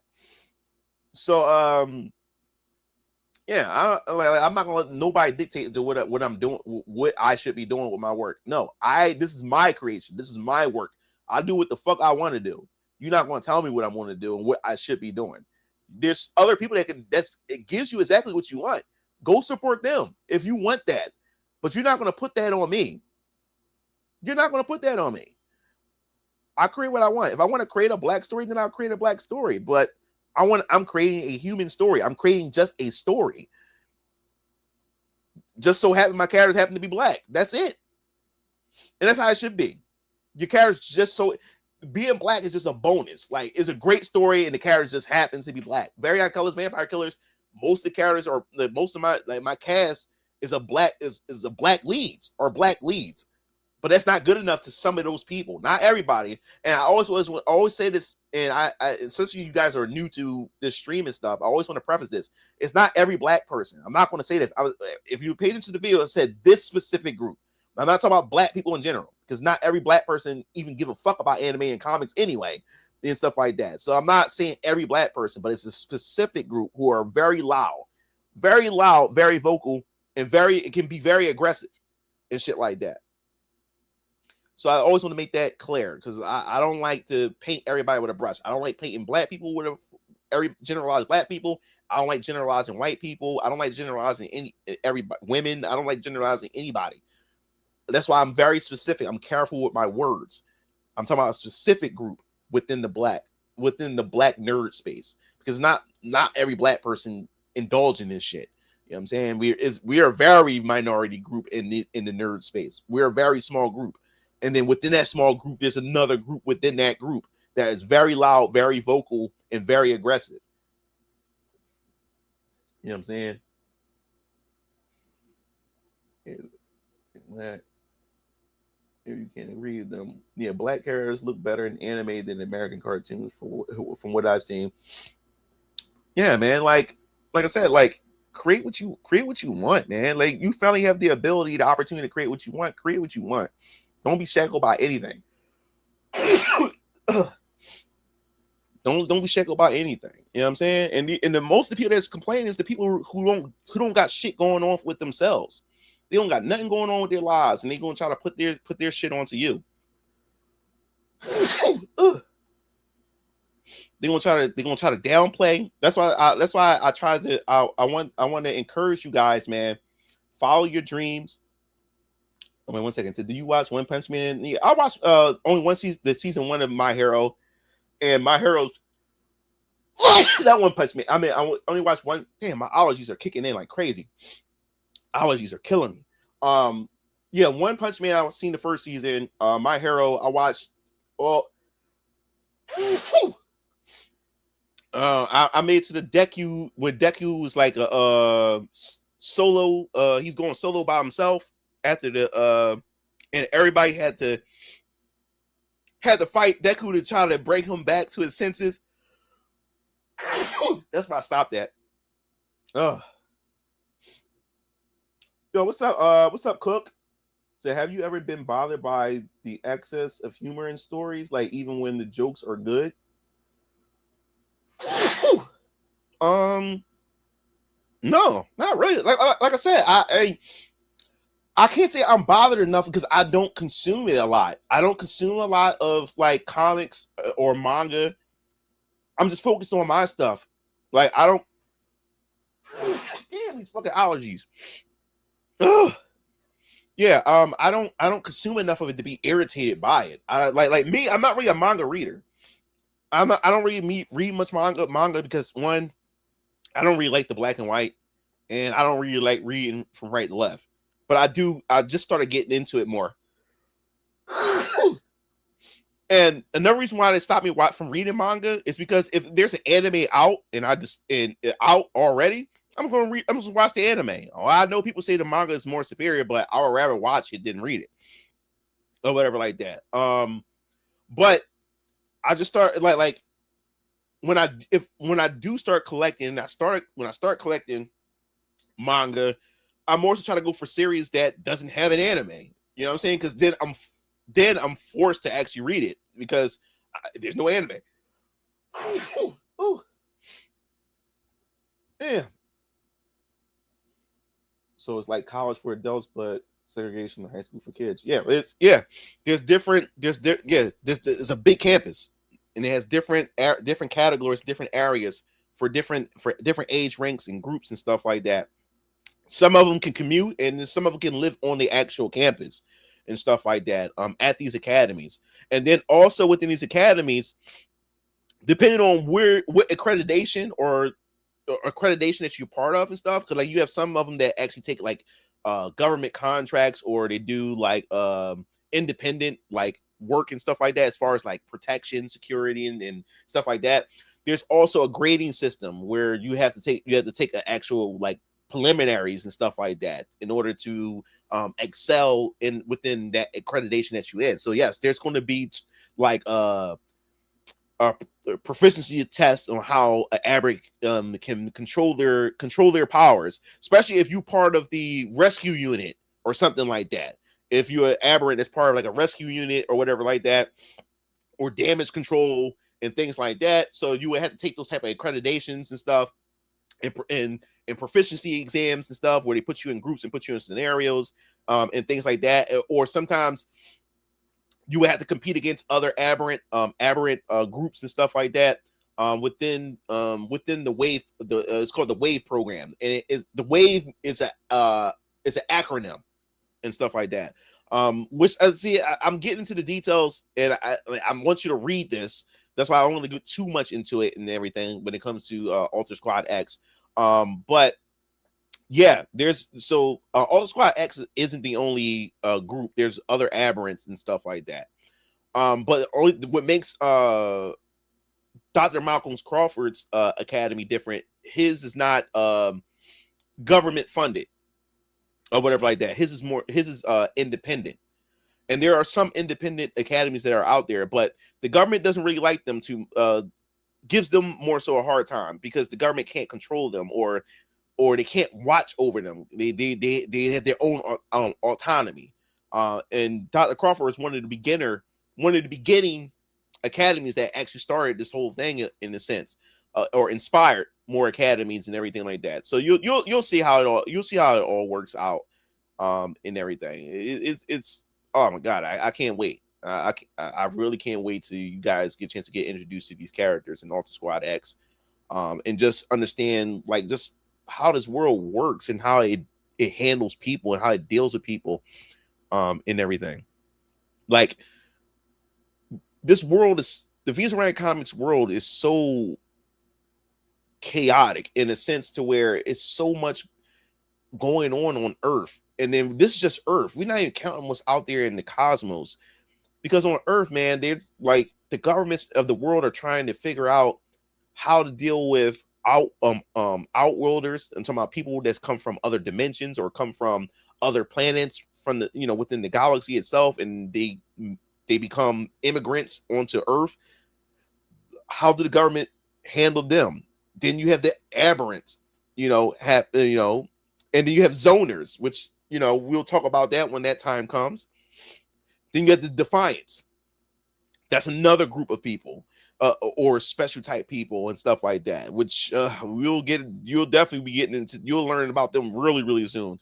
And then you also have the Centauri. The Centauri is pretty much metahumans from our universe. But then the Centauri breaks down into different classes based on how they got their powers.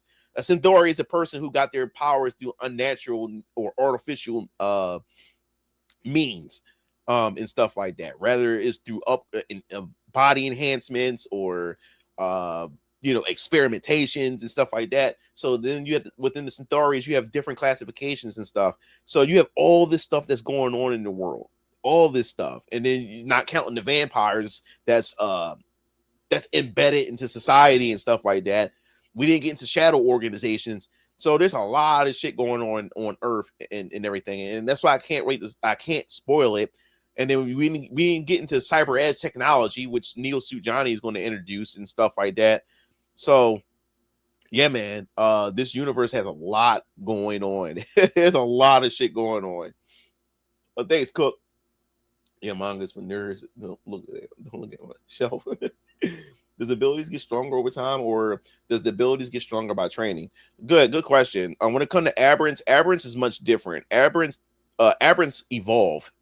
As I said, aberrants aren't like mutants in X-Men. X-Men is a DNA mutation. Aberrants are much different. It's a wave signal alteration that's happening. And as I said before, I don't want to spoil it because I don't want to get into the nitty-gritty, but you can look at my power scaling video that gets a little bit into the wave mechanics. But as I said before, in my universe, every living individual has a wave essence. But within the wave essence, you also have something called a wave signal. A wave signal connects to the universal conscious frequency in which we vibrate and exist on this physical plane. Your wave signal is what makes up you. Your wave signal is why you are able to actually physically exist on this plane. So when a person dies, what the wave signal does is it communicates to the frequency conduit, which you'll find out in the adrenaline, the frequency speedster adrenaline. The frequency conduit makes up the 8 frequency strands that make up the frequency of the conscious frequency of the universe itself. So the wave essence or the wave signal that your wave essence has The signal communicates with the frequency. The frequency allows it has the vibrational, nodes that allow you to manifest in this reality. When a person dies, that signal communicates to the frequency, which leads the wave essence, your soul, back to the source. The source recycles and recycles life back over again and stuff like that and everything. So now, what happens if a person's wave signal gets altered or gets corrupted in a sense? What happens then? So, to not spoil anything and how this happened, aberrants are the cause of a alteration in the individual's wave signal. Something somehow alters or affects a person's wave signal. And once it gets fizzled or corrupted, it's like having a corrupted hard drive or something like that. Once it gets corrupted, it's never the same again. But that corruption also changes the entire individual. It changes their wave essence, and it changes their wave essence. Their body vibrates much differently now, or whatever like that. It's like it's on a different frequency channel itself, or whatever like that. So this would cause this their behavior and their wave essence, their wave force. Now they have powers, and some go through an actual physical change because their wave essence was affected and stuff. So they're not like mutants where there's a genetic mutation and stuff and everything. This is more on a spiritual consciousness type of alteration in a sense. All right, Jetta. Bro, remember you mentioned Cindaris, man? That's part of what I wanted to talk to you about. I'm curious how many things in my decade-old passion project are aching for Phoenix Orion comics. He said, I'll be both happy and tight as fuck if you beat me to all of them. But I'll let you know in the DMs if not here. Okay, cool. Best thing about world building is making a magic system. Well, everything is tied to my wave. That's the thing about Venus Orion comics. I wouldn't say that there's magic in my universe because everything is tied to the wave source or your wave essence. But every race or every species tap into it or know how to utilize their wave flow or utilize their wave essence in a unique way where it seems like it's magic, but it's not magic. So, like I said, you in Very Young Colors Vampire Killers, you're going to learn the surface levels of this stuff, of the wave force and wave pressure and stuff like that. But you're going to be introduced to critical arts and cognitive arts. But there's so many different arts that exist in my universe. But that's also based on how these individuals are able to harness and utilize their wave essence to create these different types of arts that can do different things than what a critical art and a cognitive art can do. So there's so much. You have spiritual arts, as I said before, which the members of the Church of Elohim utilizes. And mostly only they can utilize that and stuff. And you'll find out how that works. But it's all tied to this one system, which is the wave force mechanics and stuff like that. Dope. So you're black enough. You said loud. What Black creative nerds really wanted to say, it was raw and passionate, and many silently appreciated you putting in yourself. Yeah, I'm always been I've always been a very outspoken person. Like I'm never afraid to say what's on my mind. I don't care who's going to get upset. I don't care who. Like if you want to approach me. I don't give a fuck. I'm going to say what I'm going to say. You're not going to silence me. That's just how I am. That's how I was raised by my mom and dad. Sometimes they can get you in trouble for being too real, but I would rather be myself than to sell out. You know what I'm saying? And I'd rather be true to myself. I'm not trying to appease to anybody. You either fuck with me or you don't. That's just how I am. And that's why my circle of people I have a small circle. I cut a lot of people out of my life. And that's why Venus Orion Comics exists, because I had to cut all that baggage, even down to my baby mom. I had to cut everybody because those people were holding me down. They were my enemy in everything. That's why I don't trust many people. And I only trust myself and my inner family that I have here in this house. That's the only people I trust. I don't trust a lot of people. And if I call you my friend, then that means a lot. if I can call you my friend or whatever like that. You know what I'm saying? Because I don't call everybody my friend. You can't just throw that word around like loosely like that. You know what I'm saying? You have your associates and people you just fuck with. You know, I'm cool with them and stuff, but are they my friend? Like actually my friend and stuff like that. So that's just how that is with me. But yeah, I'm not afraid to say what's on my mind. And I'm still, it still blows my mind where I've been like that with the Mugen Lore channel. That's where I gained like prominence from, was my Mugen Lore channel. How I blew up as Mugen. I challenged this one elite Mugen community that everybody was afraid to speak against. And I didn't give a fuck who they was. I spoke my mind about it, and people gravitated towards it because I said things that people wanted to say but were too afraid. Like, how dare I would never let somebody over the internet that's not in front of me bully me. You're on the other side of the screen. I would never let somebody bully me from the internet. No way. That would never happen. Because in real life, you wouldn't even step to my face in real life to do that shit to me. You know what I'm saying? So that's how I am. So then with the Mugen, then when the culture war stuff came in, I spoke my mind, like how Western studios depict women and how Eastern studios depict women, and how Eastern studios handle the depiction of women much better than Western developers. And that blew up. It gained the attention of Asmongold and many other people and stuff like that within the space. And it gave me a name. And next, before you know it, I'm getting invited to podcasts. And then I jumped up to 25K subscribers. And then now I'm getting like offers from companies to like promotional codes for games. I'm reviewing products and stuff now and stuff. All because I spoke my mind. I don't give a shit. You know what I'm saying? You on the other side of the screen. You ain't, what the fuck you want to do?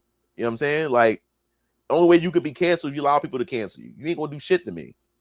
Because all the shit that you say over the internet, you would not dare to say that shit in real life. And don't get this hair fucked up. That's why a lot of people fuck up. People think I got this long hair that I'm just some dude that's just like a bitch that's just gonna sit there and let you disrespect me.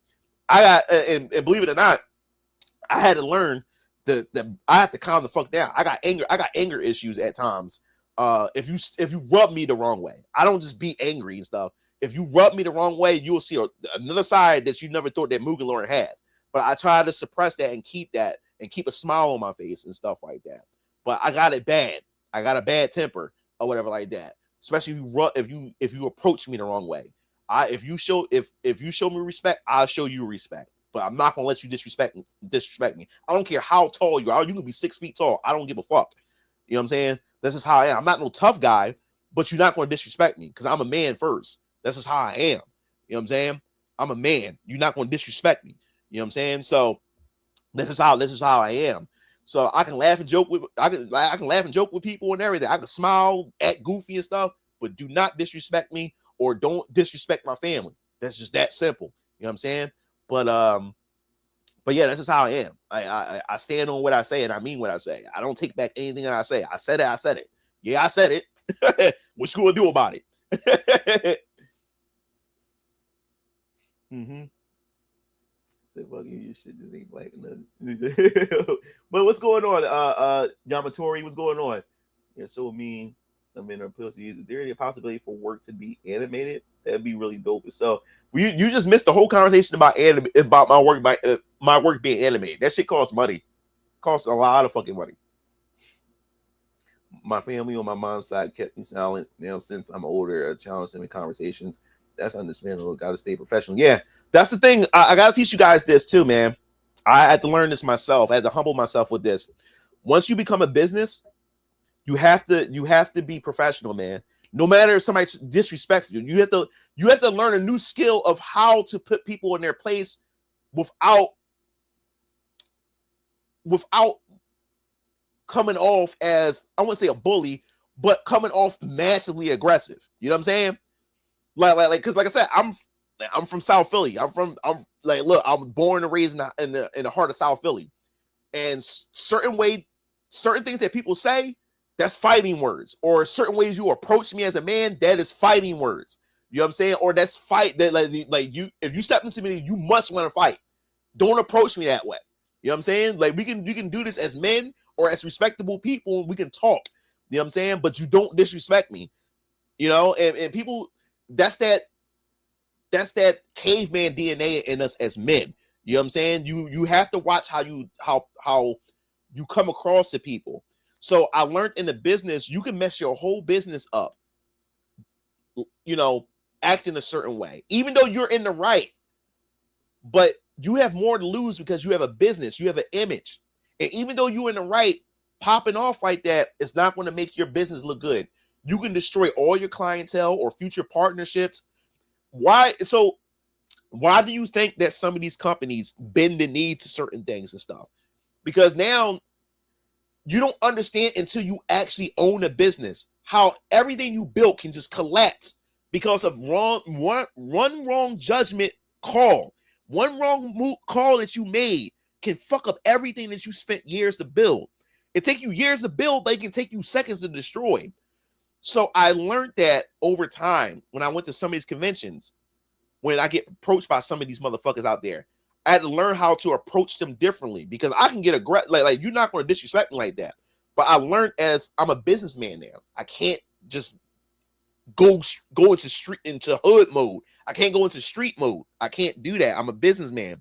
You can't do that. So when you even if you a person who come from the streets and you know how to handle yourself well, you have to learn how to tame that once you get into that professional environment. And then not to pull the race card, but as a black man, you're already seen as intimidating as a black man. So the moment you start acting a certain way, you're reinforcing a stereotype that the world and society already view you as anyway. You know what I'm saying? So as a black man or as a black person, you have to be more careful. You have to be more careful of how you approach a certain situation. And people can say that's not, people can try to dismiss that all they want. Trust me, I've seen it before. I experienced it before. I talked about it like was a year ago when I got kicked out of Brooklyn Comic Con, and we were in the right. But the moment that white girl started crying and complaining, because like I said, if you guys don't know, we was at a Liberty Comic Con, and man, we was making money. Me and my brothers was making money, dog. We had our custom t-shirt business, and I didn't release my comic. Didn't release yet. This was in like in 2024. Actually, it was in 2024. The comic didn't release yet. It was near being released, but it was around 2024, and we was making so much money, man. We were so proud, so happy, and stuff like that. And it was also opportunities that I also missed because we had also met not Funimation. It was this anime company. One of their sponsors were there, and they loved the shirts that we made or whatever like that.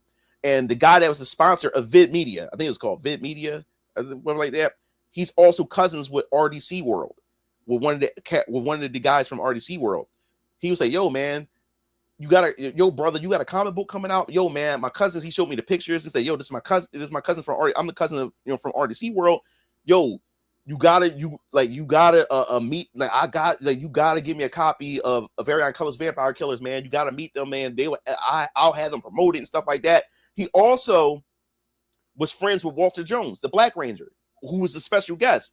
He was going to introduce me to Walter Jones to chill with him, interview him, and all kinds of stuff. On the Sunday of that weekend of the con, and I fucked it all up because of my attitude. And I was in the right because what happened was we had a table that had another vendor next to us. So it was this white couple that was next to us and stuff. Now the dude was chill. He was a simp, but the dude was chill. He didn't say nothing, he would laugh with us and stuff. But we had all these other white vendors that was near us or whatever like that. They had and they all talked with us like we were all chill and stuff like that, right? So then we had this Japanese chick who was the security of the con, right? So my brother and I, we had an extra table, so we had our own section because we didn't know they was providing a table for us. So when we got there, they already had a table provided for us. So we had our table that we bought with us, which was an extra table. So we used our table within our space because he gives the tape with a perimeter and stuff. So we had an extra table, so we was able to put more stuff. And man, we cleaned up there. Like the vendors in our area, they was not making money. The only way they was making money after people come to our table, they would just float over to their table. They was making money because of us, right? So that was the Friday. Friday we cleaned up, did good. Saturday comes. That's when I meet the guy from Vid Media. Talked about, like, Sunday, when you come back Sunday, I'm gonna bring Walter Jones over and all this other type of stuff. I'm gonna hook you up, this, that, and third. So what happened was when Saturday comes, we had a good run. Everything is fine and stuff like that. So now it's Sunday, the final day. So we sitting down, we getting everything together, and the white dude that was next to us, who had his vendor, they were selling stickers and some shit like that. He's sitting there. So next thing you know, this white bitch come in.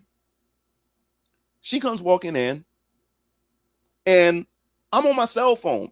I'm texting, I'm tweeting about, the success on, what we done.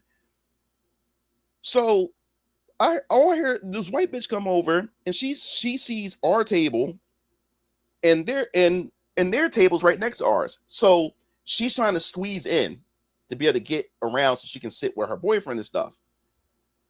So she says to her boyfriend, like, why the fuck do they have an extra table?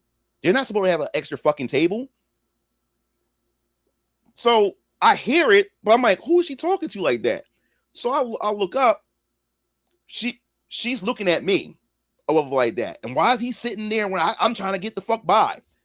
So I'm looking at her. I said, I know she ain't talking to me, but I said, I'm not going to say it. Maybe she's talking about somebody else, but she looks me dead in my face, right?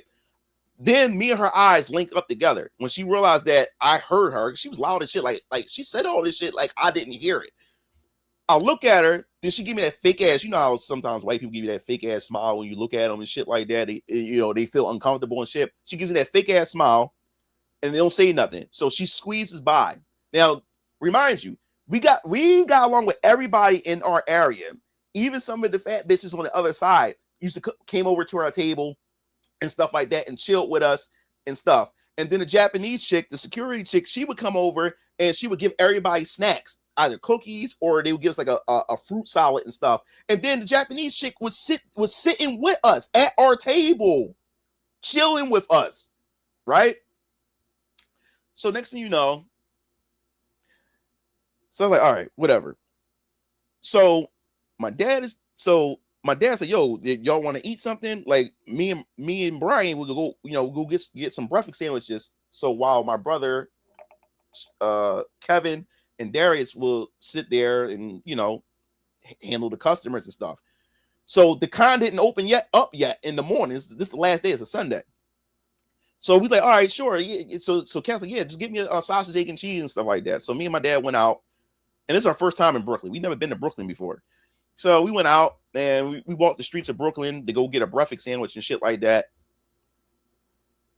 So as we coming back, I hear my brother's voice. He sounds bothered. Because he's raising his voice. He said, why are you fucking talking to us like that? He said, I didn't there's no need to be fucking rude or disrespectful and shit. And I hear that white bitch. She's arguing with my brother. Call my brother all kinds of pussies and all this other type of stuff like that. This, that, and third. You're not supposed to have an extra table. She's bitching about a table. She's bitching about an extra table that we have. That's what she's bitching about. Because they don't have an extra table. She's bitching over an extra table that we have on our side. So I hear my brother from outside. And I hear my brother's voice is high strung. I know what my brother sound like. So I run in and I knew it was that bitch because she was just disrespectful as hell. So I walk over and say, yo, what's the problem? First of all, I ain't talking to you. I'm like, bitch, who the fuck is you talking to? I'm getting smart with her because I'm hoping her boyfriend get up and say something. But the whole time his bitch ass was sitting there. White boy was just sitting there, allowing her to talk shit. He wanted none of that smoke. He sat there and allowed his girlfriend to yap at the mouth at us. He didn't put her in her place. He didn't tell her to chill the fuck out. Yeah, it was some Karen shit. It was some fucking Karen shit. She was on Karen mode. So I'm like, and this is the thing that pissed me off. Everybody is sitting there watching this transpire. No one is coming in to try to calm down the situation and stuff like that.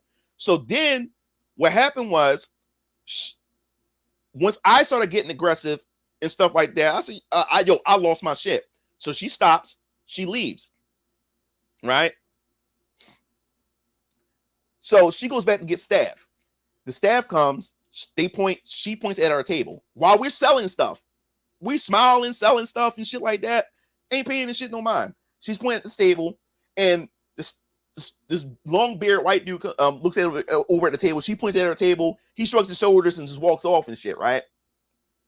So she is frustrated because he didn't do nothing about it. So then she goes over and get the Japanese chick.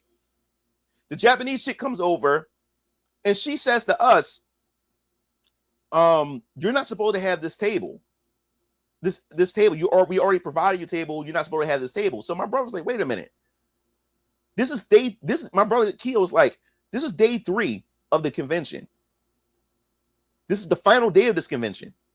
You've been coming to this table for the past 3 days, and you knew we had this table, and you said nothing. And you're the staff of this convention. If you knew he wasn't allowed to have this table, then why you didn't tell us anything of this? So now she's sitting there. The Japanese chick is sitting there. The white bitch that's with her and shit like that. She's looking at her, looking like, go ahead, like, go ahead, do something. You know what I'm saying? So she said, well, the reason why you're not supposed to have this table is because you have this tape here, and if it sits out, people can trip over and stuff. He's like, my brother Keo said, come on, man. You know, no one was doing any of that. Or it's our table's beyond the tape, and we haven't been bothering nobody. No one had no issues and stuff. Like, why are you doing this? If this was an issue, you should have corrected me since day one. You sat here at our table, you laughed and joked with us, and knowing that we had this table, and now you're telling me we're not supposed to have this table here. What are we doing here? So the Japanese chick started stuttering and stuff like that, and then she walks off. Right? So now we're cool for a second. Next thing you know, she comes back and she starts coming back, cussing us the fuck out again. You're not supposed to have that fucking table and stuff like that. I said, listen, you fat bitch. Next thing, everybody eyes perked up and shit like that. Next thing you know, this dude comes over. This black dude comes over. He has this tight muscle shirt on. He comes over. First of all, we ain't having none of that. This, that, and the other, this, that, and the third. So me not knowing what's going on, who this dude is, all I just see some black dude come over with the shirt, and he came over aggressive. Like I said, I'm from South Philly. If a man come over here on some aggressive shit, you're trying to challenge me. So he comes over all husky and shit, right? So when he comes over while I'm arguing with the bitch, he comes over, first of all, we ain't having none of that. I'm like, I said to him, who the fuck is you? So he doesn't say nothing for a second. I go back, I'm arguing with the bitch again. Her boyfriend finally gets up. I said, well, you want to do something? He still didn't say anything, right? And the black boy said, I'm going to say it again. We ain't having none of that. It's Sunday, this and never. I said, and then I said to him, I'll allow you now. My brothers and them all was there. And I said, no. I'm going to say it again. Nigga, who the fuck is you? Well, I didn't know he's the owner of the convention.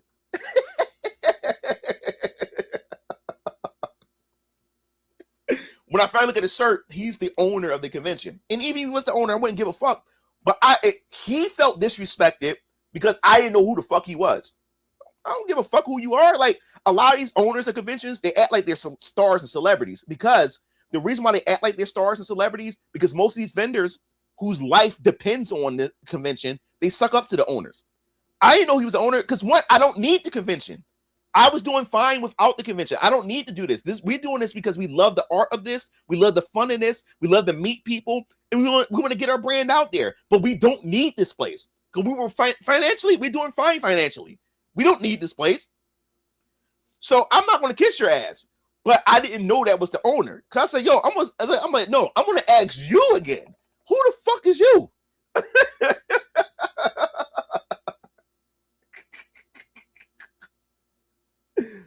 He said, hey, watch it with the word probably about. So no, I'm being honest. I'm just telling you, I'm being honest here. So he he felt disrespected because I didn't know him. I crushed his ego. Yeah. Yeah, exactly. He could just say he was the owner and this, that, and that. He came over aggressive. He came over here to rescue that white woman. That's what he did. So he comes over, and after I said what I said, and I'm like, okay, my brother's trying to tell me to calm down. And then when he saw my dad show up, then he definitely calmed down, the owner. When he saw my dad walk up.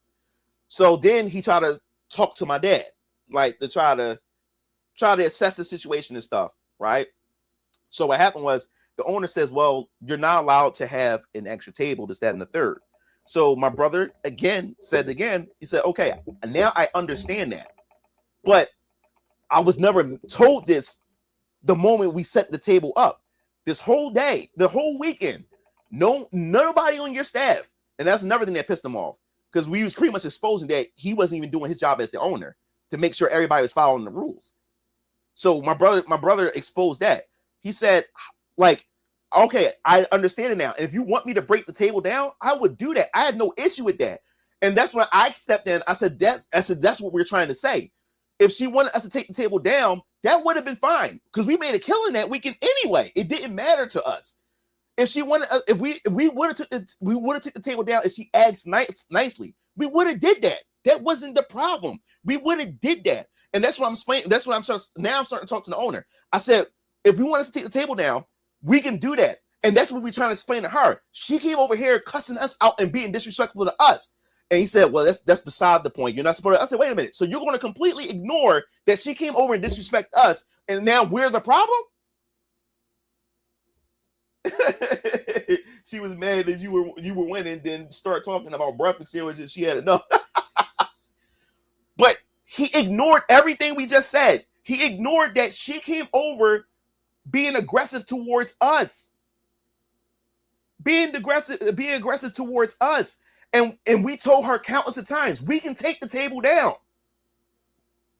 Because we're all trying to get along here. We would have took, because the thing was, we were selling out of shit anyway.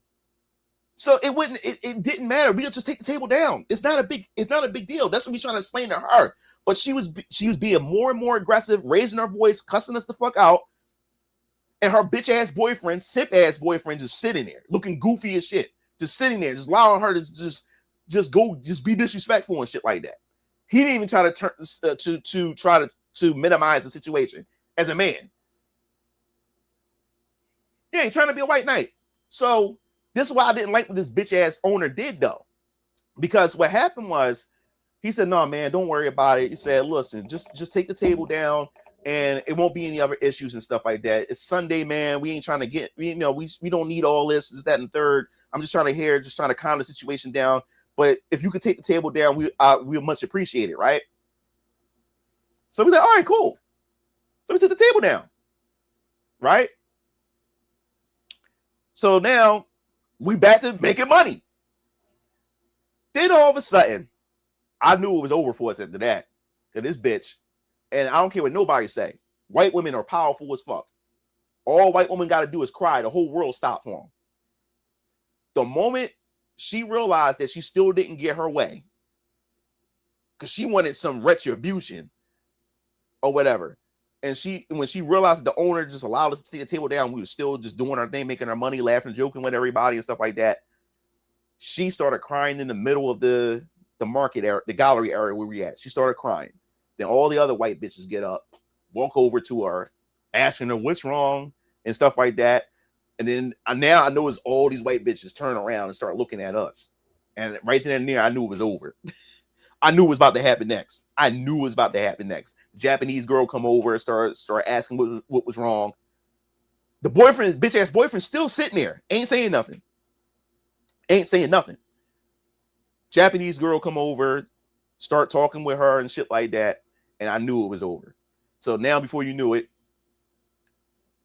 while we're selling stuff, we see like it's 10 niggas deep. It's 10 niggas deep with one dyke in the crowd with black shirts on with that security on it. And the owner in the front walking with him. He walks over to us and he's saying that He said, sorry, like this is where it ends. He said, this is where it ends with y'all. He said, y'all want to pack up and leave. I was like, yo, dog. I was like, yo, dog. Oh no, you're right. But if it was a black woman that's crying, they wouldn't have this shit. They wouldn't have this shit. It's called white tears, man. If a black woman was crying at that convention, they wouldn't have kicked us out. Black women don't have that much power and influence like that. Yes, women in general, but in a situation like this, no one wouldn't have this shit. Trust me, I've seen it happen. Like black women don't have that push like that. When a white woman cry, the world stops. Not black. Look at the Me Too movement. Look at the Me Too movement. The Me Too movement. Who was it? It was mostly white women. You'll never see a black woman get in those circles. You'll never see black women. Black women never make it far. And look at Gamergate. Gamergate was all centered around a white woman. Because a black woman would never be able to get in those circles to be able to pull that shit off. They stop her at the door. No, she wasn't pretty. She was a fat bitch. Just like Gamergate. Just like Gamergate. Zoe Quinn. She was a below basic bitch, but turned the whole industry upside down because she's a white woman. White women got power, like they did. White women tears stop the world. It stops the world. And it's not a race card thing. It's not anything. It's the fucking truth. And if you say that's not true, you're denying it. You're delusional. But yeah, she started crying and shit like that. And then they got 10 security guards came over. And my dad said, you're not going to touch my sons. And security officers like, yo, bro, like we don't mean no disrespect. He said, listen, man, it's a bunch of fucking weirdos in here. He said, I already know what the deal is. But he's our boss and stuff like that. And we're not going to even escort you. And stuff. He said, it's fucked up and stuff. He said, we watched it or whatever like that. So yeah, we had to pack our stuff up. And then he said he's going to refund our money. He didn't refund our money. My brother's money. Yeah, security knew the deal. They was like when they walked over and stuff. So that's when I knew the rules. Thing became a new white girl. She was better, yeah. And then this is the thing that made me mad. She stopped crying. She had a smirk on her face when we left. I was so I wanted to put my palms around her neck. That's how she won. And I learned my lesson. Don't ever allow a person to get in your to control you emotionally. I got caught up in my emotion. I got caught up in my anger because I saw my brother high. I saw my younger brother high strung. You know what I'm saying? And the more and more I saw my brother trying to be nice to her, the more and more aggressive she got. And then I'm hoping if I disrespect her, I'm hoping her boyfriend do something. Because if her boyfriend step up and be tough, then I could take it out on her boyfriend. Because I'm not going to touch her. I want to fuck up her boyfriend if she decides to get tough. But he was a bitch. He wouldn't do anything. He said because do you want to crash out after that? So I learned my lesson, and it made my brothers look bad. I felt bad as an older brother. I was in the car and I felt so bad because I stopped my brothers no money because I didn't. Because my brothers kept trying to tell me calm down. He said, "Bro, calm down, because you like they're going to put this on us because everybody else that was there that we was conversating with, being friendly with, they was looking at us like we were the monsters when they knew that this bitch and they seen that this bitch was the aggressive one. But everybody turned on us everybody turned on us in that area, in that gallery area." He said, my little brother said, "Bro, you act like a nigga right now. Like we don't need this right now." And I thought about it. I was like, shit, I got so caught up in it, and they were right. And I messed their money up. You know what I'm saying? I messed their money up. And if we did, it could have been worse. I could have messed their image up as a business. You get what I'm saying? And I had to learn that lesson was because Venus Orion Comics didn't launch until the next year. Imagine if I would have did that as Venus Orion Comics. You know what I'm saying? That would have fucked everything up for me. So I had to learn that right then and there. I had to learn that. and never to do that again.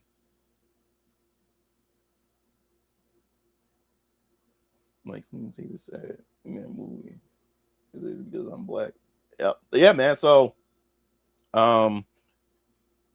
yeah. So situations like that, man. You have to humble yourself, and now that you have a business, you have to humble yourself even more because you have more to lose. And your haters don't have nothing to lose. They don't got shit going on with their life. They have nothing going on with their life, so they don't mind provoking you and saying shit, trolling you, doing all kinds of shit because they have nothing going on with their lives. But you do. That's why even when I'm out and about in the streets, if there's a way to diffuse the situation, people are killing people. People are killing you for less nowadays. You get to an argument, that could be the day you lose your life. You get shot, get stabbed, get acid thrown on your face, because that happens to people. I've seen it. Your whole life can just turn upside down over a dispute. And you may have been in the right, but you being in the right can also get you killed or get you hurt or dismember you. Anything can happen in this day and time. No one is fighting fair. More people are more impatient and angry than ever before. So now that I have Venus and Orion comics, I have a daughter. She'll be 18 next year. She goes to college. I have so much to lose. That's why when I get into confrontations now, I learn how to diffuse it because I have more to lose. This individual don't have anything to lose. They don't. They got nothing going on for them. So you don't mind acting a fool. But I have more to lose. So what name you prefer to call? You can call me. Yeah. I suggest call me Mugen Lord. Just call me Mugen Lord. He probably wasn't selling. No, they wasn't selling much. The sales dried up. Like they were only selling because of us. People flood over to us, and then they would move over to them. Because when they walk to the gallery, they will walk past them and go to our table. And then that's why I said black support is awesome, though. Like I said, there's nothing wrong with black support. Because this older black woman came over with her grandchildren, and she said, "Oh my God, it's so beautiful seeing a young black brothers just doing something positive, just making something of themselves." And said, "Who's this fine gentleman?" "Oh, it's my dad." And they have their father. "Oh no, we gotta buy something from this table." And then what she did was she went over and grabbed her nieces, her nephews, and then they grabbed other black people. And then that's what he's getting. He's getting all these black people coming over. They was coming over buying shit from us and everything like that. We got white people buying stuff and stuff like that, but black people was just swarming us. He said, "Look at them. We got a family. We got a black family over here." So yeah, we made a killing, man. Got to have the black up. I remember we're boycotting DC. Yeah, so yeah, man. That was the first time we had major black support like that. I mean, black people was flooding our table. They were flooding our table. They didn't even know we were there. So how old am I? I'll be 40 next year. I'll be 40. Yeah, that black support was crazy. I was not expecting that much black support. They came over. They was flooding our tables, buying shirts, buying bags, buying mugs, tumblers. They was buying. We sold out. Like when black people do support, when they do show up, they do show the fuck up. It's a beautiful thing, especially when you have something of quality that's worth it. And what attracted them was the fact is that there's 3 black young men and their black fathers with them, and all the black women was like, "Oh my God, no, we gotta help, we gotta support this family," and then they started just coming over. They just started coming over.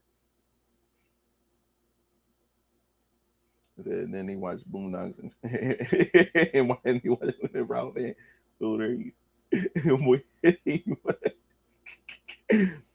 It's a Los Angeles Comic Con in November. I don't know you'll be there. No, you saying Los Angeles is not worth that? Going down there? Hell no, it's not worth it. Not right now. I don't have the audience to make it worth it. When I'm start doing this is how I'm gonna start planning cons. For now, until my audience start getting big, because at this point right now, cons aren't the same anymore. It's not even about the fucking comics anymore. It's about celebrities and stuff like that. And there's a whole story. There's a whole content content about the death of cons. Cons aren't the same. It's not even about the cosplay anymore. It's damn sure ain't about the comics. Like, you better off just selling your comics home. from your website than going to these cons wasting your money. You're better off. The only way it works now is if you already have a pre-installed fan base that comes over to do a meet and greet and meet you. And when you get that crowd attracts new people over, or your fans bring new people with them to come support you. That's how these cons work nowadays. You got to have a pre-installed base. So for me, I have to build a base of Venus Orion Comics fans. So when I say, hey guys, I'm going to be here at this location on this date, y'all motherfuckers are even willing to travel. And if you're already living in that area, you're going to come through and show support and maybe bring a friend. And you guys coming up, forming a crowd is going to get other people who don't know shit about me curious to come over and say, yo, what is this crowd about? And then that's how I get new fans. So that's why, like, I would never be on the West Coast. It's too expensive to do it for now. I have to build it. I have to build and install a fan base. Florida, not Miami. Yeah, tickets is $100. Remember, I'm a vendor. Tables are different. Tables may cost $600, $700, $800, and some may even cost $1,200. You gotta remember, I'm a vendor. I have to pay for a table. I have to pay for a ticket and a table. Yeah, it's not just tickets. I gotta pay for a table. Then I gotta pay for a hotel. I lunch, dinner, all that stuff. And then my comic has to pay that table back, but it still doesn't make up for the hotel and all the other expenses. It's just not worth it.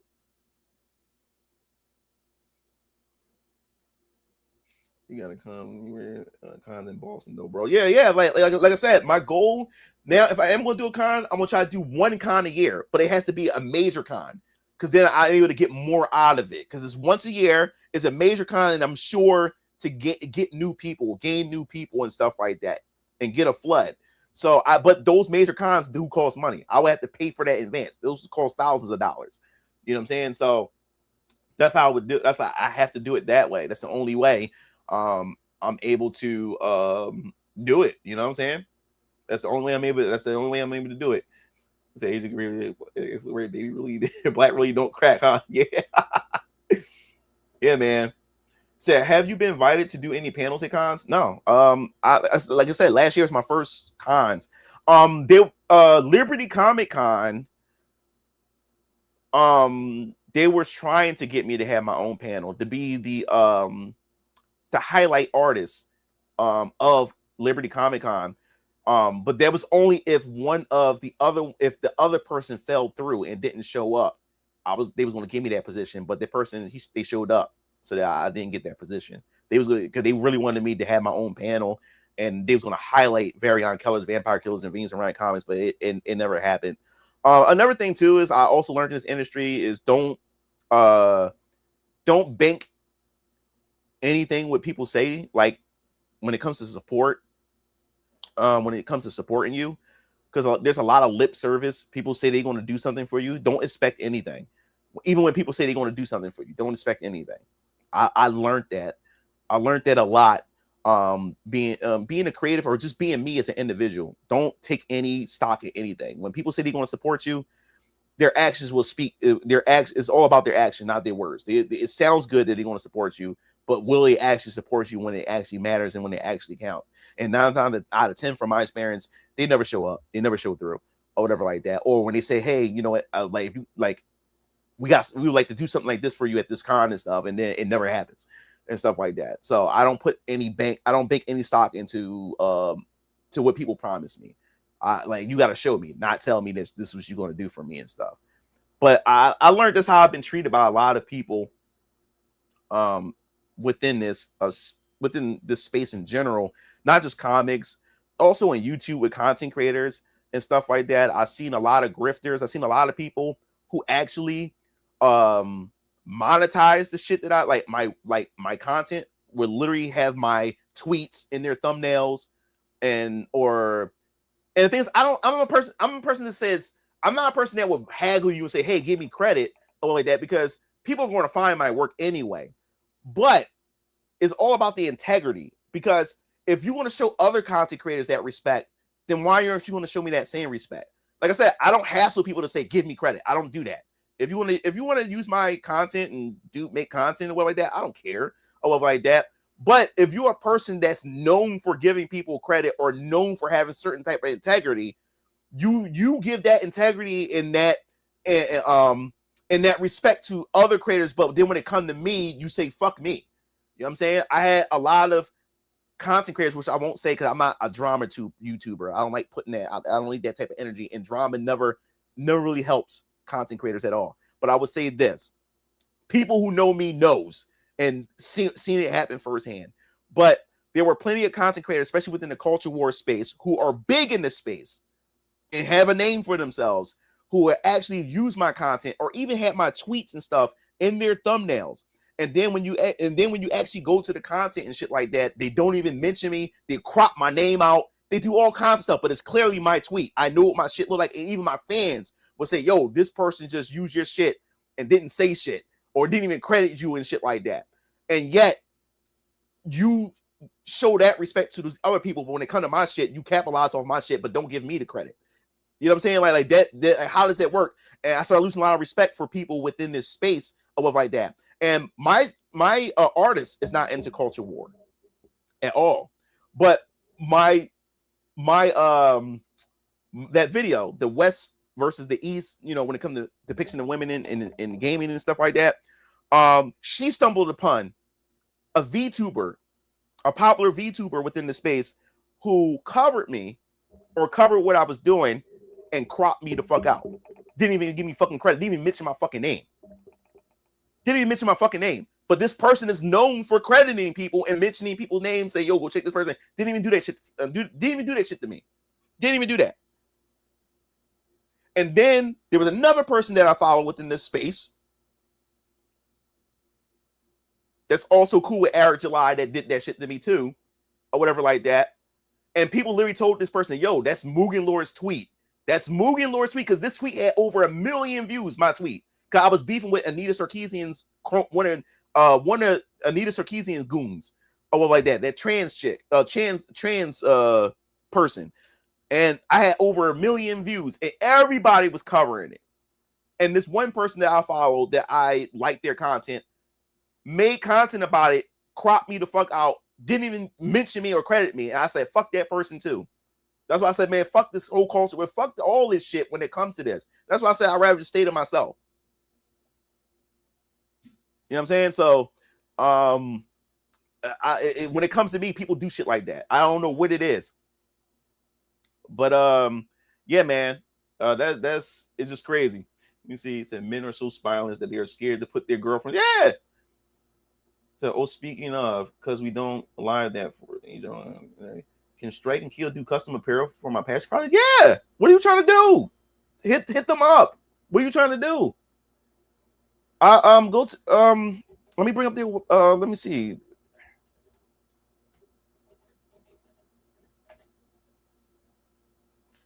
Cause I think they changed their website name. Wait, let me see. Oh, 1 second, guys. Hold up. Yo, Kev.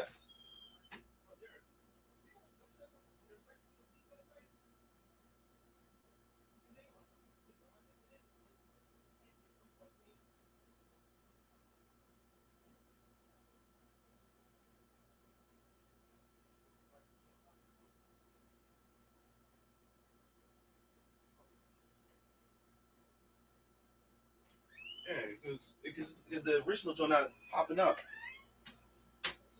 Huh? Oh, he's re-editing it.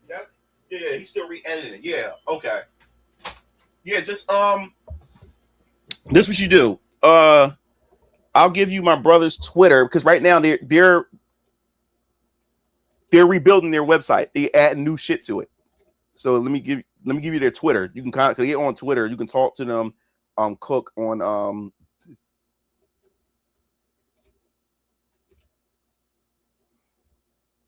right, let me see. Yeah, here you go. Strike Kill. You can go to their Twitter. You can talk to them from there, and they'll look out for you. Right now, their website is down because they're rebuilding. Because I didn't know for the past couple of days they're rebuilding, restructuring their site. They add new shit to it. They like glory, but don't want to do the work. Yeah, they don't want to give certain people spotlights because they don't want their audience or somehow to go to them and shit like that. And that's what they were doing to me. So I was like, you know what, fuck it.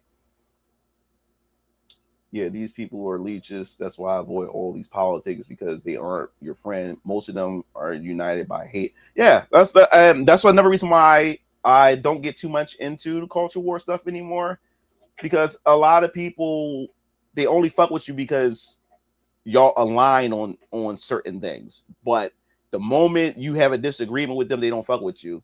And also too, like, being a black person in this space, I know some of you guys may get tired of this. It's not pulling a race card. It's just the honest fucking truth. You have also other people. You're like that token black guy that they can use to say, hey, this black guy agrees with me or agrees with this. And just because my views happen to align with certain people doesn't mean that I agree with everything these people say, because a lot of these people have hidden agendas. A lot of these people are not honest and stuff like that. And then, like I said, when you're the black guy in this space, you're the fucking token black guy that they try to use you as a mascot to say, hey, even this black guy agrees with me and stuff like that. You know what I'm saying? And then they take your words and weaponize your words to push whatever agenda that they have. I started seeing that within the space as well. You have genuine people and stuff like that, but there's a lot of non-genuine people in the space who doesn't have your have you in mind and with good intentions at all and stuff like that. So you have to be careful. But I refuse. I'm not going to be this token black guy either. You know what I'm saying? That you're going to just use, to spew whatever nonsense that you have that I don't agree with or whatever like that. So I don't want to be that mascot as well. You know what I'm saying? So that's another thing that I've learned within this space. So right when I asked, they trying to price gouge me. I'm making another exposed video. Shut up, Cook.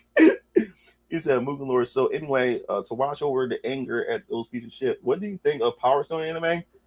Oh, that's a good question. I don't know what I think of it. I think I only saw like one episode. It was okay when I was young. Well said, bro. Clearly the black experience. Look at what the Air July had to wrestle with was starting this business. My thing with them is they're building brands for themselves based on talking about the issues plaguing entertainment rather than be like you or Rippa. It's high key. Yeah. Because this is the thing. They found like people like that found out it's profitable. You got to be honest. It's profitable just to talk about shit that you hate all day, and you have nothing but people who are just angry, and you attract those people.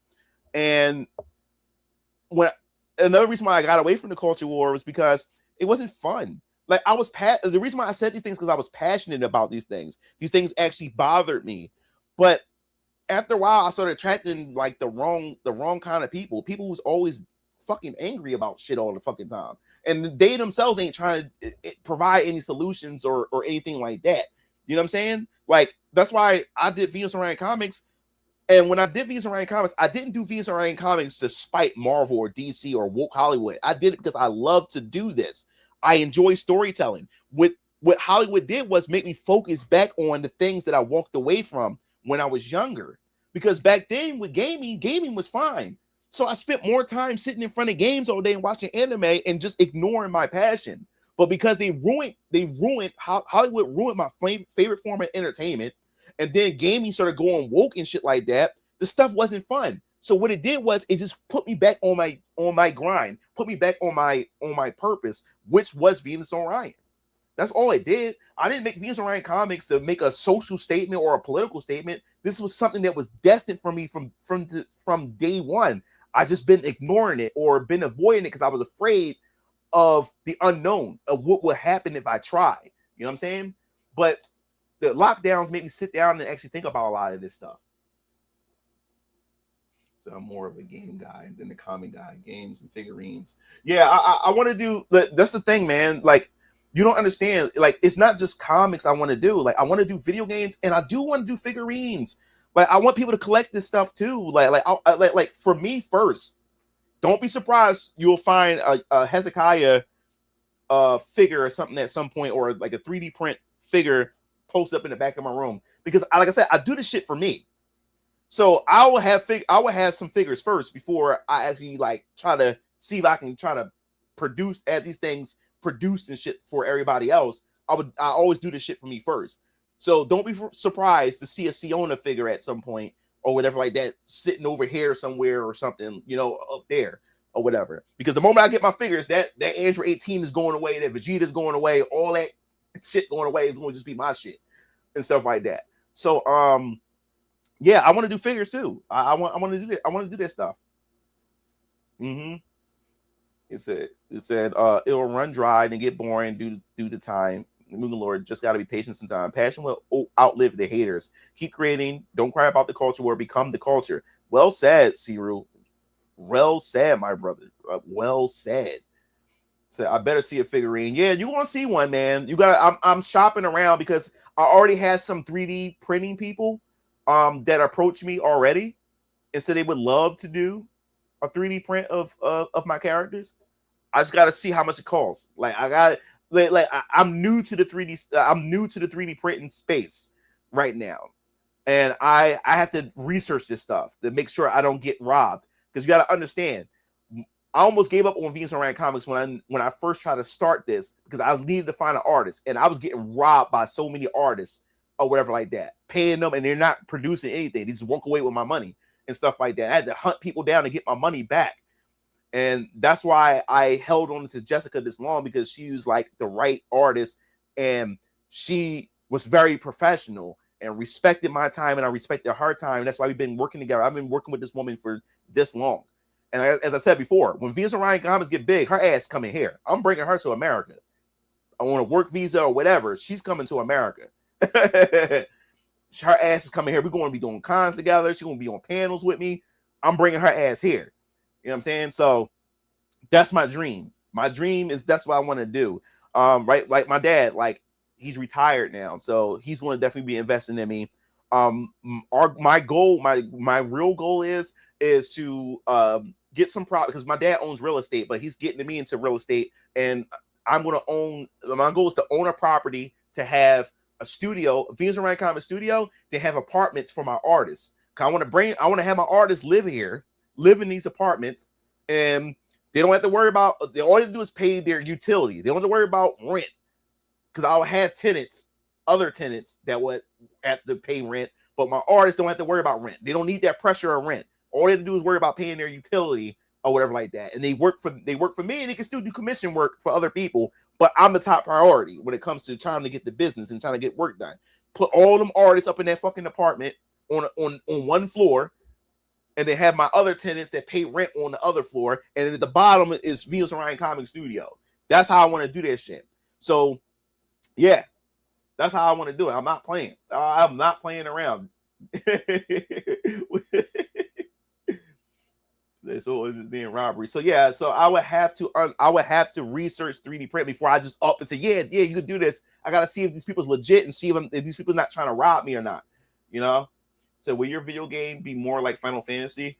Well, Venus and Orion Games is gonna have its own IPs and stuff, but I'm not gonna spoil it. What I'm gonna do, like VK is gonna have a video game and stuff like that, but no, Venus and Orion Games is gonna have its own original IPs and stuff like that. I do have a Final Fantasy series, because Final Fantasy is an anthology series. Like, every Final Fantasy is a different game, different story. Yes, mine is called Galenia. I've been doing that since RPG Maker. Galenia, and I already have Jessica had already drew my main character from Galenia Dreams of Aldeas, and each Galenia game will have a different title. Like my first Galenia game will be Galenia Dreams of Aldeas. That's the first one, and then I have so far in my I had drafted up about 8 of them so far. Different Galenia games. I'm also want to do a Galenia Tactics game as well.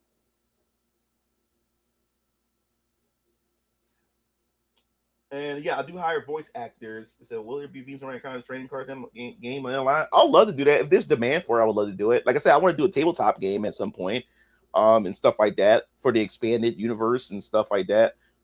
Everything is on the table. Like I said, I wanted to do trading cards for the first campaign. I'm still want to do I still want to do cards at some point for these campaigns for you guys to collect, and stuff like that. I know a lot of you guys had collected the keychains, and some of you guys got the rare keychains of Jasmine and Nolan, Brett, and Techlock, and keychains and stuff. So a lot of people missed out. If you didn't back that campaign, you missed out on those 3 special ones that I had. But that real estate there, power to you, man. With their real estate there, yeah. It's 3D places. Those things, 1,000. I wonder if buying a cheap machine is cheaper. I don't know. My dad, like I said, we bought my dad a 3D print machine, so we was trying to mess with that too. Other you have the top building, then have the tenant at the bottom. So you're setting up for voice artists too, or just artists? Well, I hire voice actors for my trailers and stuff. People already audition for the characters. I'm about to do set up another audition soon for more characters and stuff like that. And once you get the voice, you're the official voice for that character. So every time new material come out for that character, I'll contact you to do the work. And yes, I do pay.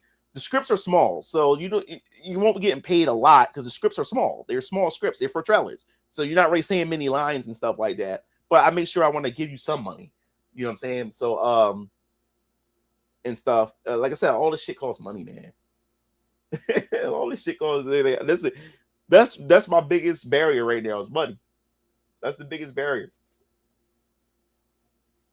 How about tabletop RPG? Yeah, I just mentioned that, Nair. That's what I want to do. I would love to do a tabletop too. The Venus and Orion Comics universe.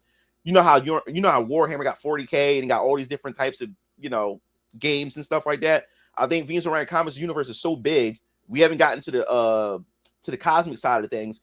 There's so many races, species, different events and time and different parts of events in different parts of the timeline that you can do campaigns for and stuff like that. So yeah, I would love to do a tabletop RPG for the Venus and Orion Comics universe. Here too. I will pack up as though live where their company is if it happens. Good enough for me. I can see the trading card games like Yu-Gi-Oh! Or Magic and add power-ups. Yeah. Like nothing is off the table. Like if the demand is there, and if we can get it, if we can make it work, I would have to hire like a genius, mathematicians and shit, because card games are not easy. Tabletop games aren't easy either. So I am not a professional in that field. I would have to hire a professional or someone who would kindly like to be an advisor of how to create those things, and I'll make sure they will be compensated or whatever like that in some way or whatever. And is that how about card games with your characters on them, like how they yeah. Like it's I'm not like against any of that. Like if there's a demand for it, why not? My dream is also I want my IP to do crossovers with Capcom versus Venus and Orion Comics. Oh my god, that's my fucking dream, man. Venus and Orion Comics versus Capcom, or Venus and Orion Comics versus Arc System Works, or Venus and Orion Comics versus Marvel, or whatever. You know what I'm saying? Like I that's my dream. That is my fucking dream. So I think it was also the tabletop and old school as well. Tabletop. That way they'll be usable and collector items. Yeah. Would you write and draw sometimes? I'm only a writer. I'm not an artist. I can't draw. I can't draw to save my fucking life. That's why I have a main artist to draw my stuff, and stuff like that I pay to do my stuff. But yeah, what I'm gonna do is, as a hobby, I'm gonna learn how to draw. As a hobby, like I'm gonna get the digital pad. I'm gonna get all that, the pen and everything, and learn how and teach myself. I'm gonna draw a little cute chibi, like I'm gonna have my own unique art style, and that's gonna be like a hobby project or whatever like that. And maybe eventually do a series, and it's gonna be in the Venus and Orion Comics universe. And like I said, there's more things about my universe you don't know, or whatever like that. So that'd be something that it'd be a little pet project for me to learn, or whatever like that.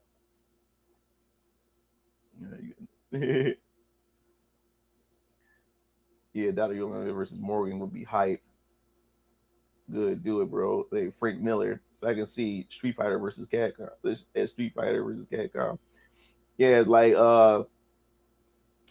like you don't understand why Tokon Fighting Souls got me so hyped is because when they first revealed that trailer, if you guys see my reaction on my Moogler channel, the reason why I was so hyped too is because, like I said, like our Western characters, you know, anime. I feel proud, like I feel patriotic as an American when we do have that time to shine as Americans when it comes to our art and stuff like that. And that's why I still love Marvel. I still love DC. I just wish to get their shit together. Because why do I have to go overseas to get what I want when I have my own country that should be able to provide those things? So, but when I do, what got me so hyped about looking at Tokon Fighting Souls in his trailers, I envision my characters in that art style. I envision a reveal trailer of Venus Orion comics. You know what I'm saying? Like in a full out tag team game and stuff like that. It fully voiced and everything. And I was just getting hyped. Imagine hearing my characters speaking English and then having Japanese voice actors as well. That like that. Oh Jesus! Like that's just hype. And welcome is robbery. So I'm getting X-Men because Wacom is robbery. I used to draw loots from cold gaze, sculpting hands and creating. Oh, dope! It's inspiring to see a creator far closer to my current position actually doing what I inspired to do, all this in sight. Yeah, man. Like I said, man, always come through on my channel and see what I have posted. Like I said, man, if you guys want to show support, man, before I close out, as I said before, man, I'm gonna remind you guys, if you want to show support, if you want to see these comics come to life, a lot of you guys want to see Siona. I want to see Siona too. I finished chapter 1. Chapter 1 can literally be a comic right now. Can literally be a comic, but it costs money. And right now, VK is the priority. And as I said before, Ultra Squad X is also complete. Chapter 1 is actually complete. That can actually be made into a comic. I can get Jessica to do that.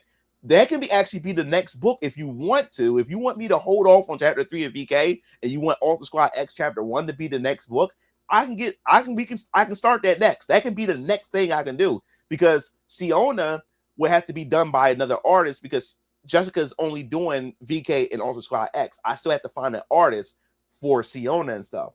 But since Jessica is doing Ultra Squad X too, I can get her to do that right next if you want me to.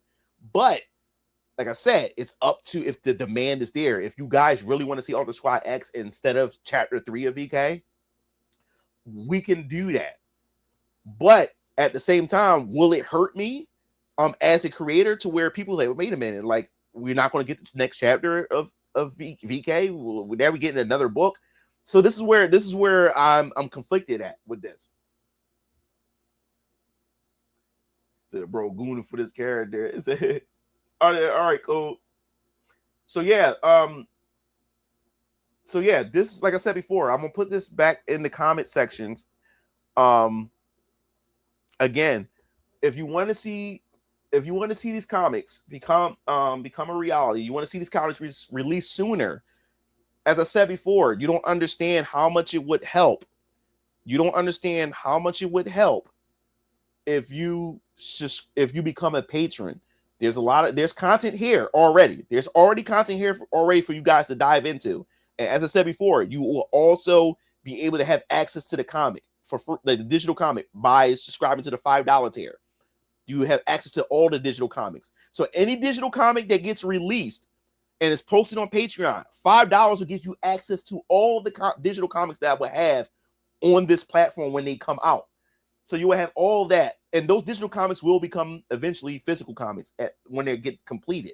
But you will be able to read them here first digitally. That's the plan. My plan moving forward for certain comics is to have them being developed and release a page as each page get released on Patreon. You get to read them ahead of a time, and once they get completed, then they can go straight into physical format. So as I said before, no problem. If this Patreon can pour at least $500 a month, you don't understand how much that will change, how much that will actually able to allow me to do 2 books at a time, meaning that I can still do a VK chapter and produce like Ultra Squad X or Siona or something like that. So if you guys are interested in wanting to show support, join my Patreon. I'm also going to start producing PDFs of guides of story, story crafting and stuff like that you guys will be able to download and always have that guide in your phone or your laptop, your computer, tablet, or whatever, and stuff like that. It helps. So yes, go to the comments, go to the comment sections for that link if you're interested. And as I said before, on my website, if you also want to show support, buying merch, which as I said before, if you guys want me to put up the hoodies, I have hoodies, I have sweatpants. I also have wallets and stuff like that. I'll activate that stuff tonight, so you can make your own choices and decisions if you want to buy those things. But yes, going to my store, buying merch also helps me. Will also help support what I'm doing. You don't understand how much of help that would be, as well. And you can also join my newsletter once again, by going to the main page, and you click join our newsletter. And then where it says sign up now, you put your information and hit subscribe, your email, and then hit subscribe. And it's free. It doesn't cost you anything. You get free wallpapers and stuff like that when I send out the newsletters and stuff and everything. But yeah, man, that pretty much wraps up everything tonight. Oh man, I was not expecting to be up here for 5 hours or going on 6 hours talking about this stuff. I really enjoy it. There will be another stream again. I don't know when yet, but pay attention to the community tab. Also, as well, pay attention to the community tab, as I said, because I will be announcing soon in a video the art contest, the official art contest for Venus Orion Comics. The top 5 will get some cool merch, and you will all get a physical issue of the comic. So you'll be able to get all those. You'll be able to get all those things and stuff like that. So yes, you will be able to have fun with that, and we'll be doing a ton of different contests, so everybody will have a chance to win a comic or win some merch and stuff like that. So I hope you guys have a good night, and I'll be seeing you fiends later. Peace out.